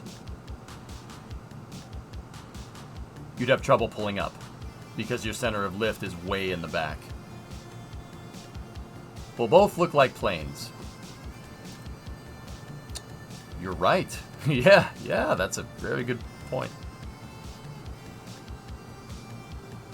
Add canards. Shut up. So it looks like the wing... I'm trying to find where the longest point of the wings would be. It's obviously out on these wingtips, and those are very, very close to the actual, like, back of the airplane. Let me just make sure we got the span right. Is there anything in here that talks about wingspan?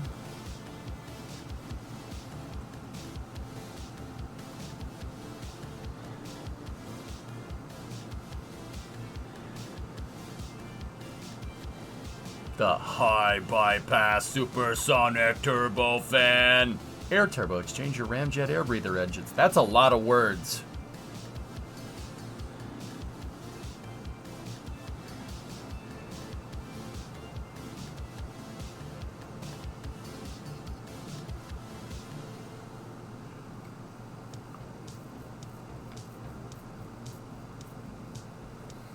It's got a 6 meter cargo bay.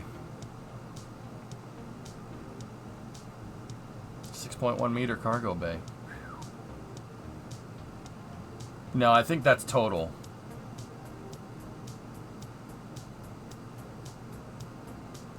That's 6,200 kilonewtons of thrust. That's a lot, dude. That's not a small amount of thrust.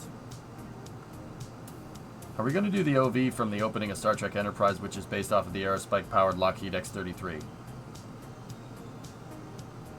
No. I built that?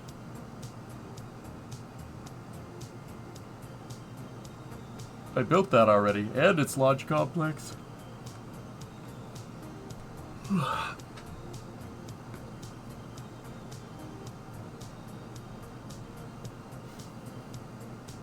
I'm looking for measurements or something here.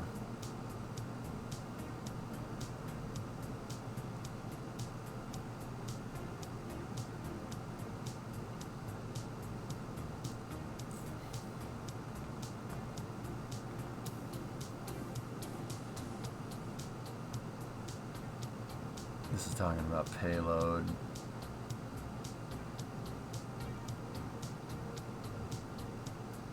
Mini Star Raker.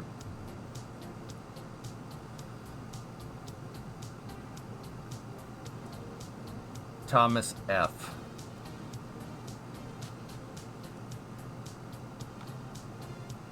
I'm trying to see if we can get a wingspan number here.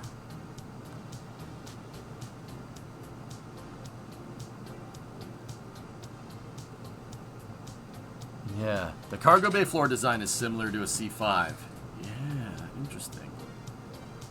Yeah, so you could move military pallets with this thing. That's cool, man.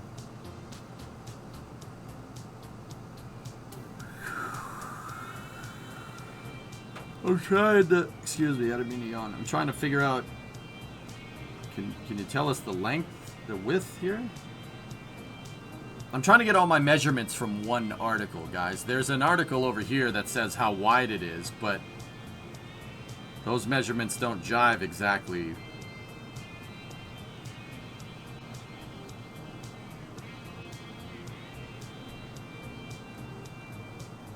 They don't jive exactly with that PDF.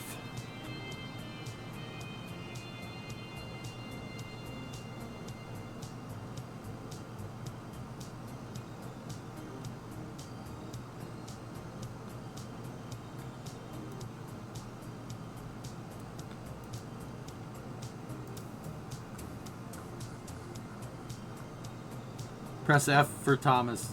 Respect. 43.12. Maybe these are right, and I wasn't getting my I-beam spacing right. I'm pretty sure now that I'm looking at this, because it says the payload bay is right. This article's probably citing that damn PDF.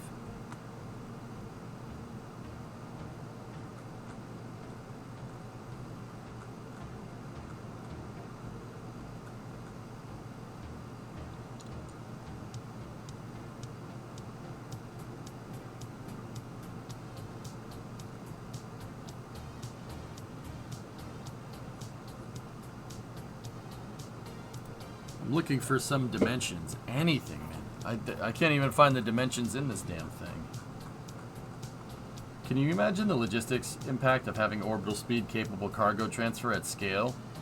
Even to terrestrial destinations? Yeah, point to point, man. Point to point suborbital. Turns out that SpaceX wasn't the first one with that idea.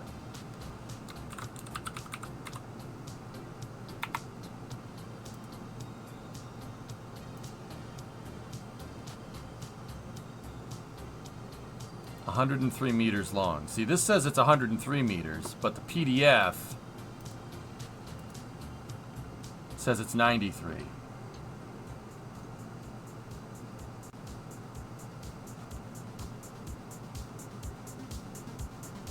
Oh, it includes the tail. It includes the tail. Yeah, because if you look 20 meter... Here, let me zoom in. If you look, 20 meters from there to there. So that means 10 is about from here to about here. If you take that and put it over the back, that's about the same. Okay, so that means 9382 is right. That means this thing is citing the article is citing the correct measurements, and I just screwed it up. So the reason why I want to use the article is because this says the wingspan, 93 meters. That's why. So 93 times 0.62, 57, 66. Yep. All right, we're already scaled correctly. I mean, these I-beams aren't on center, the same as the measurements, but that's not that big of a deal. It might be a stupid question. Aren't the air intakes a problem during re-entry? The intakes can close, Intaris. They close. They close up. Yeah. It's a ramp intake like on Concorde. Ramp intake. It's not a stupid question at all, by the way.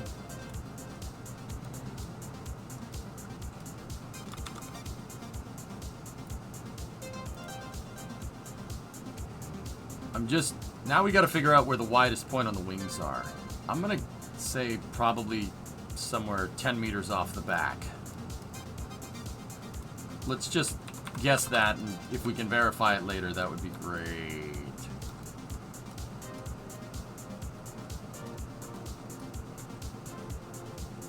Actually, where it is not that far off. Let's just...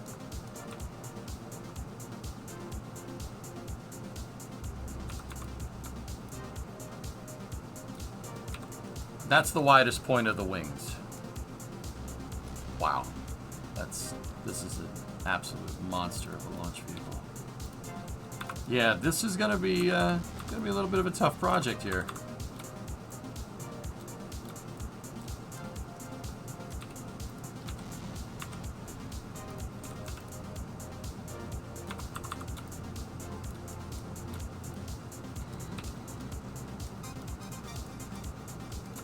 There you go. So, like I said, I'm just making 3D blueprints here. And, yeah, we're going from there. Oh, okay.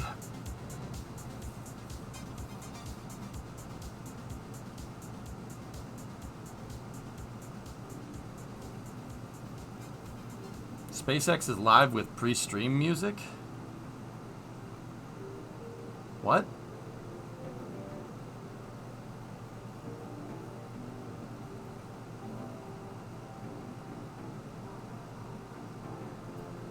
What do you mean? Wait, God, why would that...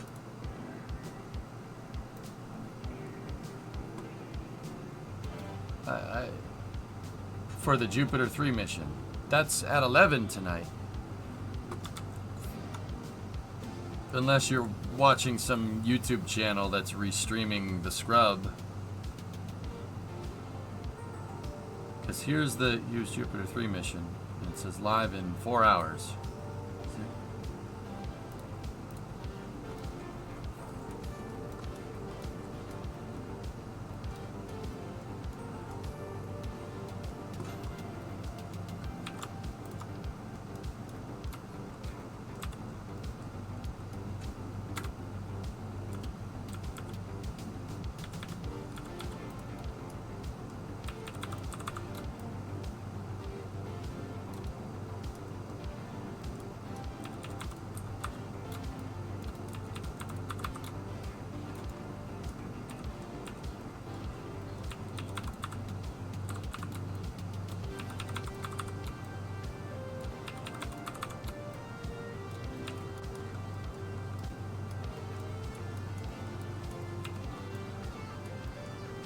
Must have been a glitch on your end. People do scam coverage, gotta get viewers.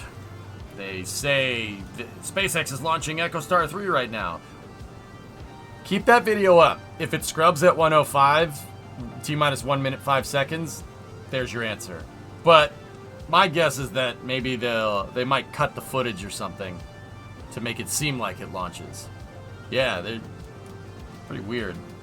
How do you plan on putting cargo into this bad boy? So, Mason, the same way that it puts cargo, the same loading mechanism that they were going to do in real life.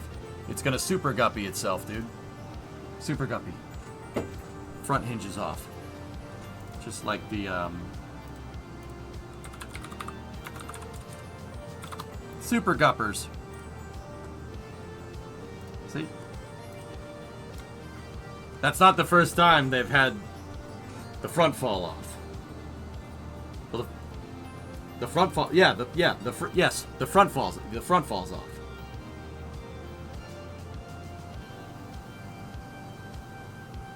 It's called stuffin.space. Or stuffin space, D plus. Yeah. Sky Rogue Space or something. Sky.rogue.space. That's it. Yeah. Yeah, we're gonna do something like that.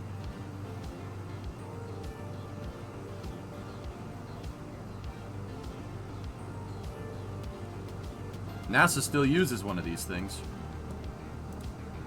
They use it to move around Orion capsules, believe it or not. And T-38s. And that. Look. The guppy is giving birth to twins! The mother rhino is giving birth!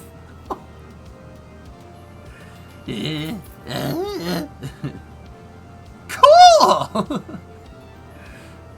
DJ, no!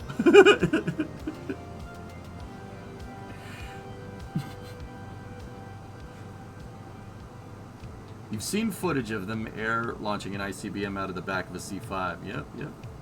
This is a 1965 Aerospace Lines Super Guppy, and it's one of the most weird-looking planes I've ever seen. And today I'm going to fly it, and then I'm going to give it an EJ score.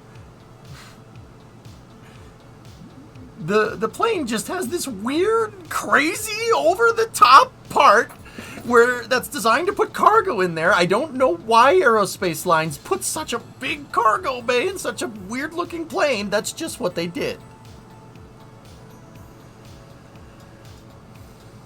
Yeah, I like that part too, Zombie. Also called the Beluga. We don't talk about that plane. That plane is ugly. I don't care what anybody says. It is just... this...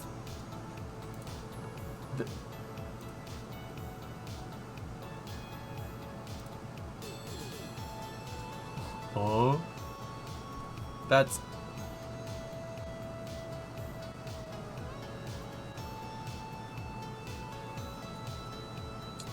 Discovery. It's the Go and same throttle up. thing?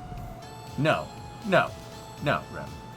The Super Guppy is based off of a 377 Stratocruiser, which is based off of a B-29, okay? A pretty damn good plane. That is just a bastardized A330. They are not the same. We are not the same. Repit 37-month resub. It could be a 300 max. I forget which one. Crew Guppy went. Shut up. Shh. Quiet. Just.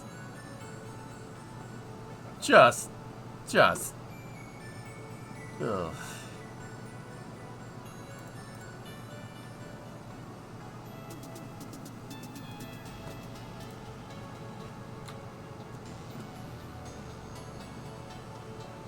I like the Dream Lifter. Me too, Fred. Me too.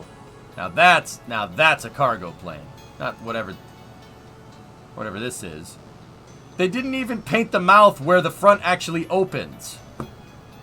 So that's its nose. That's its nose opening up. All right? See the paint for the mouth is right there. And they have the eyeball and its nose is up. Great. You guys fail anatomy class 2 over there? What are you doing? Gupper Raker. Oh, God. Star Raker X Super Guppy. No. That sounds like bad anime fan fiction.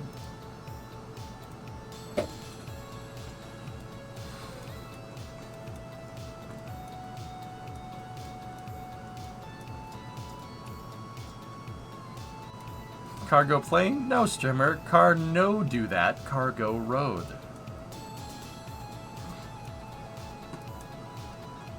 Alright. So, we verified lengths. I'm pretty sure that that's where the wing tip ends up. You know. Paint is just the bottom lip and the white is the teeth. Zombie, that smells like copium to me. You been smoking that copium? You been huffing it? Drugs are bad, okay? Drugs are bad. Drugs are bad.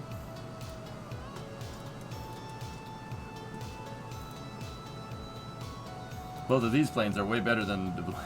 Yeah, exactly. Yeah. The Dreamliner, the Dreamlifter, and the Super Guppy showed up to Oshkosh. The Beluga didn't.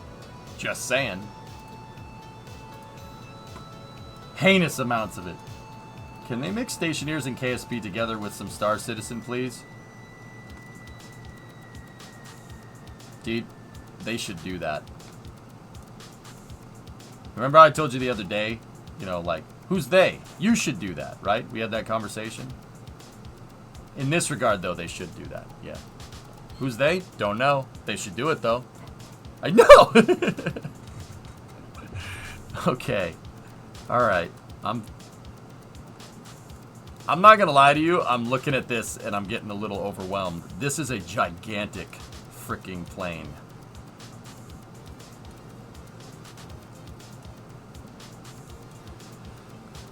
She knows. Super Guppy is 80 years old. Beluga is 20 years old. Find the errors.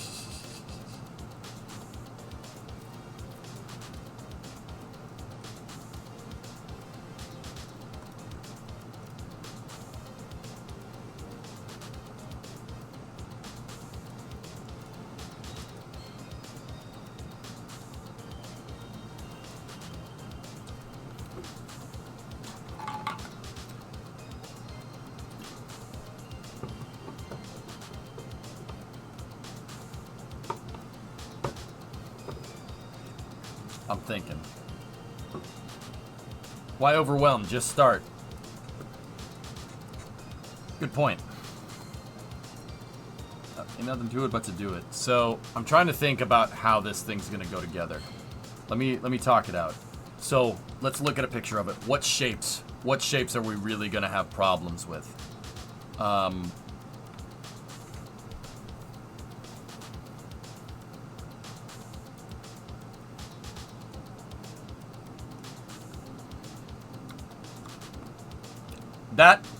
So from here to there, not gonna be that bad. That's fairing. We can make this out of fairing. I can graft a. I mean, I'm not gonna have a flight deck that looks exactly like that, but it's gonna be close. We can do something similar. That's not a problem.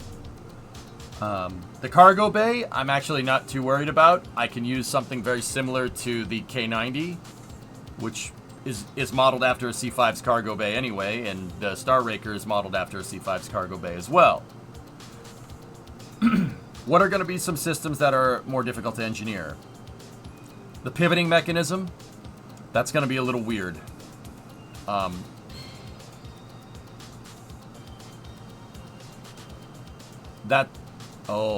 no. Okay. It's not a perfect sphere. There's a straight, not a perfect circle. There's the strake. The strake goes all the way to the front. Oh. Why is the noise pointy and not round? Because it's a horizontal takeoff and horizontal landing SSTO to mast.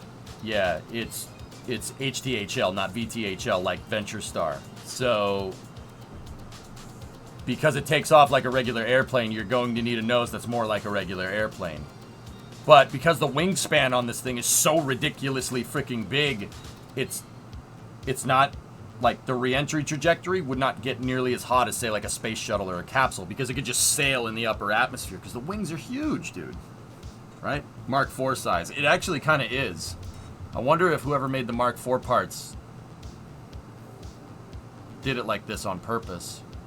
See how the strake goes pretty much all the way to the nose? I mean, we could do it. We could make the fairing shape and put wings inside of it, and we can bridge that strake shape. That shouldn't be too hard. The cross-section images will help. Yeah, for real. Yeah, see. Yeah, wow. Look at that. Guys, this shape right here is actually not as bad hypersonically as you might think. It's not too bad. I will tell you this, the armpit right there is going to get really freaking hot. That's where you're going to need the thickest tiles, at least out on the wings, with the exception of putting them up at the front. Or just use 1.25 flags as the straight leading edge. Actually, Demo, I was thinking about 2 wings like this with the 125 flag kind of bridging them together. That actually is not going to be too bad. We should be able to figure that one out. And if wings don't work, because it's going to throw off COL, we can use panels too. I think the wings will be the right solution, especially if we clip them far into the fairing and make sure they don't generate lift.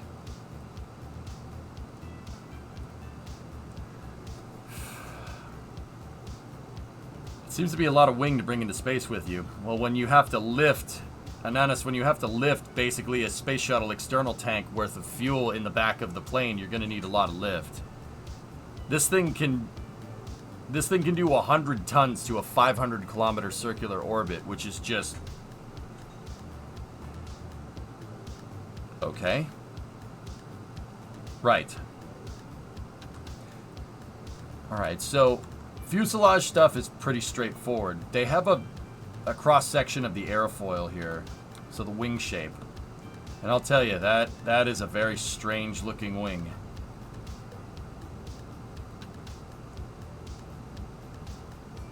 And this over here seems to be a cross-section of the ramp intakes.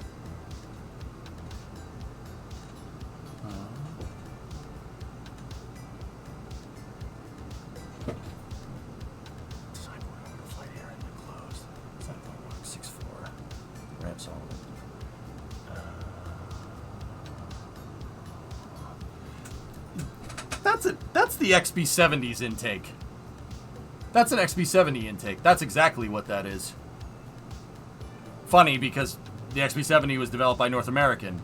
North American merged with Rockwell a couple of years before this proposal came out. In fact, it was North American Rockwell for a little while.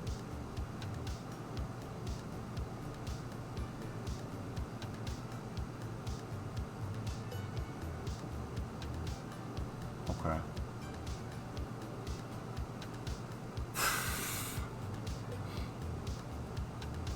That's an XB70 intake. But I see how they're blending the shape. How they blend that shape into the back. Reuse what you can, borrow the rest, right? Wing tank, plan view, and root rib. See how the wing has that hump in the... That's where the engines are. I'm stupid. That hump in the back of the wing is where the motors will be. 5 head. I'm like, why does it indent on the back of the wing? That's so strange. Yeah, it's where the motor is, idiot.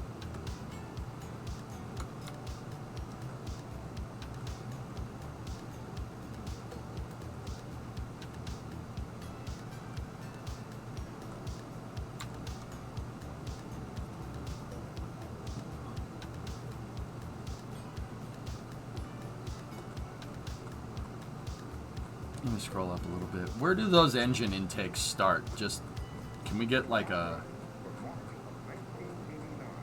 location?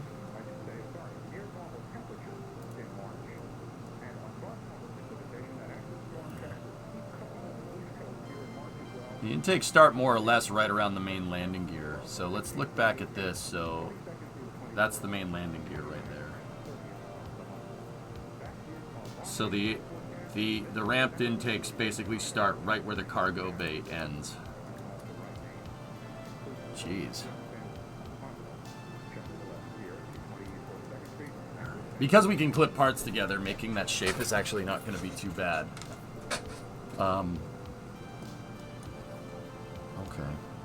Okay.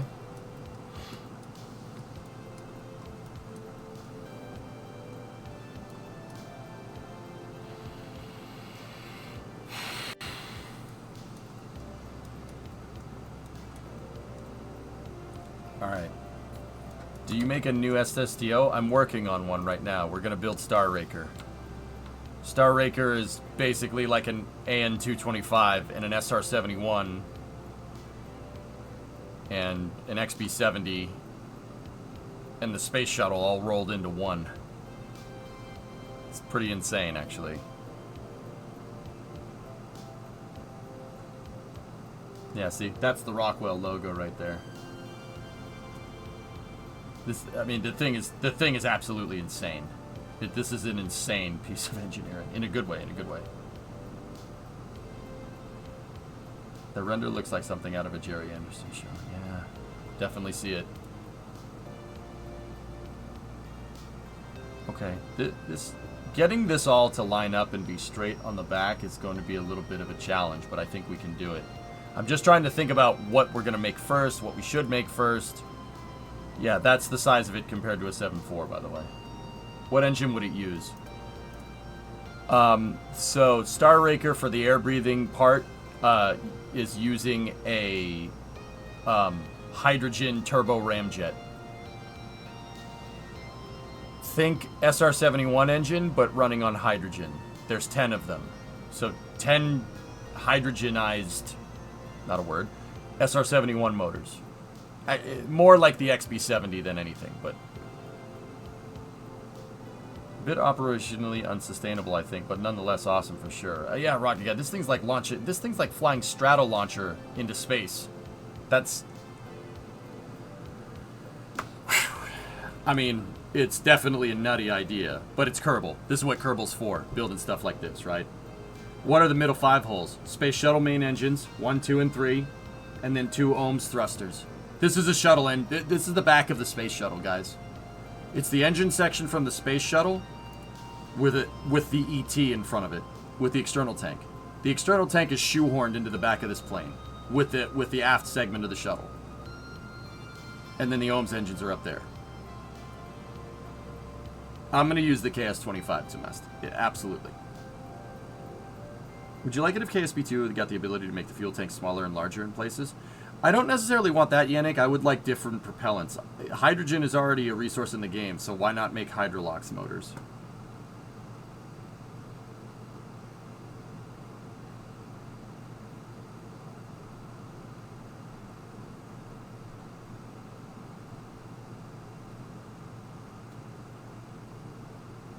This is insane, dude. So it's like shuttle engine section, like maybe half the size of the actual external tank, right? And then basically an inter-tank here that holds the cargo bay together. I mean, this part right here where the main landing gear is going to be that's going to be the most ridiculous part of this. Structurally, maybe that's where we should start, because that hierarchy needs to be correct. It has to be right. Do we have a forward cross section here? We do. Yeah, see, the shape is not a perfect circle, but it's close. Ours is going to have to be a perfect circle because fairing, but I can blend it to make it look right. The parts that are going to be exposed on the bottom there, we can get that to look right. So, we have a 6.1 meter cargo bay, so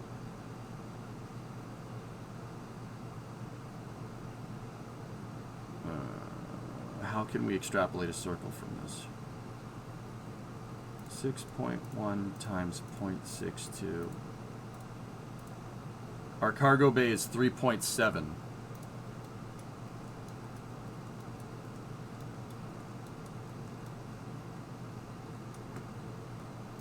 So our cargo bay usable space is going to actually line up pretty dang well with the tank here.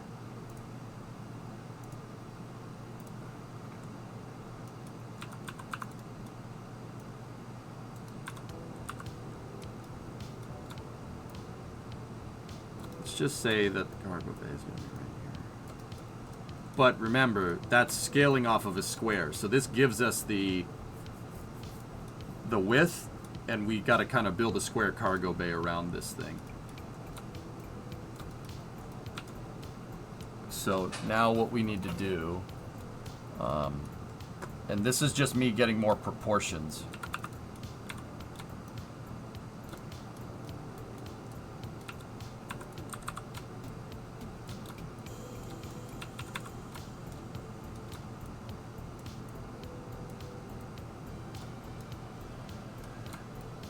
Okay, so now what we're going to need...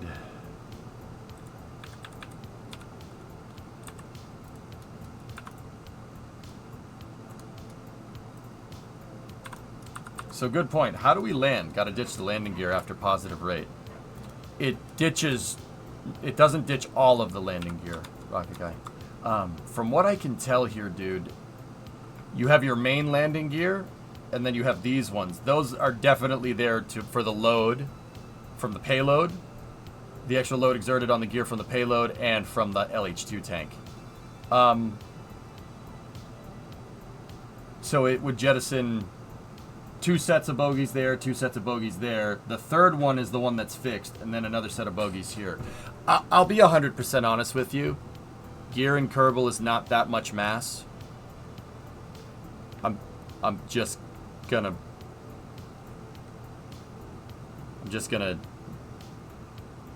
you know, have all my gear be affixed. But here's the thing: when we go to land, we'll I will only deploy the main bogies. I think that's fair.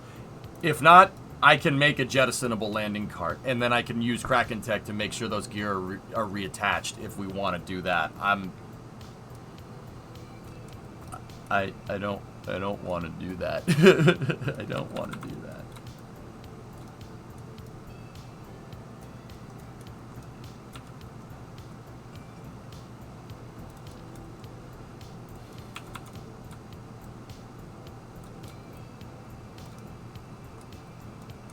Like, I'm not gonna lie to you, I really don't want to do that. The opening front end seems shaky. You know what, dude? With hybrid tech, not worried about it. I already envisioned the latch system last night. I know exactly how I'm gonna do it.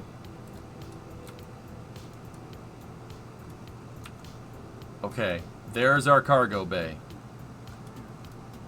Cargo road, EJ. How dare you?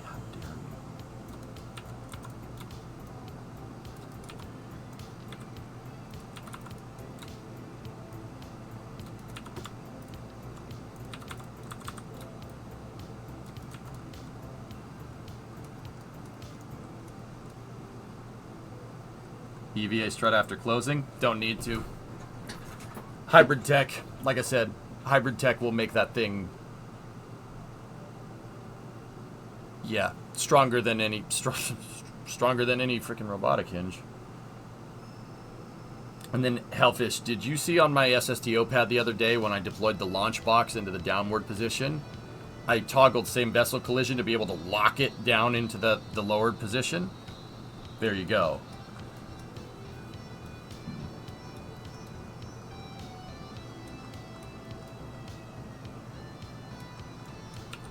So that's the size of the cargo bay. Let's just for instance, let me, just so we can understand some scale here.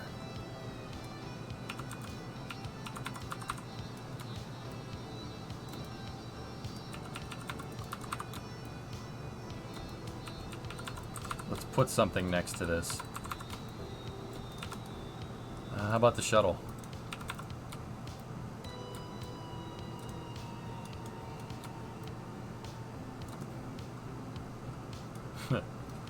It's pretty good. Last message. I also hate that the decouplers are attached to the engines and not to the tanks above. Is there a solution if you take a smaller engine than the tank?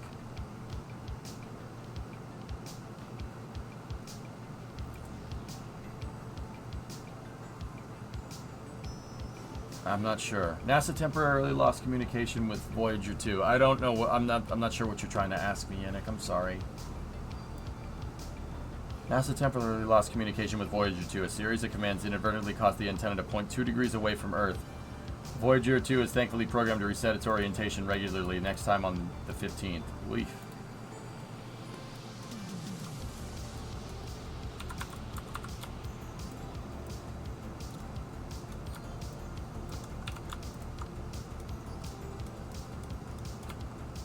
Where's the docking port going to be?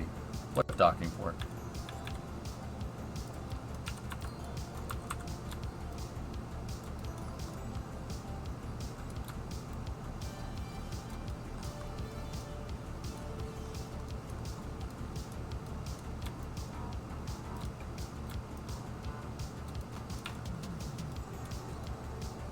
Damn.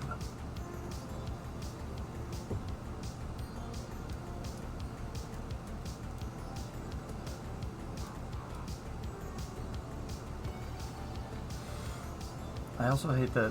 Oh, okay. I also hate that the decouplers are attached to the engines and not to the tanks above. Is there a solution? Oh yeah, Yannick. Oh yeah, easy peasy, easy peasy. Thank you, Aquilus. Here. Oh yeah, yeah. That's no problem. Yeah, I'll show you how I do it. Actually, I can just show you here. Easy peasy. All right. So Yannick, here's how I get this done. So you don't. Rocket engines are not structural, right? Obviously. So you don't want to do this, right? And then that is just annoying, right? And then put another tank there for your next stage. That puts the engine structurally in line, which is stupid. That's not how that works in real life. You're not riding on the freaking rocket nozzle. That's dumb. There's an interstage or something here, right? Here's how I do this. Watch. Take the engine, take it out of the main line. Alright? I'm going to do this quick, so just bear with me here, okay? So what I do is I take a 2.5 fairing and make an aft skirt, just like real life. There's your aft skirt, right? Now, obviously auto strut that. So now you have the aft skirt, and then take a decoupler, a small decoupler, doesn't have to be big. Do that. Put the small decoupler there.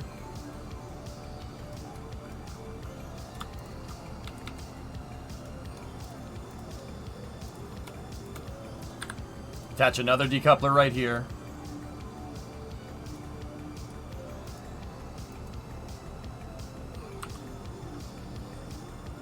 Make your interstage, right? And then take the fuel tank and attach to the fuel tank. And then strut stuff together. Now keep in mind, I would have taken more time to line the fairings up, etc., etc. So now, go in here, interstage node, take the engine out of the mainline hierarchy, like what it would be in real life, and attach the engine there. Make sure it's attached to the right node. So I usually like to attach it backwards just to be sure.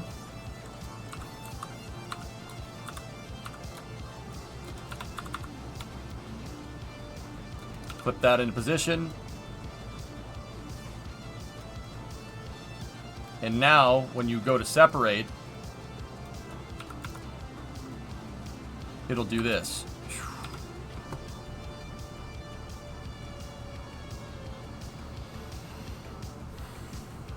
Yeah, demo.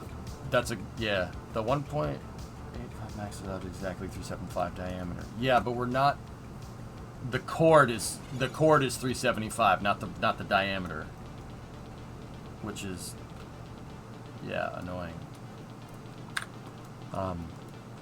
So like if you draw a circle, right? The hypotenuse of this, that's our radius for whatever we're going to use here.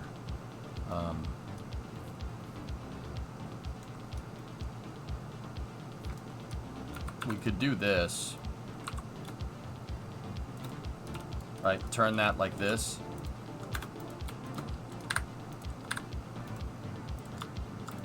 Take this and then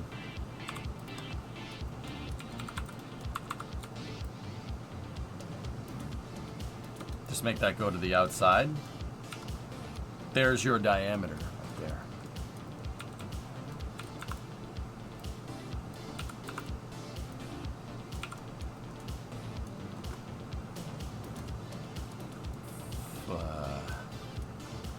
Because we just measured from the tip of that corner to the tip of that corner.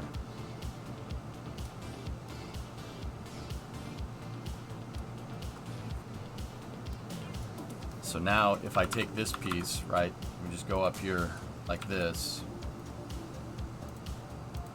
and we grab a 5-meter fairing, for instance.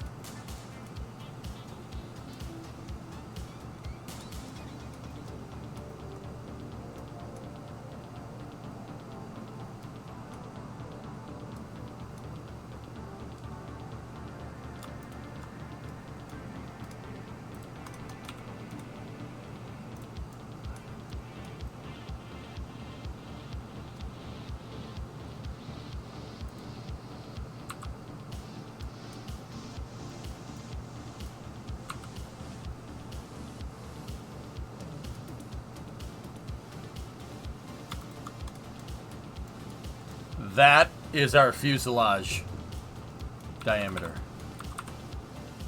Right there. So take this, reattach it down here like this, and then move this into position. Yep.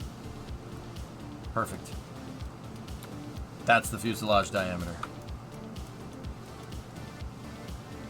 That's freaking gigantic. That's nuts.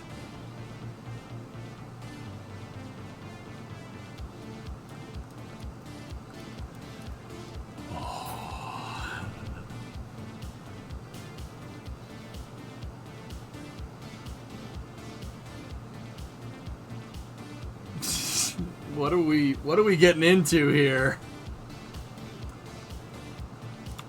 The outer fuselage is even larger.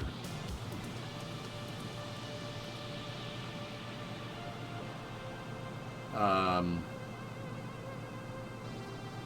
don't know where you're getting that from, Core.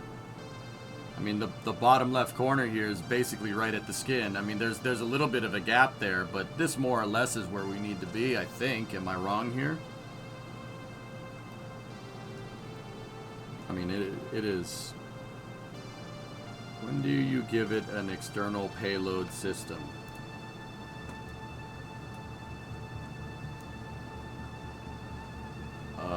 Yes.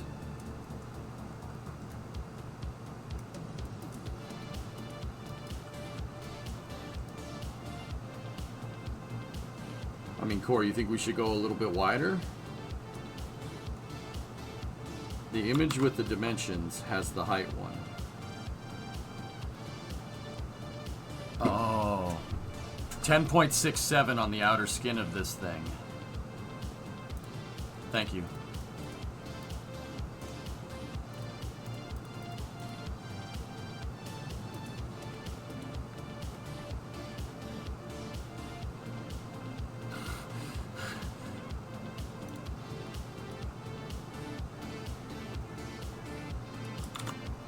That includes the wheels?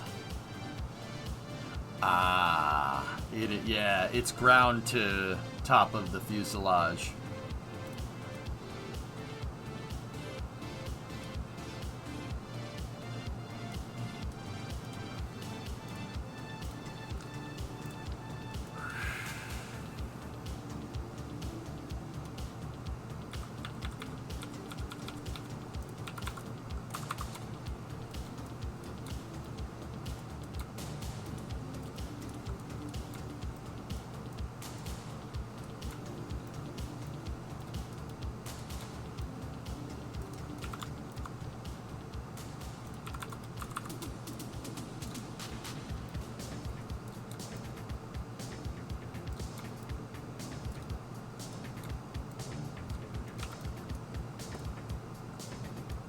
Our height right now is reading 7.1. 6.6. So these need to...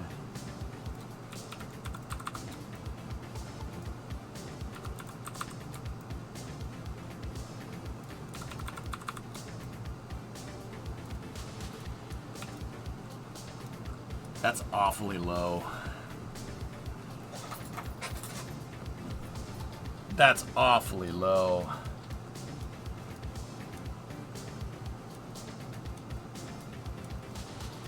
I honestly do not want that to be this low.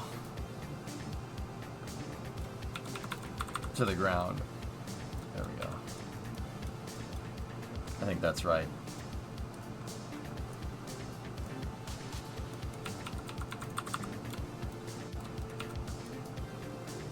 Nice.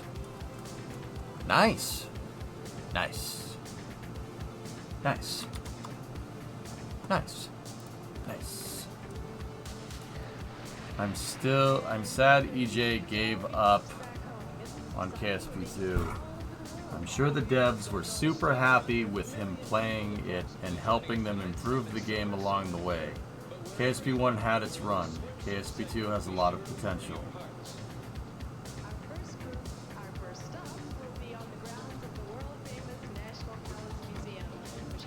Well, what do you want me to do with that information? You've said that 3 times in chat now. You clearly wanted me to see it. What are you saying? What do you want me to do with this? Do you want me to play more KSP2? Nothing, it's just your feelings.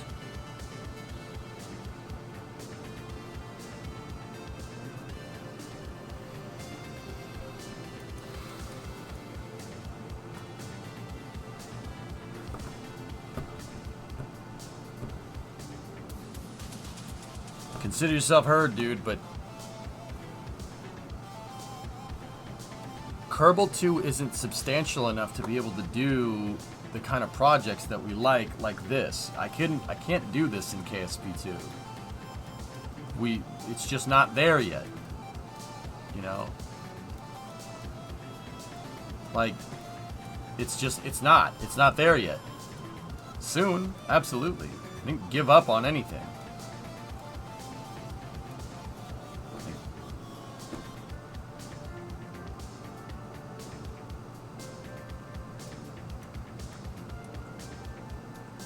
Like, what, Squall, let me ask you this. And I don't mean to put you on the spot. I know we're bros, dude. It's good. We're cool. If you wanted me to play KSP2 right now, what would you want me to do? Because we can't work on these big projects. Kraken Tech doesn't work. There's definitely problems with the hierarchy. There's phantom forces when you go to orbit around another planet that just deorbit and crash your spacecraft. The conics are fixed, which is good, but how can I play the style that I'm known for? You know, rich technical builds. How can I do that in KSP2? Like, what would you want me to play? Like, what would you want me to do? There's no auto strut. There's there's no same vessel collision, right? There's no robotics, right? Like, and I'm not saying that KSP2 couldn't have all this stuff in the future. It definitely will. But like, I'm talking about like right now. That's how KSP1 became what it is now. People kept playing it no matter the state of the game.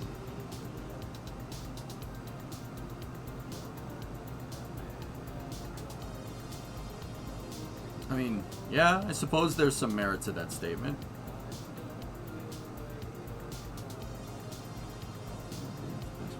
Prove it.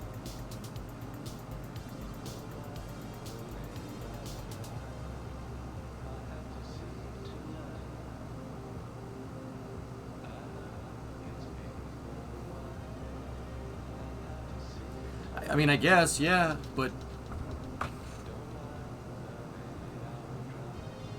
Squall, I'm not...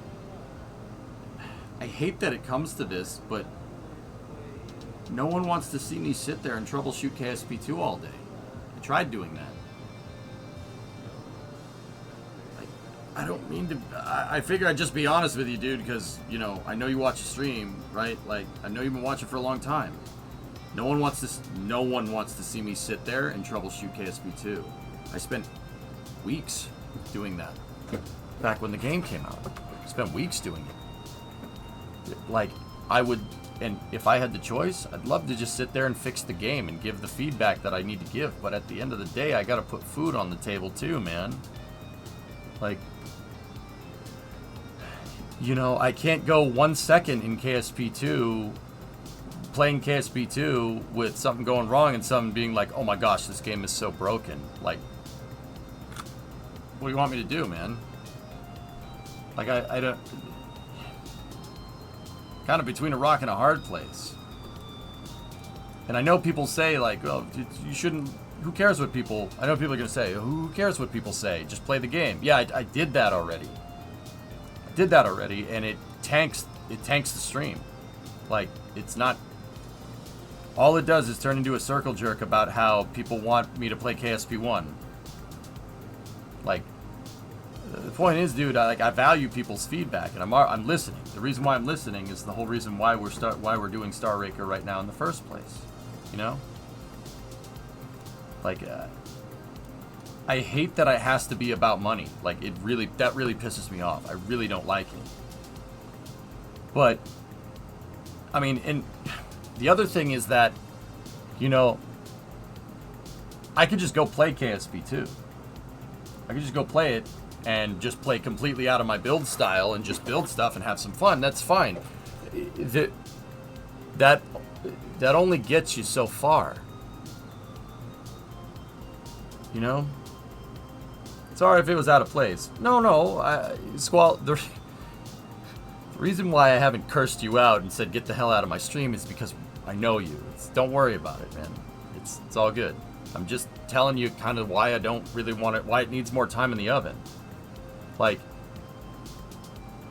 we could have days where we go play Kerbal and just try to do the challenge or something, but it's really, really difficult to make long-form content for KSP.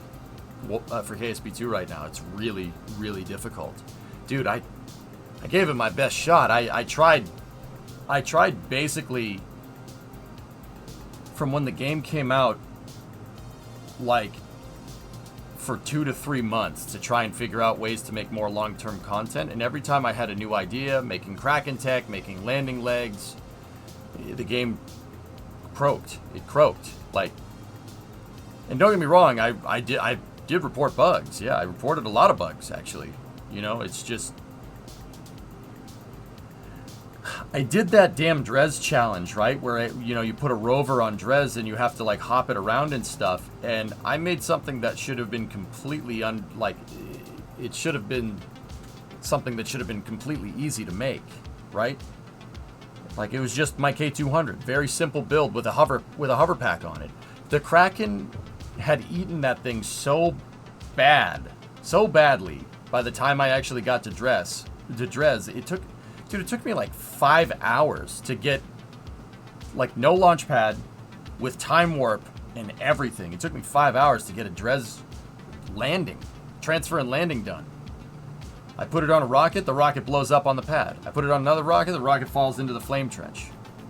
So finally, I made an entirely new craft file and put the nuke engine with the ball hydrogen tank and an SRB underneath it, and that got it there. And when I tried to go to Drez, the conic screwed up and I missed. Because it says I'm on an intercept with Drez, and then it says I'm out by Elu somewhere. So, you reloaded, happens again, reload, happens again, reload. Finally get it to do its thing, get near the planet, coming out of time warp near the planet, the fizz load is strange, so it just basically crinkles up my entire vehicle like you'd crinkle up a piece of paper. So I had to sit there and fix that, and I finally got the truck in some discernible piece, even though, like, near the surface, even though it looked like it had been through a trash compactor. I finally got it down to the surface, and when I got it down to the surface, the rover controls messed up and it crashed. The truck crashed. The reason why the rover controls got messed up is because the game just bent all my wheels out of alignment. So, like, my steering wheel, one wheel on the steering for the wheels that turn go this way, and the other one goes that way. How can you drive that around? Like, once again, dude, I'm not trying to be a dick. Like, I'm just telling you how stuff goes down. I got so stressed out from that. Like, by the end of the stream, like, it was just people saying this game is so broken in chat, and yeah, I checked the analytics after that stream, dude. It's very clear that the numbers, people didn't want to see that. It's an early access game, Broncos, and that's what we got to understand. It needs more time. It needs more time. And once again, this isn't a knock on the developers. What Nate and his team is trying to do is very difficult. It's very difficult. The game needs more time in the oven, that's all. Kerbal 1 was like this when it came out, dude. It was like this.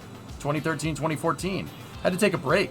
Now, keep in mind, I wasn't full-time streaming at the time, but, I just say, there's not much else I can do here until the next patch comes out. This was, like, way, way back when I started streaming. Like, way, way back. This was 10 years ago. That's what you had to do. You had to stop, and that's part of the reason why back in the day I started playing Cities. you know? And dude, I was scared about branching out to another game. That scared the piss out of me. I was like, no one's gonna want to watch me play Cities. I'm known for Kerbal. I'm kind of screwed. And, you know, I started playing Cities to kind of supplement that. And yeah, it worked out. So that's what, it's streaming, man. Like, I remember great numbers on the KSP2 streams, though. It fell off, Squall. It fell off badly. When KSP2 first came out, dude, we were getting 1,000 viewers a night. If I went and played KSP2 right now, we'd probably get about the same that we're getting with KSP1 right now. About the same. Maybe a smidge more, but that's about it. But even then, you lose that audience really, really quickly because, you know, you go to launch a rocket and the game, like, it's not like, you know, we failed, let's try again. The game, it makes it impossible for long format content. You can only do it for like a couple hours before it gets to the point where you're just sitting there frustrated trying to get the game to perform and trying to give you guys the content that you deserve, you know? And once again, like I said, this isn't a knock on the developers. They're trying to capture the complexity of KSP1 with multiplayer and base building mechanics built in. That is a tall order. It's going to take some time to get that right. Any aerospace project does. Any aerospace project is going to take time. Even video games about aerospace projects, that's going to take some time. So, like, once again, I didn't give up on KSP2. Just give it some time. It's really, really hard to stream it for 8 hours, dude. Like, muy difícil. Very difficult. Like, and Squall, I'm not mad that you asked the question. I'm not upset. Like, if I was upset, I'd be screaming at you right now, right? I feel like, you know, because you've been watching the stream for a long time, you deserve an explanation. So there you go. There's your explanation, man. Gotcha. Sorry again. There's no need to apologize, dude. We're good. We're good. Everything's okay. I just figured I'd tell you what's going on. It's just, guys, it's a really hard game to stream. And maybe I'm being a wimp about it. I don't know. It's tough. It is hard to stream that game and not get frustrated. Even for me, with my patience. Like, I'm pretty patient with this. I know you have to be patient, but it's really, really tough, man. It's really, really hard. Like, dude, you can be dang sure that if, like, and I don't like that it comes to this. You can call me shallow, I suppose, but if I knew I could stream KSP2 right now for 8 hours and get 1,000 viewers the entire time, oh, I'd be doing it. You'd be damn sure I'd be doing it, but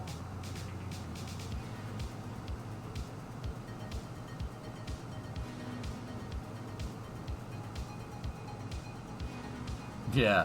Tactic, I have full and utmost confidence in the developers and the development team. They'll come through. I know they will. It's just going to take some time. Just like it took Felipe, Mike, and C7, just like it took them some time back in the day. It's a hard game to make.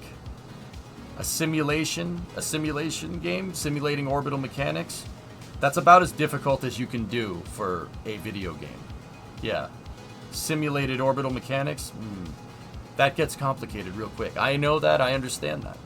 So, like, don't get me wrong. I didn't give up on KSP2. KSP2 has the potential to be amazing. And I can see it. I can see that the foundation is there. It's just Rome wasn't built in a day. That's all. You know?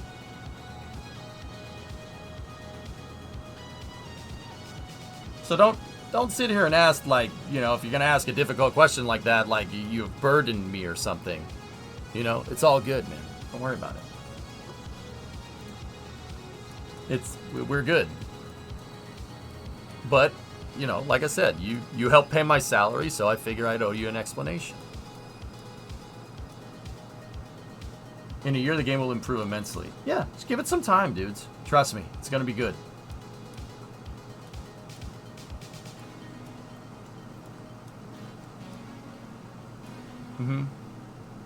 Twisted, I remember back in the day, I'd go to put a rocket on the pad and it would just blow up in my face. Now, I'm not going to lie to you. At the time, I thought I was just doing something wrong, but a lot of it was glitches. You would get done building a space station, and you'd go to dock a ship to a space station in Kerbal 1 back in the day, the whole thing blows up in your face. It happens, man. Kerbal 1 was like this, but look at what it became. Can you imagine KSP 2 gets to KSP 1's level and then put multiplayer and like base building on top of that? Oh, ho, ho, ho. I'm gonna play the snot out of that. You know? It's just, right now, it's just kind of bare bones, just like KSP 1 was. And like I said, the eldest of the viewers that are around here will remember I started playing cities to help supplement long-term content so people would be here. Like, I started playing other games back and forth and back and forth. But in this particular case, the other game that I'm playing is Kerbal 1. You know? But anyway, I said my piece. I hope you guys can understand that. Like, with all that being said, Squall, I'm pretty sure that Kerbal's gotten a little bit better. We should probably, when 0.1.4 comes out, the next patch, we'll give it more time. Absolutely. Maybe not 5 days a week, dude. We're not at that point yet, but soon. Cities was the best. Green Giant Cities is going to come back in a big way, especially as we're getting up to Cities 2. I've been reading the developer updates that Colossal posts on Twitter, XX's Twitters. Oh, that game's going to rule, man. I'm screwed for the entire month of October when that game comes out. Maybe something like Wings Wednesday? Doing Wings Wednesday build zombie wouldn't be the worst idea. Yeah, we could do Wings Wednesday builds like the F4 and the F104 that we made. I'm pretty sure we could get away with doing that. Tiny Victory waves and said hi. Hi, Tiny Victory. I mean, dude, that's one thing that KSP2 has on lock. The plane builder in KSP2 is mint. Mint. They just got to do some tweaks to the editor controls. I need this. They need to basically, in the editor, make the focus point of the camera a transformable object. Meaning, like, you need to be able to do this with the camera. You can kind of do that in KSP2, but the camera can only, like, see that white line right here? Or see the center line of the plane? The SPH camera in KSP2 can only do this. You can't go left to right with it, and you can't really go up or down with it either. You can't do that, and you can't do this. Or you can't do this. You can only do this, and then rotate.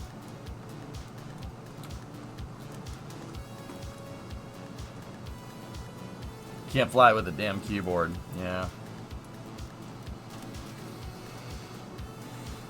Yeah.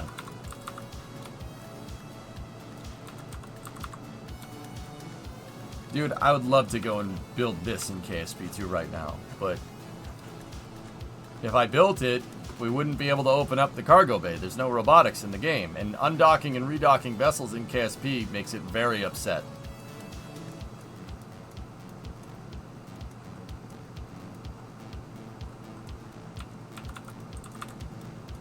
Let's give it some time, dudes. The game will be amazing. Trust me, I wouldn't put my name on it and say that stuff unless I absolutely meant it.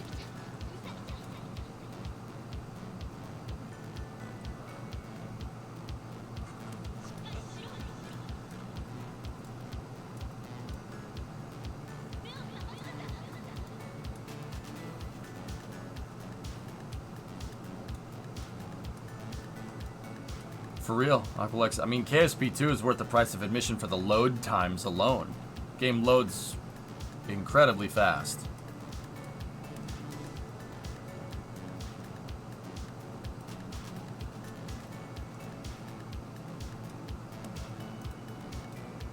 Like the seamless transition between like the tracking station, back to the VAB, back to the astronaut complex, like it's really nice.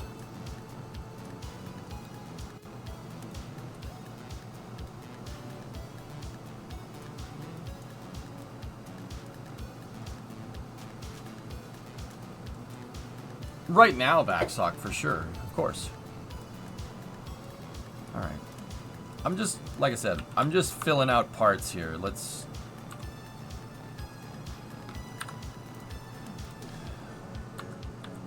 I'm just gonna start placing pieces here and kind of see where it takes us.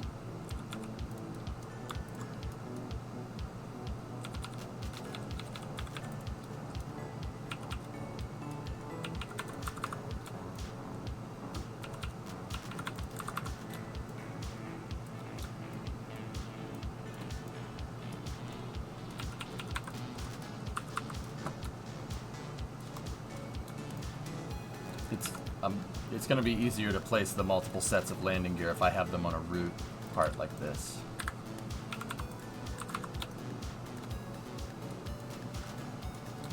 So that main landing gear is right basically on the LH2 where the fuel tank will start. So because of our blueprints, we have it mapped out. And then there's, I believe I saw another set of gear behind it.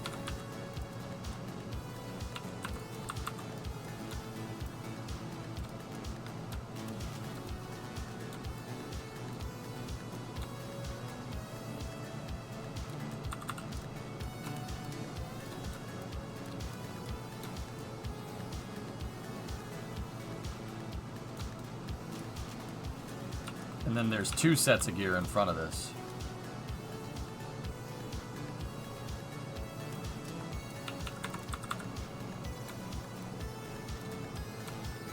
Yeah, Erudite, you could say that, sure.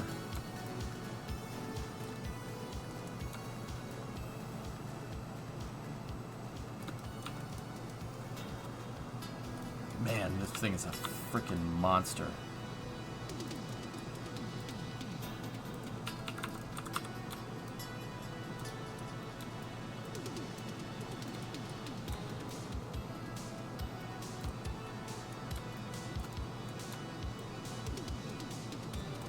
There it is. Dude. That's awesome. That's crazy, man.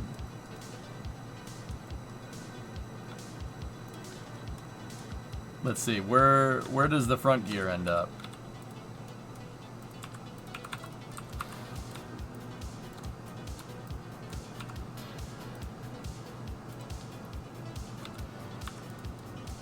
I don't know if this is going to be enough for the front gear. We might need to do something like this.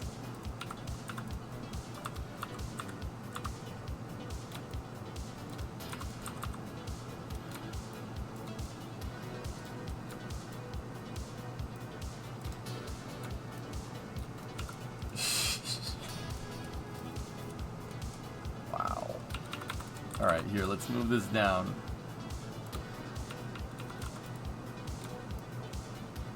Holy cow. And then where's that front landing gear? The front landing gear is basically right at the front of the cargo bay. If the front landing gear is at the front of the cargo...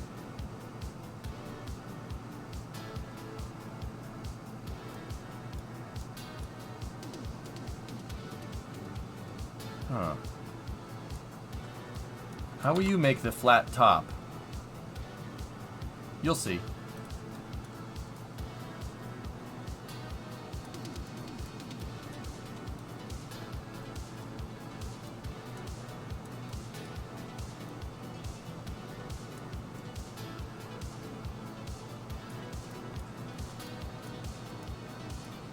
So guys, there's a little bit of an issue here. It's clipping into the cargo bay, the wheels. It's clipping into the cargo bay.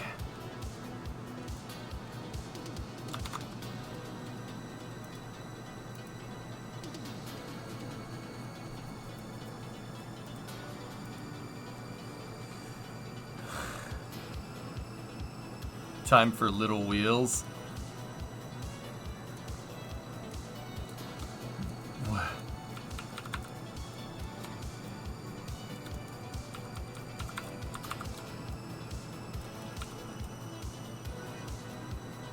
In the cross section, there's an area beneath the bay. Oh, yeah. Yeah, I know. I mean, here, we could figure out where that takes us. That'll be right, but that means we got to raise the entire plane up off the deck a little bit.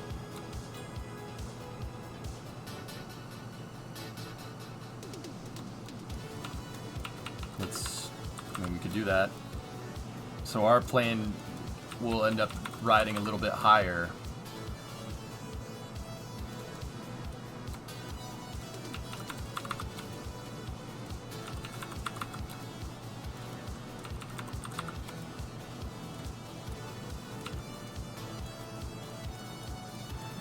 That's cool, man. Will this stand if we rolled it on the runway? No. No. I mean, well, the I-beams will just flop everywhere, dude. Raising the plane is probably fine, though. It'll make takeoff and landing a little safer. Yeah. Yeah, yeah.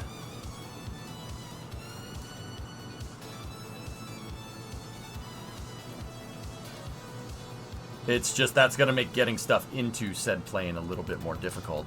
What we could do, and this is just, you know, you're just messing around, right? So we could put these on the side right here, right? And it could be something like that, and then, you know.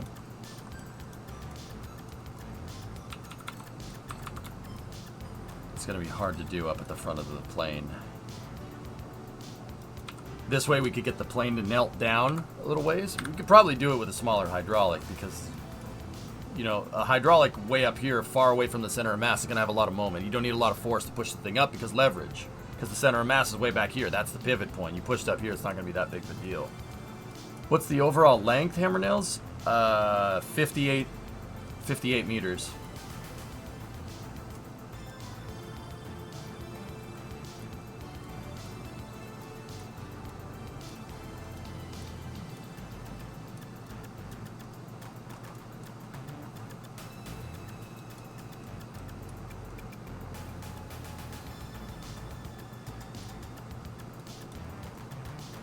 If I recall correctly, the gear that gets dropped is the front gear. 1, 2, and 3.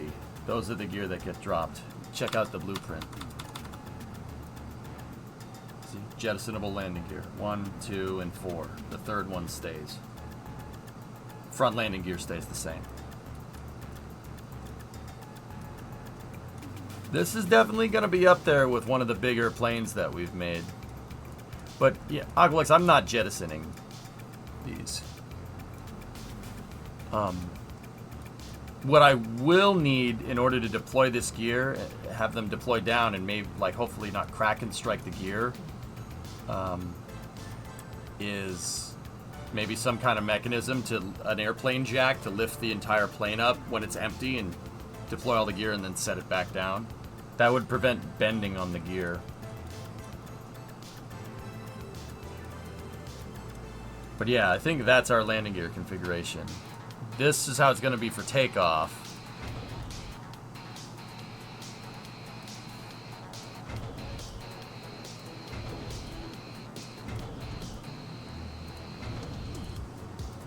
And that's how it's going to be for landing.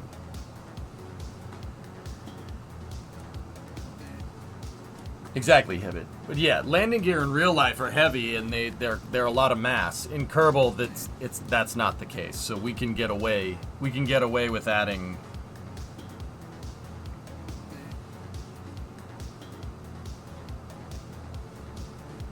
it's actually about 10 tons of landing gear.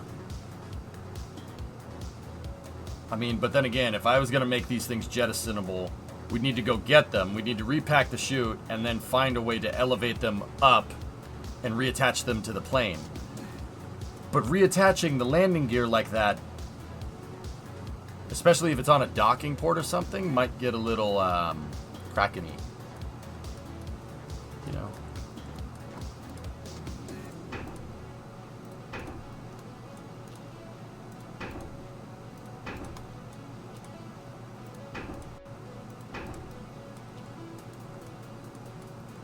You could just make a little cart that the whole plane rides on. How would we get that cart back, though, Demo? I mean, we could. I could make a cart that kind of saddles it. How would we get it back? I mean, the thing would just zip off the runway into the freaking water.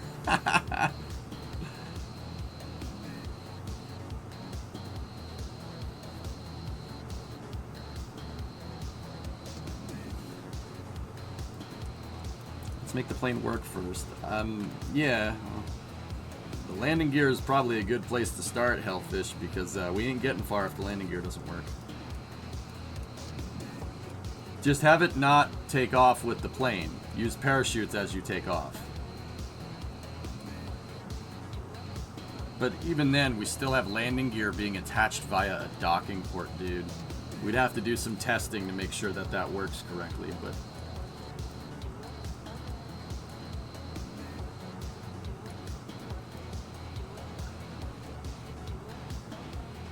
Oh no, I built a thing to retrieve things from the end of the runway. Kraken alert. Backsock, you alright? You okay? You sure?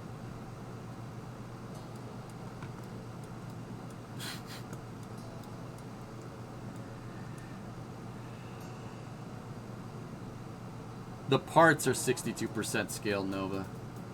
Kerbin's 1/10 the size with the same gravitational pull. Kerbin's ground would be like like ridiculously dense. In fact, I'm pretty sure with a planet that has the density of Kerbin, to have Earth's gravitational pull on a planet that's 1/10 the size, oceans wouldn't exist. There would be no ocean. This planet would be like a hardened ball of titanium.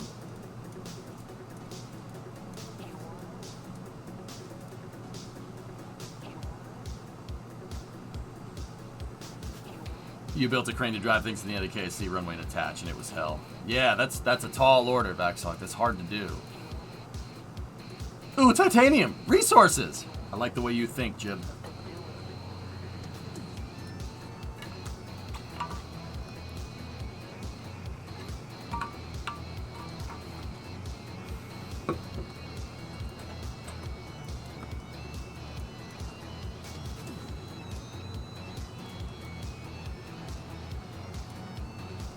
When you use structural panels as the heat shield for styling, like you did with the shuttle, I'm going to use wings, Erudite. I'm going to use wings in the same style as building the shuttle. The wings are triangles too. You can do the same thing.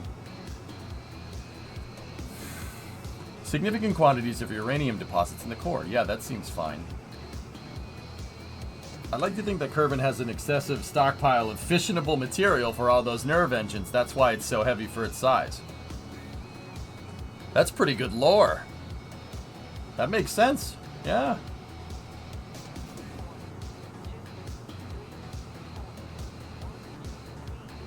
Yeah, poison. Kerbin has a singularity as a core.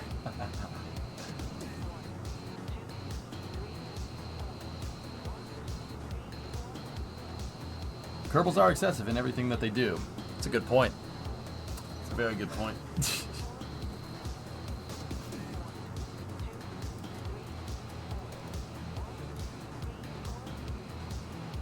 Alright, so what does the fuel tank for this look like? Let's figure out fuel tank size here. Let's go and look. So landing gear, that should be okay. Let's try to pick off propulsion. Propulsion is always the thing that's going to take the longest. So I find that with anything that flies into space, you know, you start, take its ascent profile and then build the stuff in reverse. That's usually the right move. Think about it. People are going to say, like, wait, what? What are you talking about? What was one of the first Apollo test flights? Testing the CSM. The only part that comes back. And then they tested everything else, all the way up till the Apollo, like Apollo 8. Remember Apollo 8? Look at the space shuttle. It's the first thing they tested with the space shuttle. See if the shuttle can land. Because if it can't land, all the other stuff don't matter. Right? So whenever you're building something, start from the top, work your way down, which is what Kerbal Space Program, the way you build stuff in this game, that's pretty much how it works. Tank test article like you did with the Chungus. Yep. I'm kind of scared that with the wing tessellation you plan, the plane isn't going to be able to get above 360 meters a second for the Rapier thrust boost. The real one demo basically flew up to like 30,000 or hold.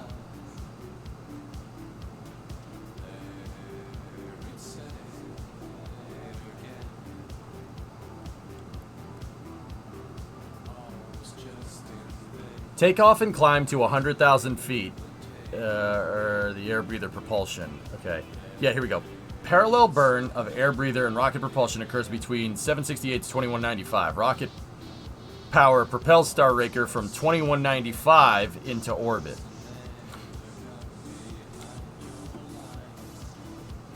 It's more or less in line with the first stage.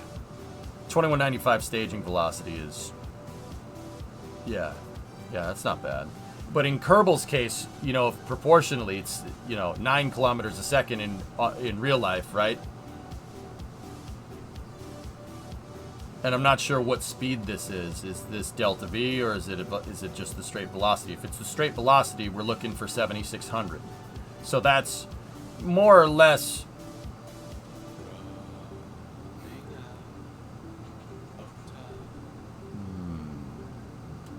2195. What Mach is that? I'm not sure. But here, keep going. We got to keep reading.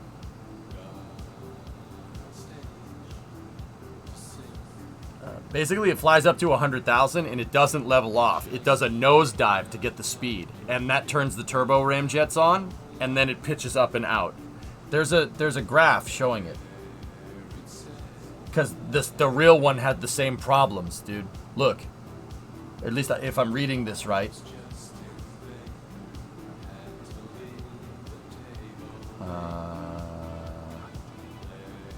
Hang on one moment.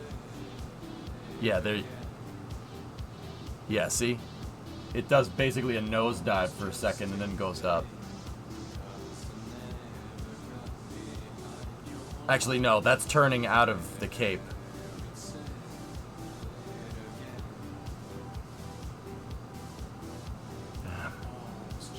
Hold on. Are there any jet engines that can actually operate at 100,000? Those are XB70 motors, dude. Or it's using ramp intake geometry that the XB70, that's derived from the XB70. So yes, I'm not sure about 100,000 feet, but it's a turbo ramjet. Remember that. So it's not necessarily an XB70 engine. It's the XB70 ramp intake that's in front of an SR71 motor. I'm pretty sure the SR71 could ramjet at 100,000 feet. I don't think they ever did that, but I'm pretty sure it would still work. It wouldn't make much thrust, but it would work. I mean, I'd be worried about slowing the air down, because what speed do you have to go to level off at like 100,000 feet, you know? What time is the launch? About 3 hours. Yeah, Alex, demo's an AE. He knows what the J58 is, dude. Yeah, just managing expectations.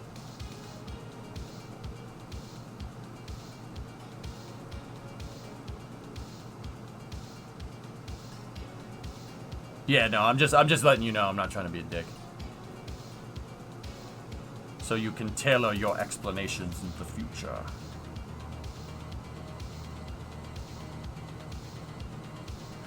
See what I mean? See what he said? He's also a Bills fan. Just have fun with that. How goes Star Raker? 95. I got the proportions and everything figured out. We got distracted by views of SpaceX's water fountain, but yeah, that's the length of the cargo bay. This is the diameter of the inner fuselage. The crew tank is up here. What I'm trying to do now is kind of figure out how much delta V we're going to need coming out back here. Like, how much fuel how much fuel we're going to need. So what I'm doing is looking at the ascent trajectory here and trying to see if I can more or less scale some numbers. Bills fan better than a Patriots fan. Oh, look, guys, Taradra came out of the woodwork to show everybody how dumb he is. Hi, man. How are you? What's going on, buddy? Thank you for reminding us.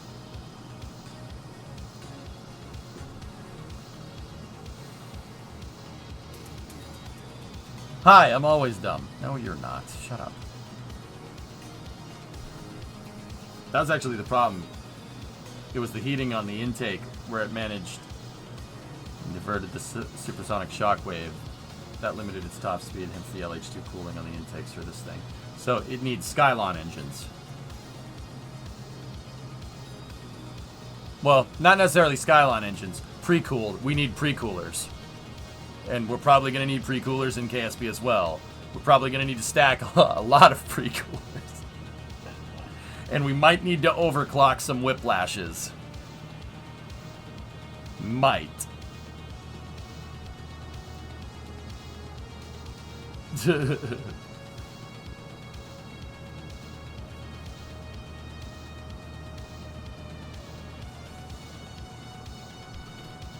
Rapiers have better top-end runaway thrust, but it's not using rapiers. Star Raker uses turbo ramjets, dude. Yeah, the closest equivalent that we have. So it's 10 high bypass supersonic turbofan air turbo exchanger ramjet air breathing engines. Pretty sure you just said a bunch of words. With a combined static thrust of 6,200 kilonewtons. Holy balls. That's ridiculous. Are mounted under the wings. The inlets are variable area retractable ramps that also close and fare the bottom into a smooth surface during rocket-powered flight, and for either Sanger skip glider or high angle of attack initial re-entry with atmospheric maneuver descent. Supersonic turbofan materials. Both of those cool the air. Skylon liquefying before it's pumped. These keep the intake O2 gaseous the whole way, and it doesn't use a heat exchanger on the air itself, which makes it easier to do. It do be like that. I wonder what the lift to drag is for this thing on descent. It might be low enough to barely acquire any traditional heat shielding beyond hot structure. It was enough to warrant them exploring looking to put silicate tiles on it, to put RSI silicate tiles. They were experimenting with two different heat shields demo. One was shuttle tiles of varying lengths, depending on heating, and the other one was a metallic TPS. See it right there? I mean, dude, don't get me wrong, this is pretty preliminary for aerospace. This is very, very simple analysis, but this is a lot more fleshed out than I thought it would be. They definitely did spend a good amount of time getting all this information, and they definitely had a working blueprint for this thing.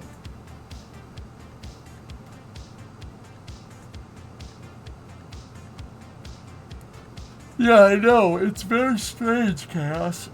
I've been using whiplashes for launches, 17 of them, to launch something significantly smaller than Star Raker. You probably want to overclock them.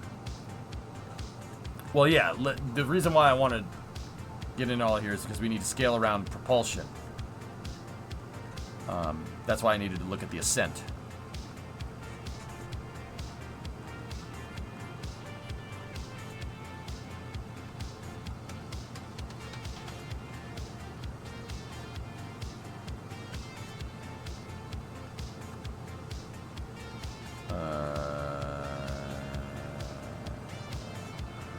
Start of air breathing climb. Transonic dive. End of air breathing climb, start of rocket at 107,000 feet, 2195. So 7,600 divided by 2195.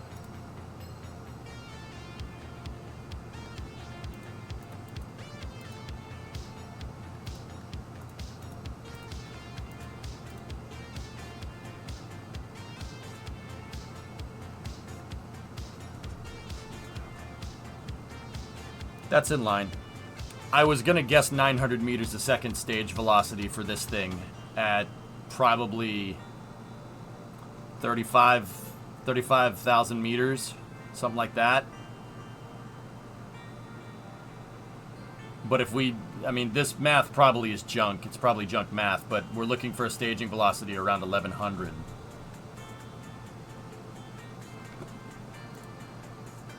Just look at this no heat shield thing. VAMP. Venus Atmospheric Maneuverable Platform. Is an aeroshell-less hypersonic entry vehicle that transitions to a semi-buoyant, maneuverable, solar-powered flight. I mean, the tile thickness from the PDF, dude. The tile thickness from the PDF, that's cool. They actually show it. They did some analysis on it, demo. So there's your surface temperatures, isotherms of peak surface temperatures during ascent right there. And then HRSI tile thickness contours for 177 degrees Celsius bond line temperature. These tiles are not very thick. 2.2 centimeter. That's very, very thin, like wafer thin tile. The shuttle tiles are like this. They're like, I don't know, 4 centimeters. So these are really thin tiles. That seems like a pretty low bond line temperature. Demo, can you just for the class refresh us on what bond line temperature is? Above the clouds, Jam, it should work just fine.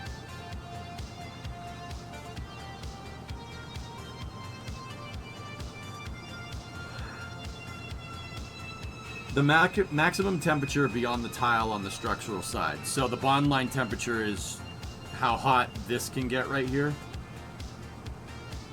Okay. Basically the glue's melting point. Okay. Interesting. Literally, how hot can the glue get? Engineers always got to have a very literal name for things, Poison.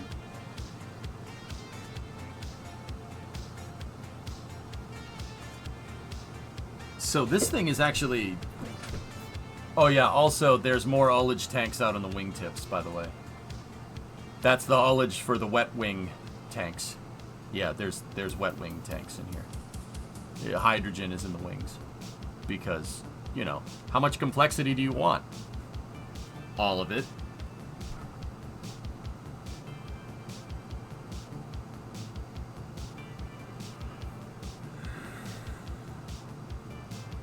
So, Demo, a low bond line temperature means that this thing is not going to get very hot.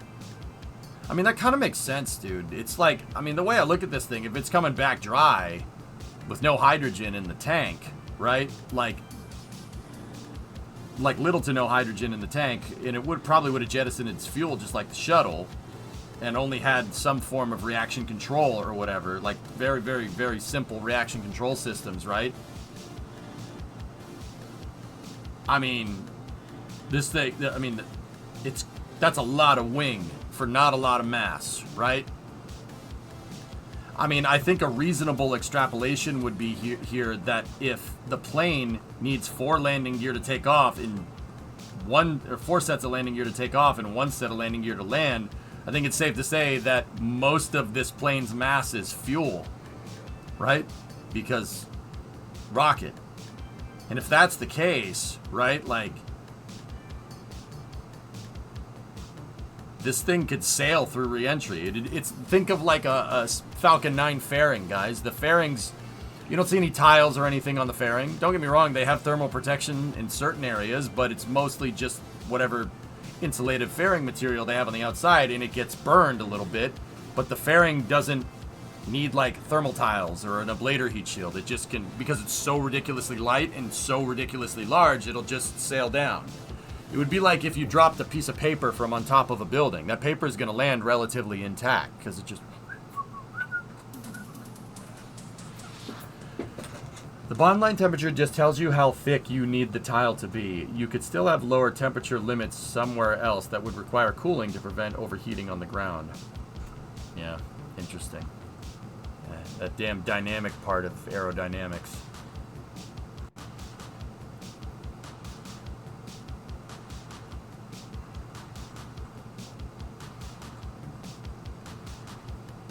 Okay. So, I think a reasonable thing here would be to switch this vacuum to vacuum here, but all right. Give me 1 second. So.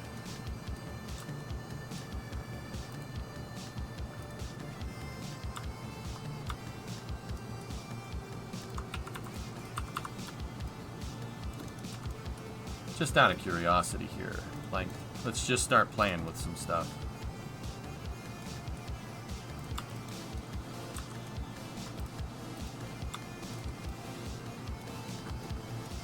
Transient thermals, yeah, in the black band.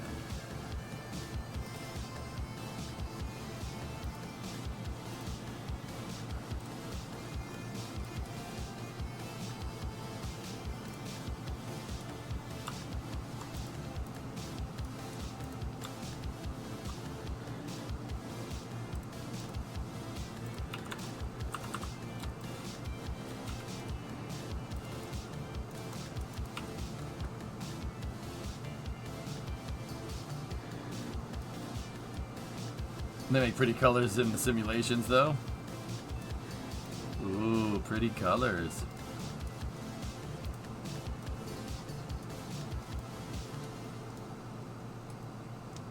I put this tank up here and shut the fuel tanks off so it wouldn't mess with the Delta V formula, and that's kind of figuring that the plane is like 200 tons.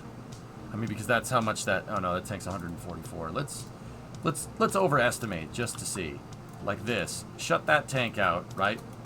So, basically have 300 tons of airplane and cargo. What kind of Delta V are we talking about here with the shuttle engines? With 3 shuttle motors. It has and these 2 tanks here, so let's just take that off for a second. Put that there, put that there, put those there.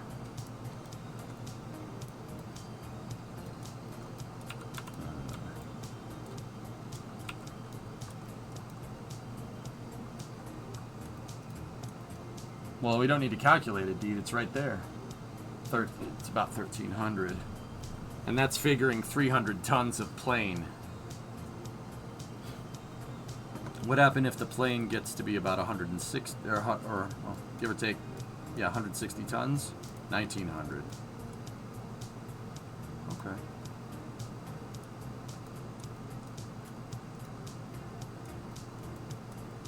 Yeah, core.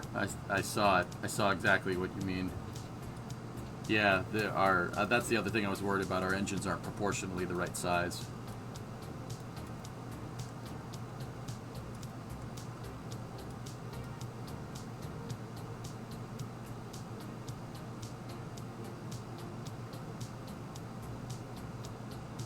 Well, 95. I'm figuring an 1,100 meters a second staging velocity.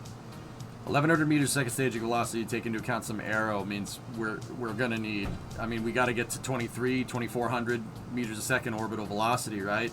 What's the differential based off of that? That's 1,400, something like that. And then figuring aerodynamics, I'd say 2,000 would be a good bet. This gives us 1,900, but that's figuring the plane. And this isn't even including engines and stuff, figuring the plane's about 200 tons. Oh yeah, this is gonna get a little tricky, dudes. If you're already at 1,100, you can easily hit 1,300 with jet engines and KSP. Okay.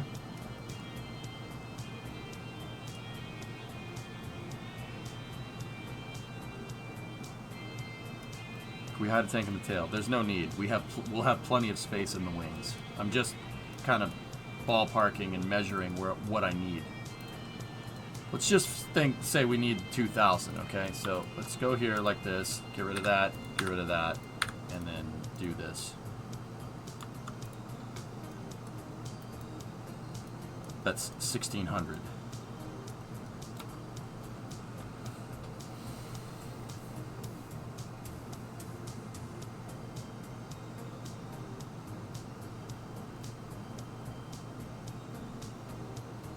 Yeah, no wonder this thing's wings were full of hydrogen. That explains a lot, actually.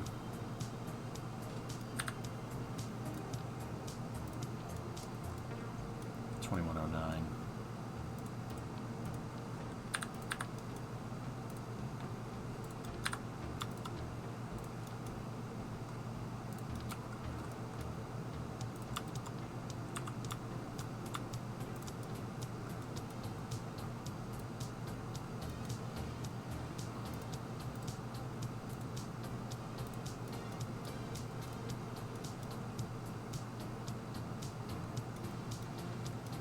I think if we figure 300 tons in change of airplane, right? Dry mass, this 2109 there, that's enough.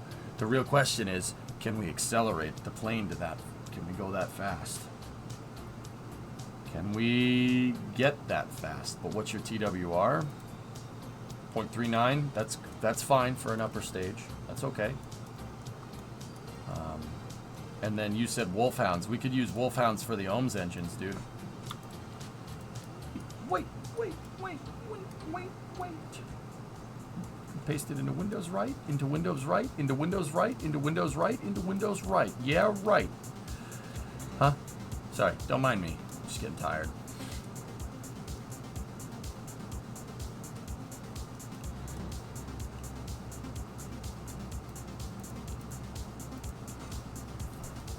Okay.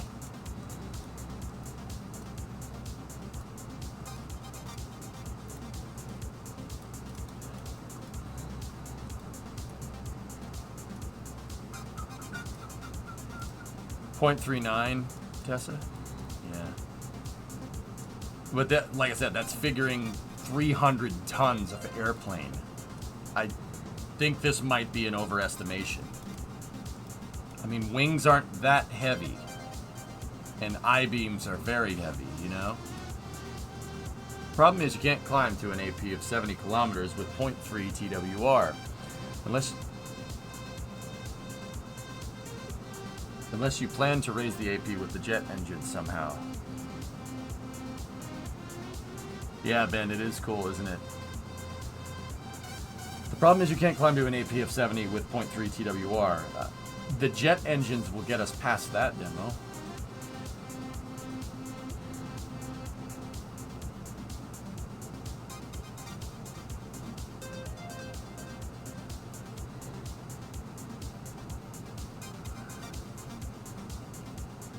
The jet engines... I really doubt that. They're not going to get us past 70K. They'll put us on a velocity with AP over 70. They should. And even if they get close and we're on a shallow ballistic arc, we should be able to have the TWR to circularize in time. I'm pretty sure. Predominant told me to tell you to check your DMs.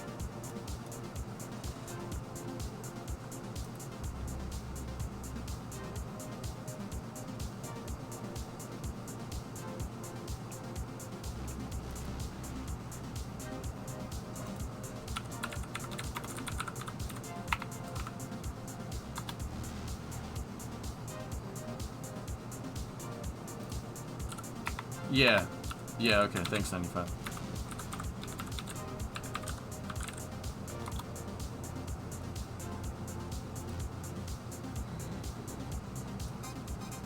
Tell him to try it now.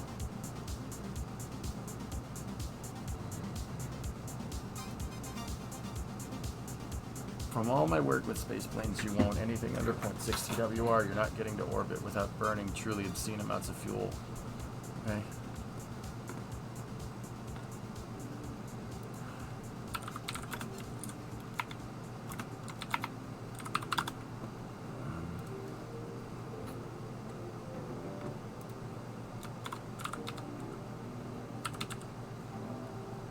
Give me 1 second, dudes. I gotta fix something.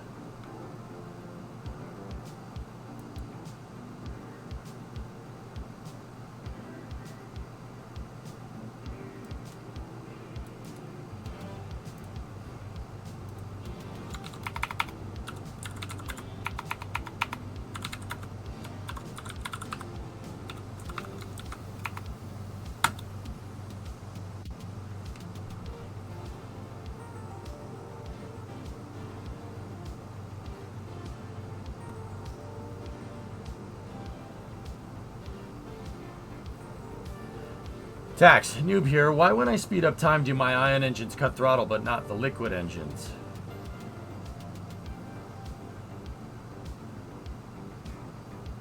Where is your spacecraft, Tax?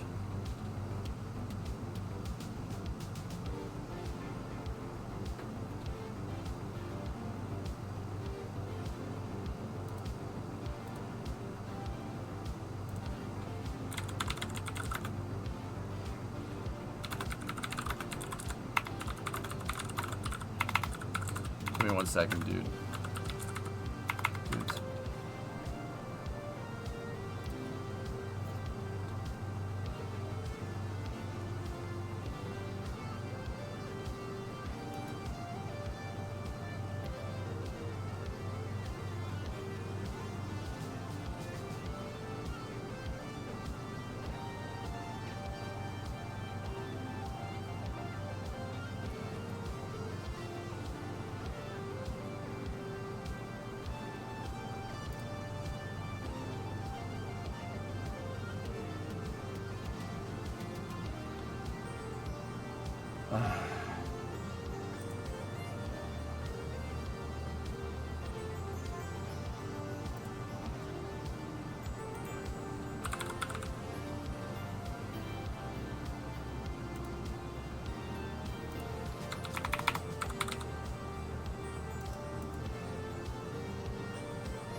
Okay, got it. Cool. Cool. Yeah. So, predominant, it doesn't, I'm getting tired, man. Jeez. Freaking, this week has kicked my butt with all these long streams. Every stream this week, it's very, very long. Yeah, your main account, Graham Weldon, doesn't show as being banned. But I tried to unban through the Twitch chat. I tried to unban the other one, and it didn't say that it was banned either. So I had to go into the ban list and find it. And in the ban list, it said the Graham Weldon account is also not banned, but it said that the other one is. So I got that one. I had to go into the ban list. Yeah, because the commands typing into chat didn't do anything. Yeah, it didn't register as banned. Maybe a stupid question, but why go back to KSP 1? KSP 1, I feel a little bit more comfortable developing a complicated vehicle, Solid Snake, in it right now that won't explode in my face. Yeah. I think KSP 2 needs more time in the oven, dude. Just give it some time. KSP 2 will be better than KSP 1. I'm like 90% sure. Yeah, I can say that with pretty damn good confidence, dude. I appreciate you. I got your back, homie. You know that. Actually, man, Predominant, I've been... You know, we were talking the other day about making a Launchpad parts pack the other day, and that kind of got me, I don't want to make a Launchpad parts pack, but that kind of got me thinking about things.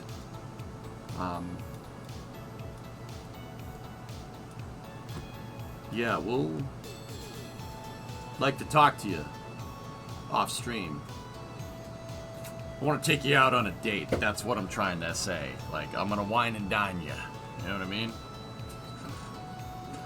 Uh-oh, stinky. I want to wine and dine you. No, take you out for a nice seafood dinner and never call you again. Totally agree, considering going back to KSP 1 too. Yeah, it's solid. It's not... like, dude, I'm not gonna... honestly, the people that are hating on KSP 2, those guys piss me off. You know, it's just KSP 2 needs more time. Like, give it some time. KSP 1 was this rough when it came out at this point in development, but people are easy to forget. So, you know, I kind of feel more comfortable doing something crazy in KSP 1, and I'll take the frame rates and stuff, you know, but then in the future, KSP 2 will get really good, and it'll be really nice. Absolutely. You bring the wine. Yes, wine. That's what you said, right? But anyway, yeah, dude, I'd really like to go forward with something like that. Maybe not the one we were like talking about, but dude, I got the itch. I don't know what it is, dude. It's crazy. And you know what? You know what also did it for me? Looking at the Starfield trailers and trying to figure out how Starfield's gonna be stitched together and stuff. That got me like jonesing, man. I don't know what the hell that's about, but yeah. Wine is a social lubricant. That yes, precisely. You have that creator itch. Yeah. Yeah. And maybe doing all the environment modeling in Satisfactory, I'm like, I want to environment model stuff, please. Kind of like my other thing, but more this thing. Yeah, something like that, dude. Jeez, and you say I'm thirsty. You're not the thirstiest around. There are people that have way more thirst. Way more. Do you want to develop an app? Well, can I ask a question? Sure you can. It's always the first step in app development. I've been watching Star Citizen community lose their minds over Starfield. There are a bunch of people who are scared that Starfield will kill Star Citizen. There is no way a Gamebryo game is going to take out Star Citizen. I'm sorry. That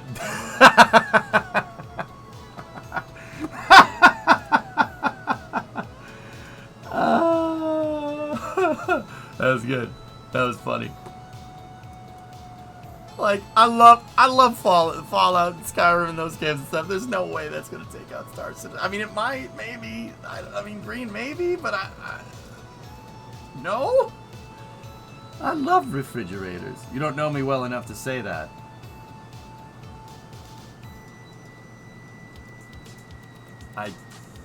Can we stop this conversation, please?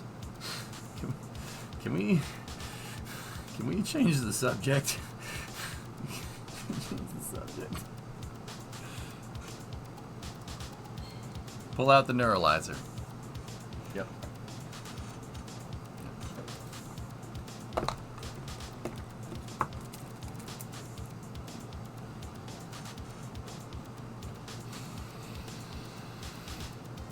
Guys ever seen this banana before?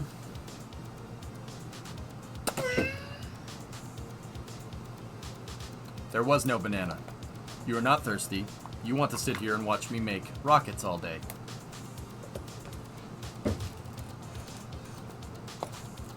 Hey Toa, I'm great, how are you? I see you just got here just like everybody else. Welcome to the stream!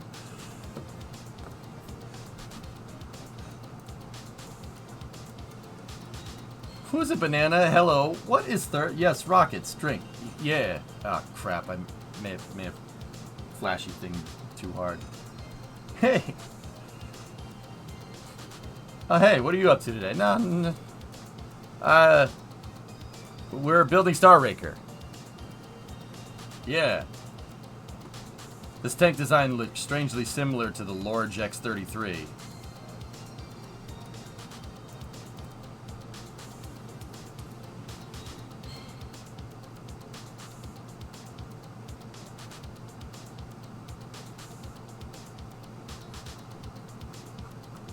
I'm going to take all this extra time here, and I'm going to scroll through my endless mountains of craft files to find the SSTO, load it up, and show you that you're wrong!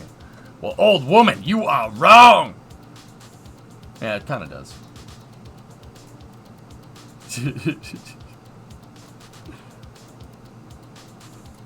I can't believe I had one same vessel collision fairing and a docking port holding this thing up, and it actually almost did it. See, fool, I'm right. Yeah, you're right, it's sucking. Got them. I want to go home and rethink my life. I want to go home and rethink my life.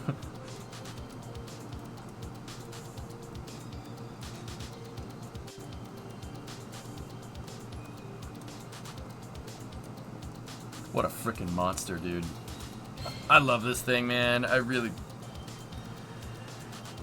wish we went further with it. Damn mission mode rules. I built. Can you believe that, dude? I built this with my ludicrous mission mode 2 rules. You gotta be kidding me. Like, what the frick? It's pretty damn good. The only problem that thing had was the stupid landing gear. Can you believe that? And it broke me. It did, dude. It did. That thing pissed me off. Is Elon still launching tonight? Everything does look good, Bree. Yep. Want to buy some death sticks? You don't want to buy some death sticks. You want to go home and rethink your life. I want to go home and rethink my life. All right.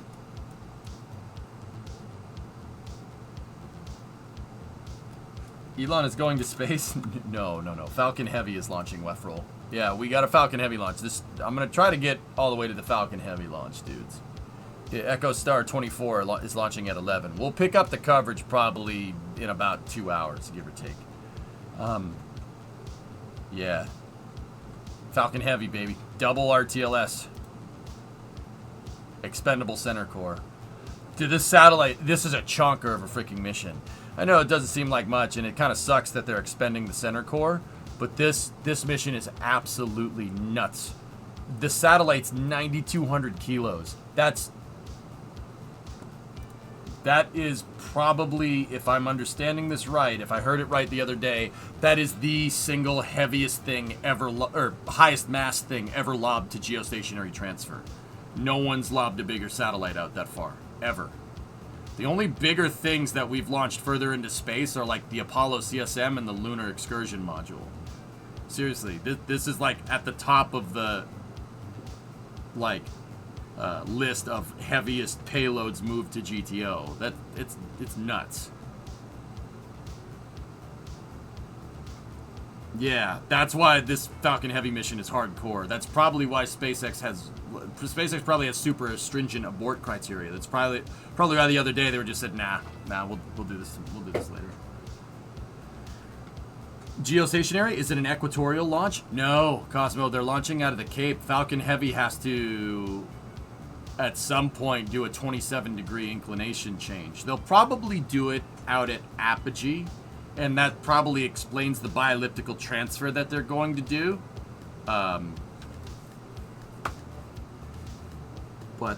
Yeah, crazy freaking mission. How heavy was Hubble? Oh, Hubble's way heavier than this satellite. Mortissimus, Hubble's way heavier than this. Hubble was like 20 tons or something. Now, I know, I probably just confused you. A lot of the space station modules are way heavier than this thing. The reason why, the difference is that Hubble's 20 tons, and Hubble is about 270 miles that way. This satellite is 9.2 tons, and this satellite's going 23,000 miles that way. Not 270, 23,000 miles that way. That's the difference. You know what I mean? There's not many payloads that we've lobbed that are that heavy that go that far. Yeah. This is pretty much at the top of the list for going to geostationary. It's not the heaviest payload ever moved into low Earth orbit. The heaviest payload ever moved, or the biggest, highest mass payload ever moved into LEO is Skylab. Skylab was gigantic. It's like 80 or 90 tons or something into low Earth orbit, which is 90 tons. It's pretty big.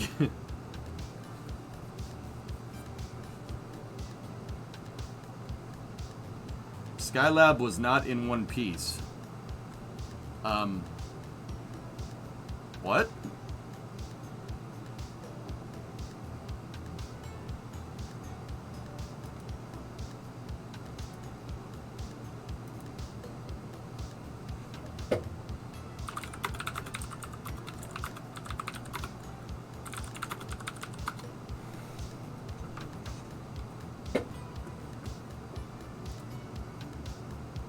No, Skylab will, yeah, Vaxox, yeah, all good, man. Skylab was definitely in one piece, dude.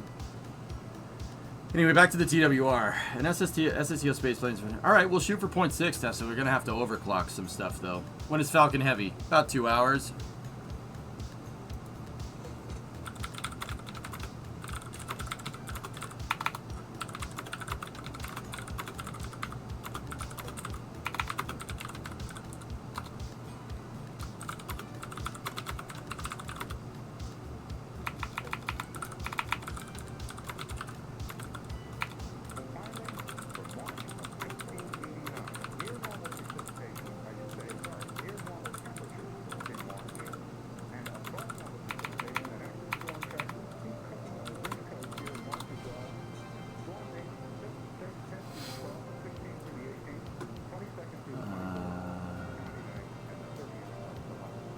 Remember this? Remember when Yarg was serious about having you try it?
That's impressive. I probably didn't think it was that impressive at the time, but that's actually pretty damn impressive. That's pretty impressive. That's not easy to make that.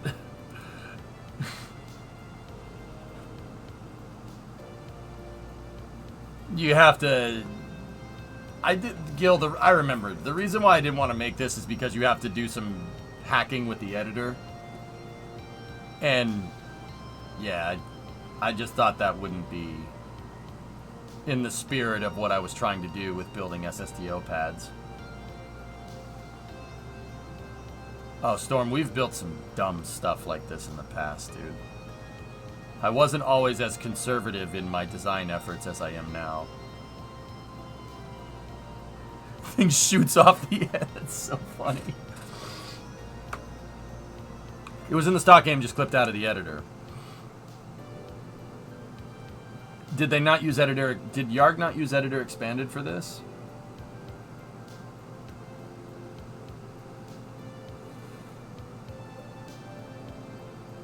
You made this, not Yarg. You made this? I made this. That's my SSTO. So did you use editor extended or something, 95, or did you like make a piece, gizmo it, make a piece, gizmo it? Bah! Nice, nice. Well, then I probably didn't want to do this idea because it's stupid.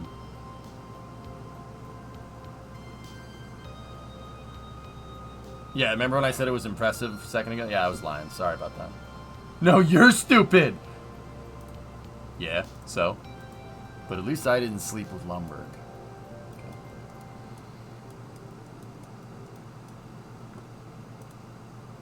STS is stupid. Oh, what? Oh, Nova, I can't hear you. You're going into a tunnel. You're breaking up.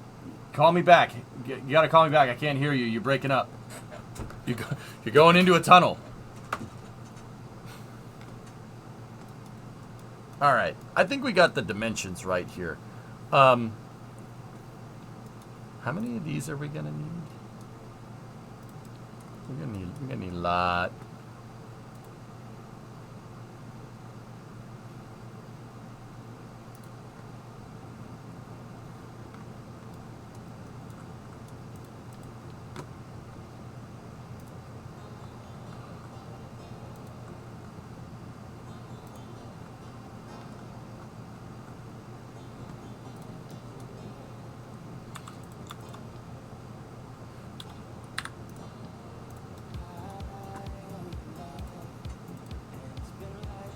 What intake should we use? Should we ramp it?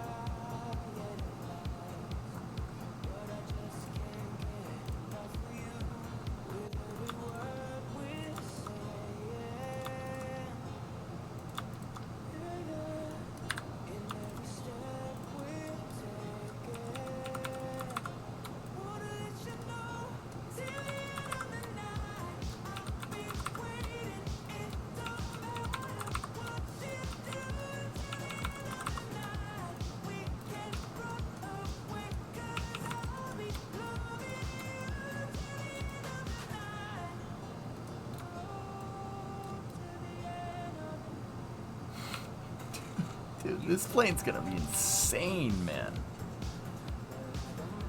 You want the shock cone and several pre-coolers. You're gonna need all the air you can get.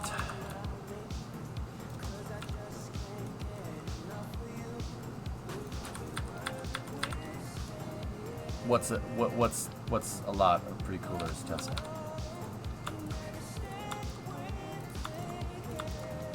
What are we talking about? Are we talking about this? Is that enough?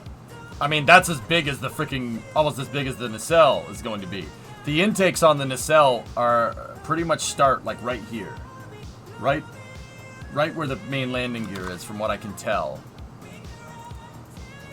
And also, demo, that thing is really freaking cool. 3 should do. And you said cone?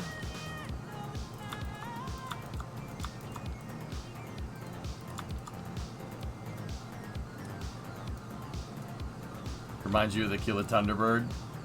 Dude, that's like one of the the last things that Das was working on before he went and started to do NSF stuff.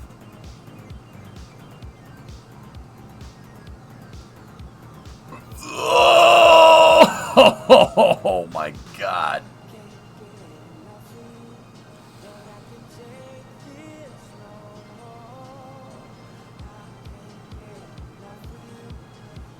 That's crazy. 5 years ago. Yeah, you helped with that too. Yeah, you did, yeah. I mean, is it bad if I know everybody in this chat? Like Vin? There's Vin. This is Jeb flying it? Yes.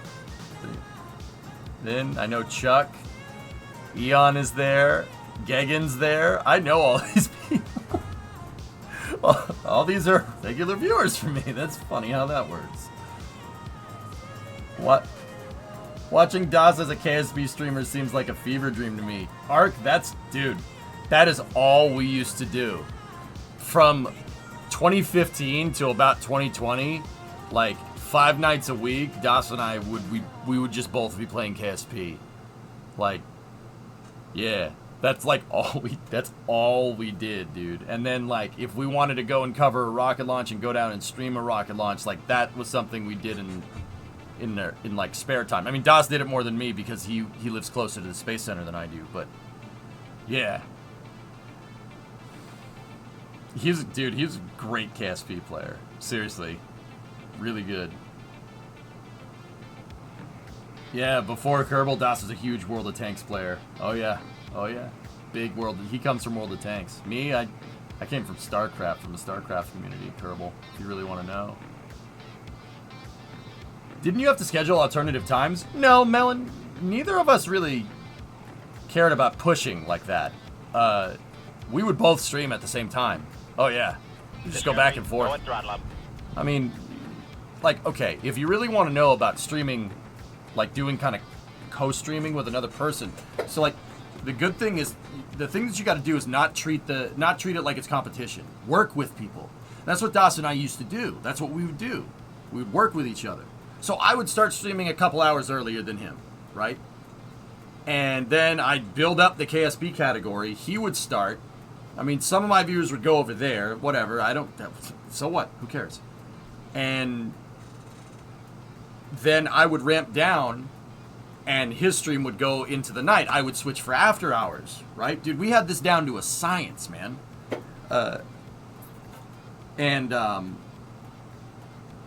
that would keep Kerbal elevated in the viewers. So like if somebody went to search by view count game, right, that would put Kerbal higher up for more hours during the day. And that got us more viewers. Because Kerbal was higher up, you get more people. And then, you know, I say, oh, Das is live, go follow him. Or, you know, sometimes he would take the early slot and I would go late, right? And he'd be like, oh, raid EJ. And I'd be like, okay, go raid Das. And he would raid back and forth. We'd just toss the football back and forth. And that's how we did it for about 5 years. Yeah, I mean, dude, it was just routine. Yeah, Moondoggy, exactly. A lot of people know, like a lot of people that started watching me know Das because I rated him. And then a lot of Das's viewers ended up rating me. We made this really cross-section community that was super freaking strong on Twitch. I mean, don't get me wrong, most of you are still here. Like, it still is strong. Yeah, Tessa, we would just pass the torch back and forth. That's what we chose to do. Like, I distinctly remember this conversation with Das. I had it with him sometime in early 2015, like right around the time when I got partnered. Like, how are we going to do this? And he's like, dude, no. Like, dude, guy had a plan right from the start. He's like, this is how we're going to do this. This is what we do. I'm like, that's a really good idea. We should... Okay, cool. I'm in. Let's do this, you know? I found your details on the back of a cubicle door in the men's room. Jib, please tell me you're not screwing with me, because that's hilarious. By the way, thanks for introducing you to him. You're welcome. Shouldn't you be driving right now?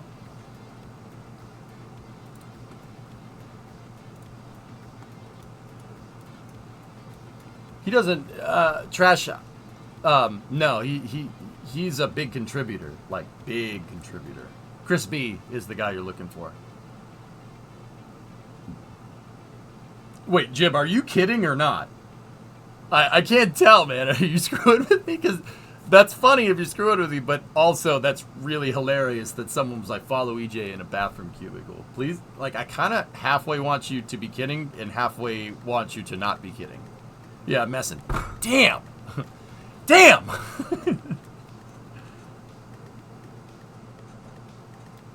He works for NSF Alleviate, yeah. Manny, you wrote it? Why? When you think of pooping, think of EJ. Wait, what? Can I look up the earliest message or something from you? I can't. Sorry, man. Vaxhawk, I know you... I think you came in from watching Summer Car. If I remember right. I think.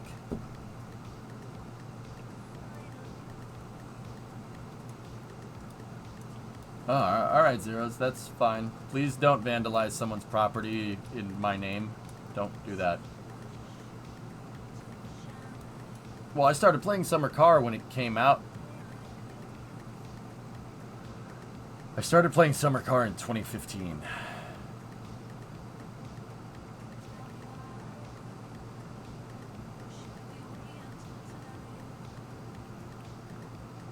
I don't like that at all.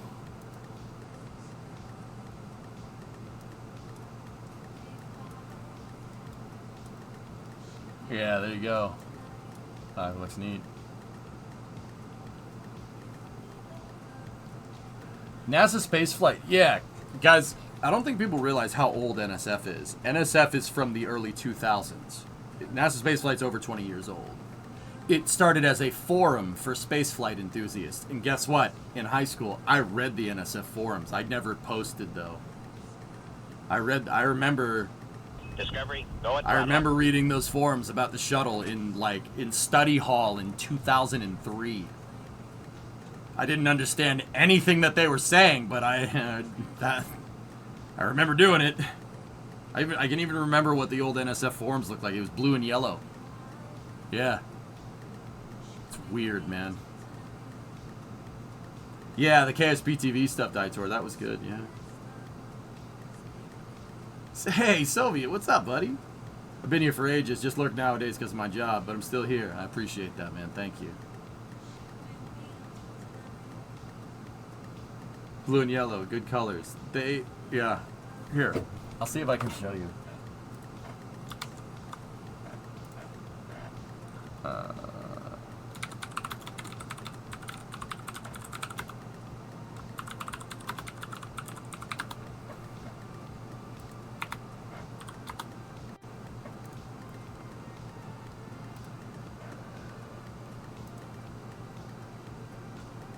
Let's see if I can find it.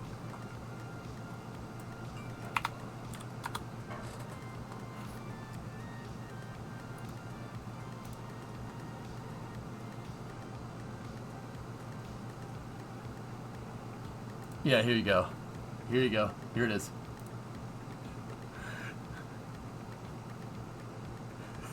It's blue and yellow. Oh my god, this brings me back. My first review was the aviators and the RCS tank hitch on your panel shuttle. Yeah, it was a good time, man. It was a good time. Yeah, when your name was in all lowercase.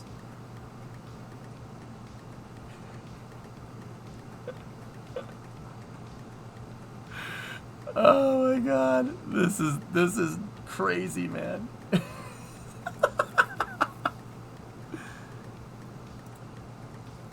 Nice. Hellfish, cool. Shuttle and current vehicles. I know. Oh my god, that brings me back, dude. I'm telling you, man, in high school and in college, I didn't post on those forums, but I would read them. Yeah. It's weird, man. What can I say? I've grown a bit since. Right. And then you just disappeared for like a year. The VBB forums. Yeah, I know, man. Dude.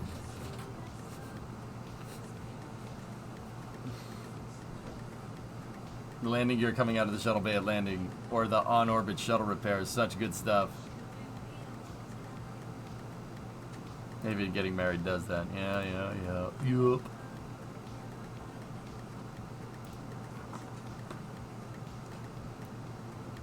I'm still having trouble, like, kind of contemplating that I've played KSP for this freaking long, dude.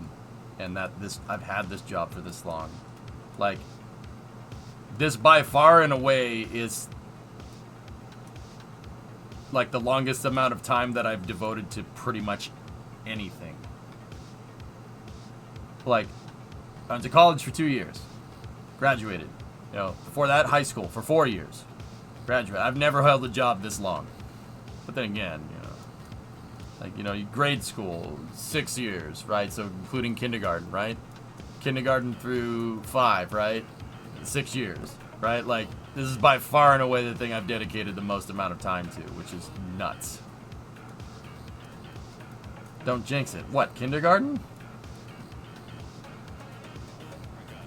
This is the longest job I've had by a long shot. Yeah, by a long shot. Working at the Ma and Pop store. Yeah, I still go there. Zeros when I'm up in the city from time to time. The pizza place that I used to work at, yeah, I was there. I went there the other day. Chroma Pizza, man. Yeah. Best Buy, I worked at Best Buy for 2 years. That's it. You just jinxed kindergarten. Yeah. Panucci's Pizza. Yep. Yeah, I went into the pizza place I used to work at. I had a very, very compelling conversation with my boss. It included 6 or 7 words. Hi, how are you? How's things? Great. Okay, here's your order. What do you need? All right, this is what you get. All right, here you go. I'll see you later. All right, bye. Yeah, he doesn't talk very much. Yeah, he's a quiet guy. He's got kind of a real Walt Kowalski thing going on, you know what I'm saying? What do you want? Pizza. All right, cool. Great, here's your food. Now get the frick out of here.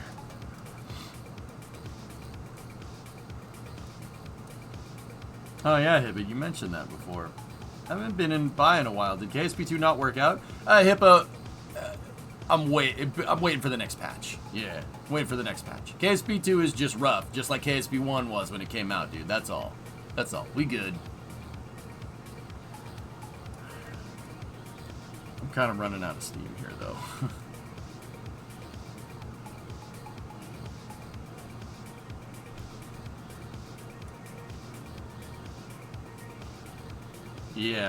Yeah, the guy that works in the old school pizza place, yeah, he don't talk very much. He's one of those make your words count kind of dudes, and I'm like, I kind of look up to that, kind of respect the hell out of that. Make your words count, like, didn't really realize what that meant until much later. But how long does KSP 2 need to replace KSP 1? I don't know, you know. I don't have the answer to that. If I did, I'd be working for Intercept, you know. I don't know what I've seen the roadmap, but we don't know what the deadlines are for the roadmap. Like, we don't know how long it's going to take for update 1, 2, 3, 4, etc., etc. Just give it some time, dudes. It has a really great, awesome development team behind it. People that are committed. They're committed to working on it. Yeah. They have the money to keep working on it for a long time. Yeah. Like, I'm not trying to say that they anticipated what was going to happen, like, with early access, but they knew that sales wouldn't be high during early access. Like, that's not really the right way to say it. They like had a fail-safe in there, just in case. Like, they have enough runway to work on the game for a long time. And that's not insider information. Nate has talked about that in the dev notes many times, actually. If you read the dev notes and stuff that they post on the forums, he said that they have the runway for them is longer than the runways in KSP 2, and they're damn long runways. So, if you don't understand the slang for that, that means they basically have enough money behind them to keep development going for a really long time, which is good. That's why I'm not worried. Like, that statement amongst anything else showed me that, yeah, we're good. Just give it some time. How long? I don't know. I have no idea.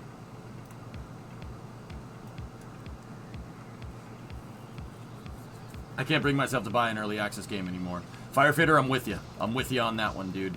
I want to pre-order Starfield, but I'm not pre-ordering Starfield. I'm not doing it.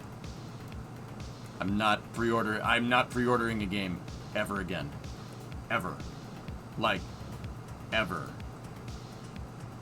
We've been burned too many times, and I understand that pre-orders, early access, stuff like that, you should vote with your wallet. I wholeheartedly believe that. You know, I'm with you. I'm with you, bro. Like 100%, dude.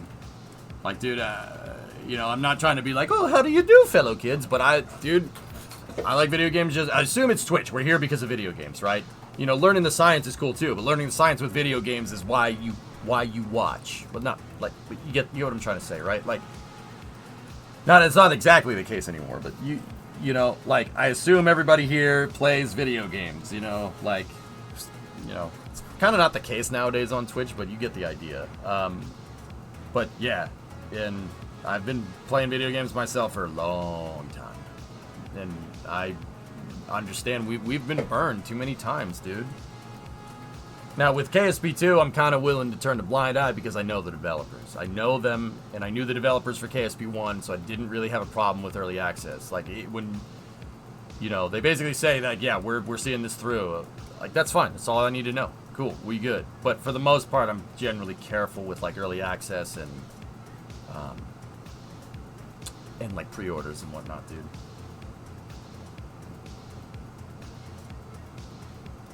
I just wanted you to know there's a new season of Good Omens, and I'm waiting for you like a good patient person.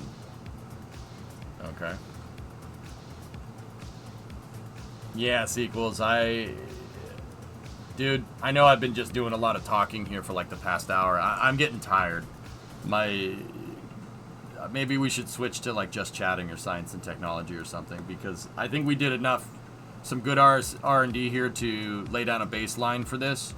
And yeah, when I get a good night's sleep and stuff, we'll take a shot at this, and yeah, we have all the proportions and stuff. I'll start making the hull for it and everything. Should be pretty cool. But yeah, this is good. this kind of gives me a good idea of what we're getting into. Yeah, I always try to make sure to play video games, dude.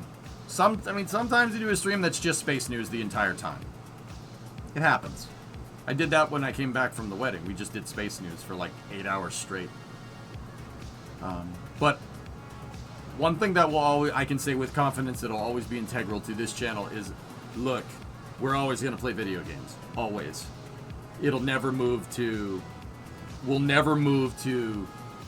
just chatting or IRL or talking about whatever, right? Even Space News. We'll never do that. I will always play games because I firmly believe that that's what Twitch is for. Twitch is for streaming video games. I will do a hot tub stream, Firefitter, but I will only do a hot tub stream if it's in the Science and Technology tab and it's me wearing a plumber's uniform fixing a hot tub. That's my rule. So if I ever buy a hot tub, a broken one, and it needs to be fixed, I will stream me fixing the hot tub and I will teach people how a hot tub works. That's my rule. That's my rule, dude.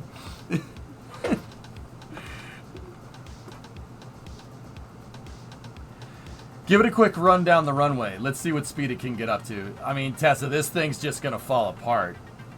It's not strutted. It's just going to break. But if you want, I mean, this isn't so much the plane, but the jig. We're launching, like, the GSE for the plane. But, I mean... Discovery, go at throttle up.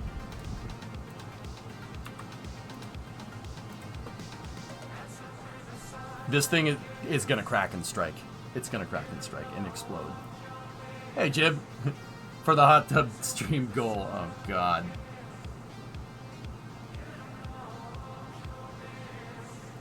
Brimo will help me fix it, Kulani. We don't objectify people here, okay?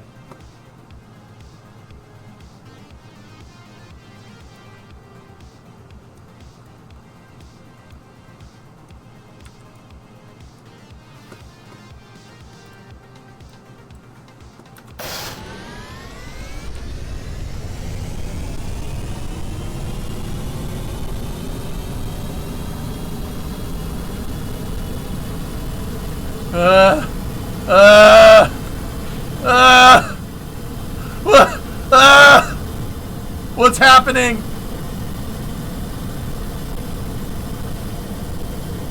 We didn't need that. Oh, okay, maybe we did.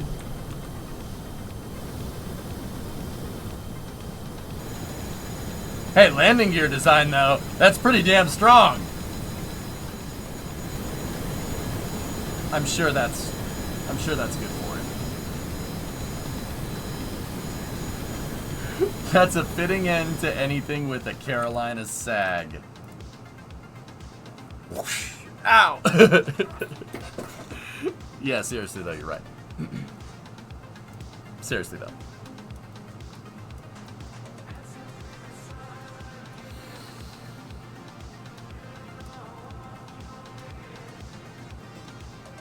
So, yeah, Tessa, there's no hull here. This is literally the jig. This is the jig that you'd build the plane on. We just did the equivalent of launching that. So, yeah. Powerful and sloppy. Let's do this. Just freaking, can you imagine a plane taking off? Right? Freaking engines are going all over. That'd be nuts. 10 whips ain't gonna cut it.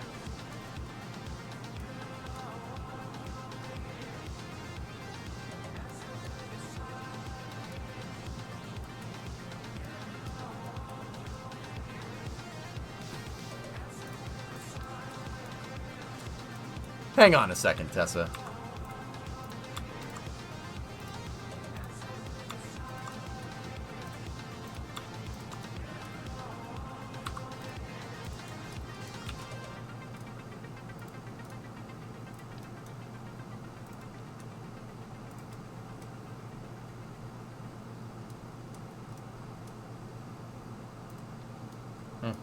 It'll work.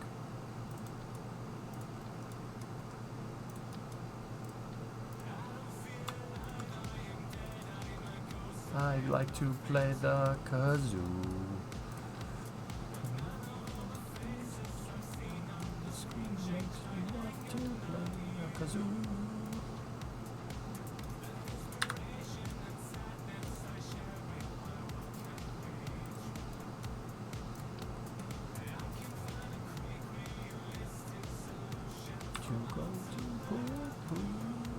What? You hear that, chat? This is all because of you. That's what the guy said.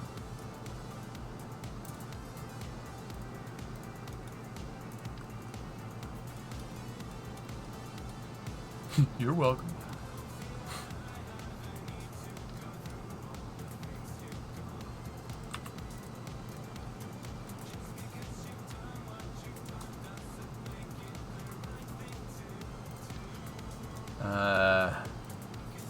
That'll work.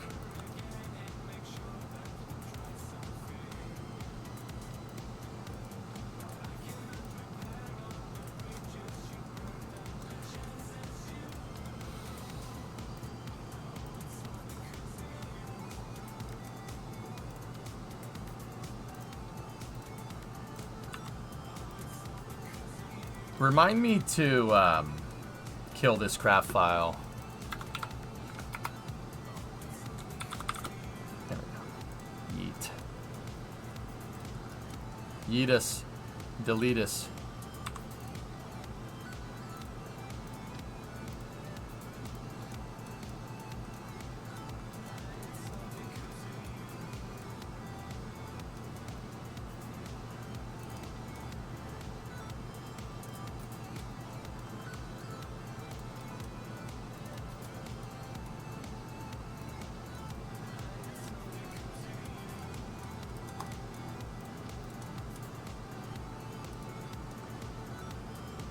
This is fine.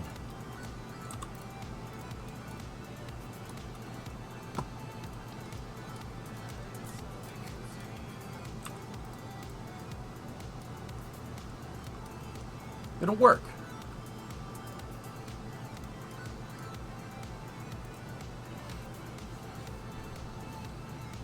Skyrim. I became an adult. Damn, been a while.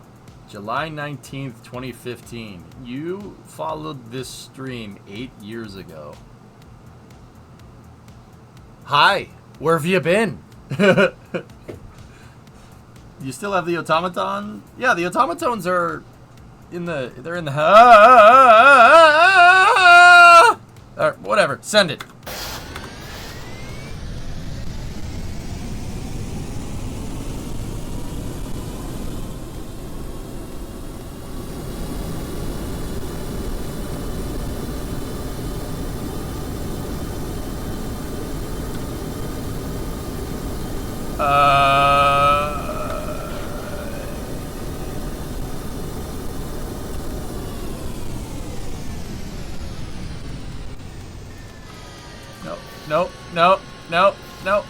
No. Alright, well, I guess we're going over here now.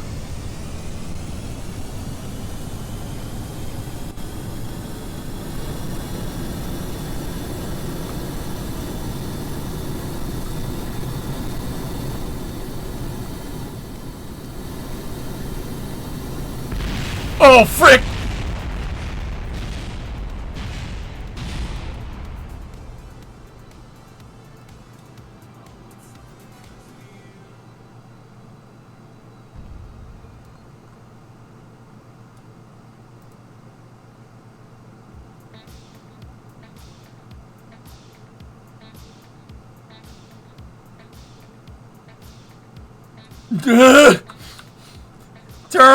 Turn this melon farmer!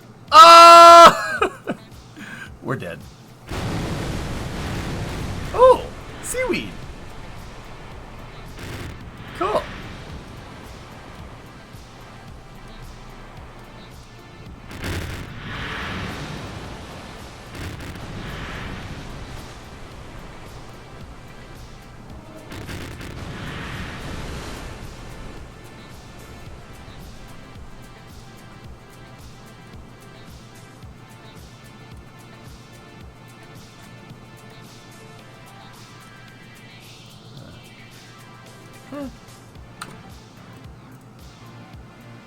Made it to the water. That's pretty impressive.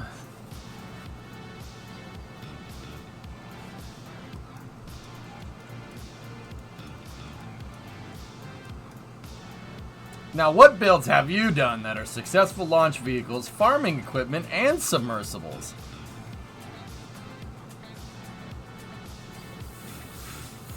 The flowers are still standing. Yes. Here, look here. How about this chicken nugget? That's cool, right? All right, Louie. Keep in there, buddy. I'll see ya. Think you would play the new F1 manager? Nope. Nope, won't do it. I totally disagree with them releasing a yearly product, especially with the state that they left F1 Manager 22 in. No, not interested. Vote them with my wallet, Alleviate. Derek!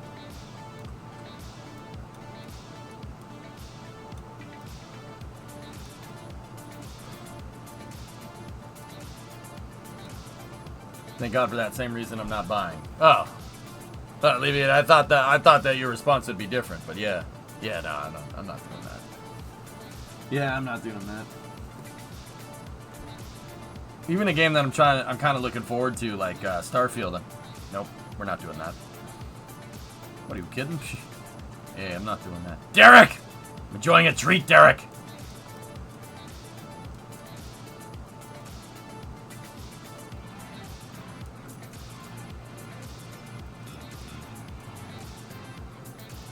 What are your thoughts on that Century of Steam game that was announced today? There was a Century of Steam game announced today? Was that Century of Steam game on Steam?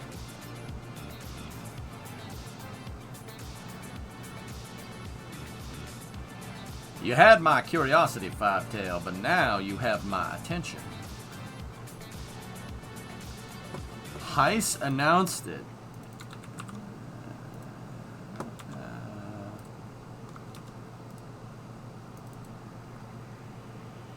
Century of Gaben?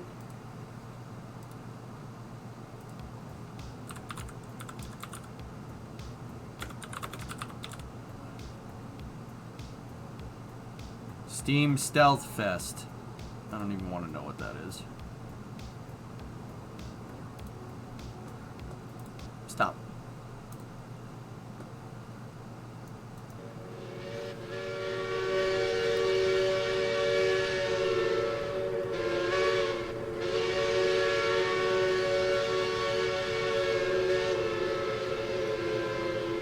I'm gonna switch this over to just chatting, dudes.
No freaking way! Oh, the pole pushing!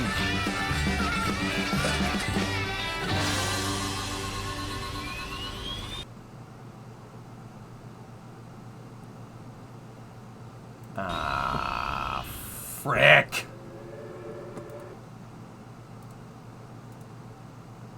Centuries of Steam is a physics-based multiplayer railroad simulator and strategy game. Build your route through beautiful landscapes, customize and operate your fleet of historic trains, discover the sights, sounds, and stories of railroading with industry-leading steam, firing, and audio simulation.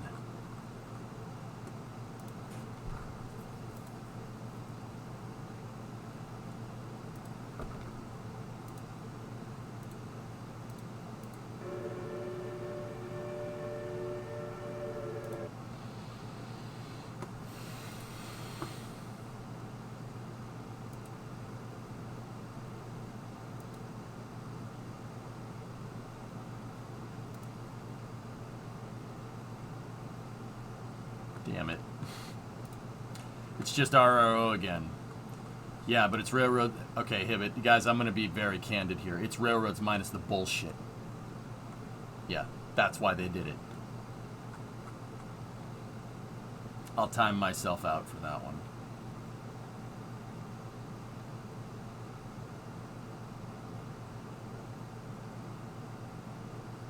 Okay. Here, have a roller coaster. I remember this, dude. You've shown something like this before. Freaking. That's awesome. Now, you're getting that, aren't you? Is a railroader in real life. Ryo, tell me you've been watching Derail. Tell me you've been watching Derail Valley, man. That game is so good. So good, man. Oh no, the game is freaking mint. Oh yes, I have, dude. Oh, frick. If it's like that with multiplayer, I'm so screwed. Oh, we're gonna build the best train routes. It's gonna be amazing. When you playing Derail, we'll play again next week.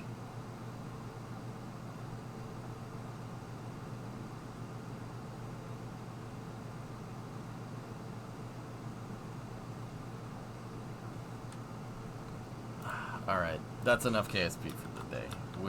We'll chill for Falcon Heavy. Is Jupiter 3 still go? Yep.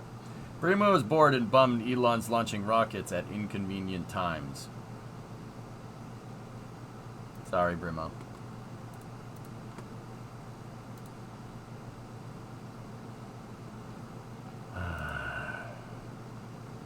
Alright, I have the Star Raker pictures saved.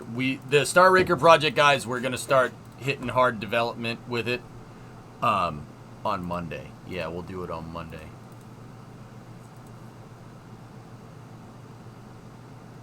Yeah.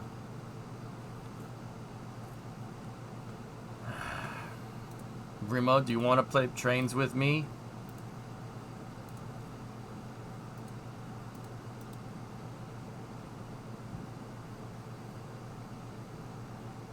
What's the status with Saturday Night Racing? I'm not playing GTA anymore. Their paywall stuff 95 I don't agree with at all. It was already bad with shark cards and stuff and hacking, and I don't want to do that. Maybe? Really? Oh, wicked! Wicked, wicked, wicked. Yeah, vote with your wallet, man. Dude, I can't.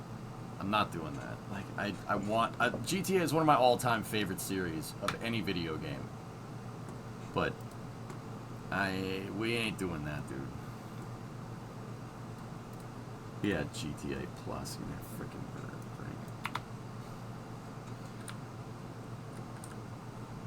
We'll change up the title. We still got actually some time, so. Heist's video, yeah. If you guys want to see Heist talking about it, I mean, we could watch that, I suppose. So, let's just go over here. TJ's Space and Gaming Review.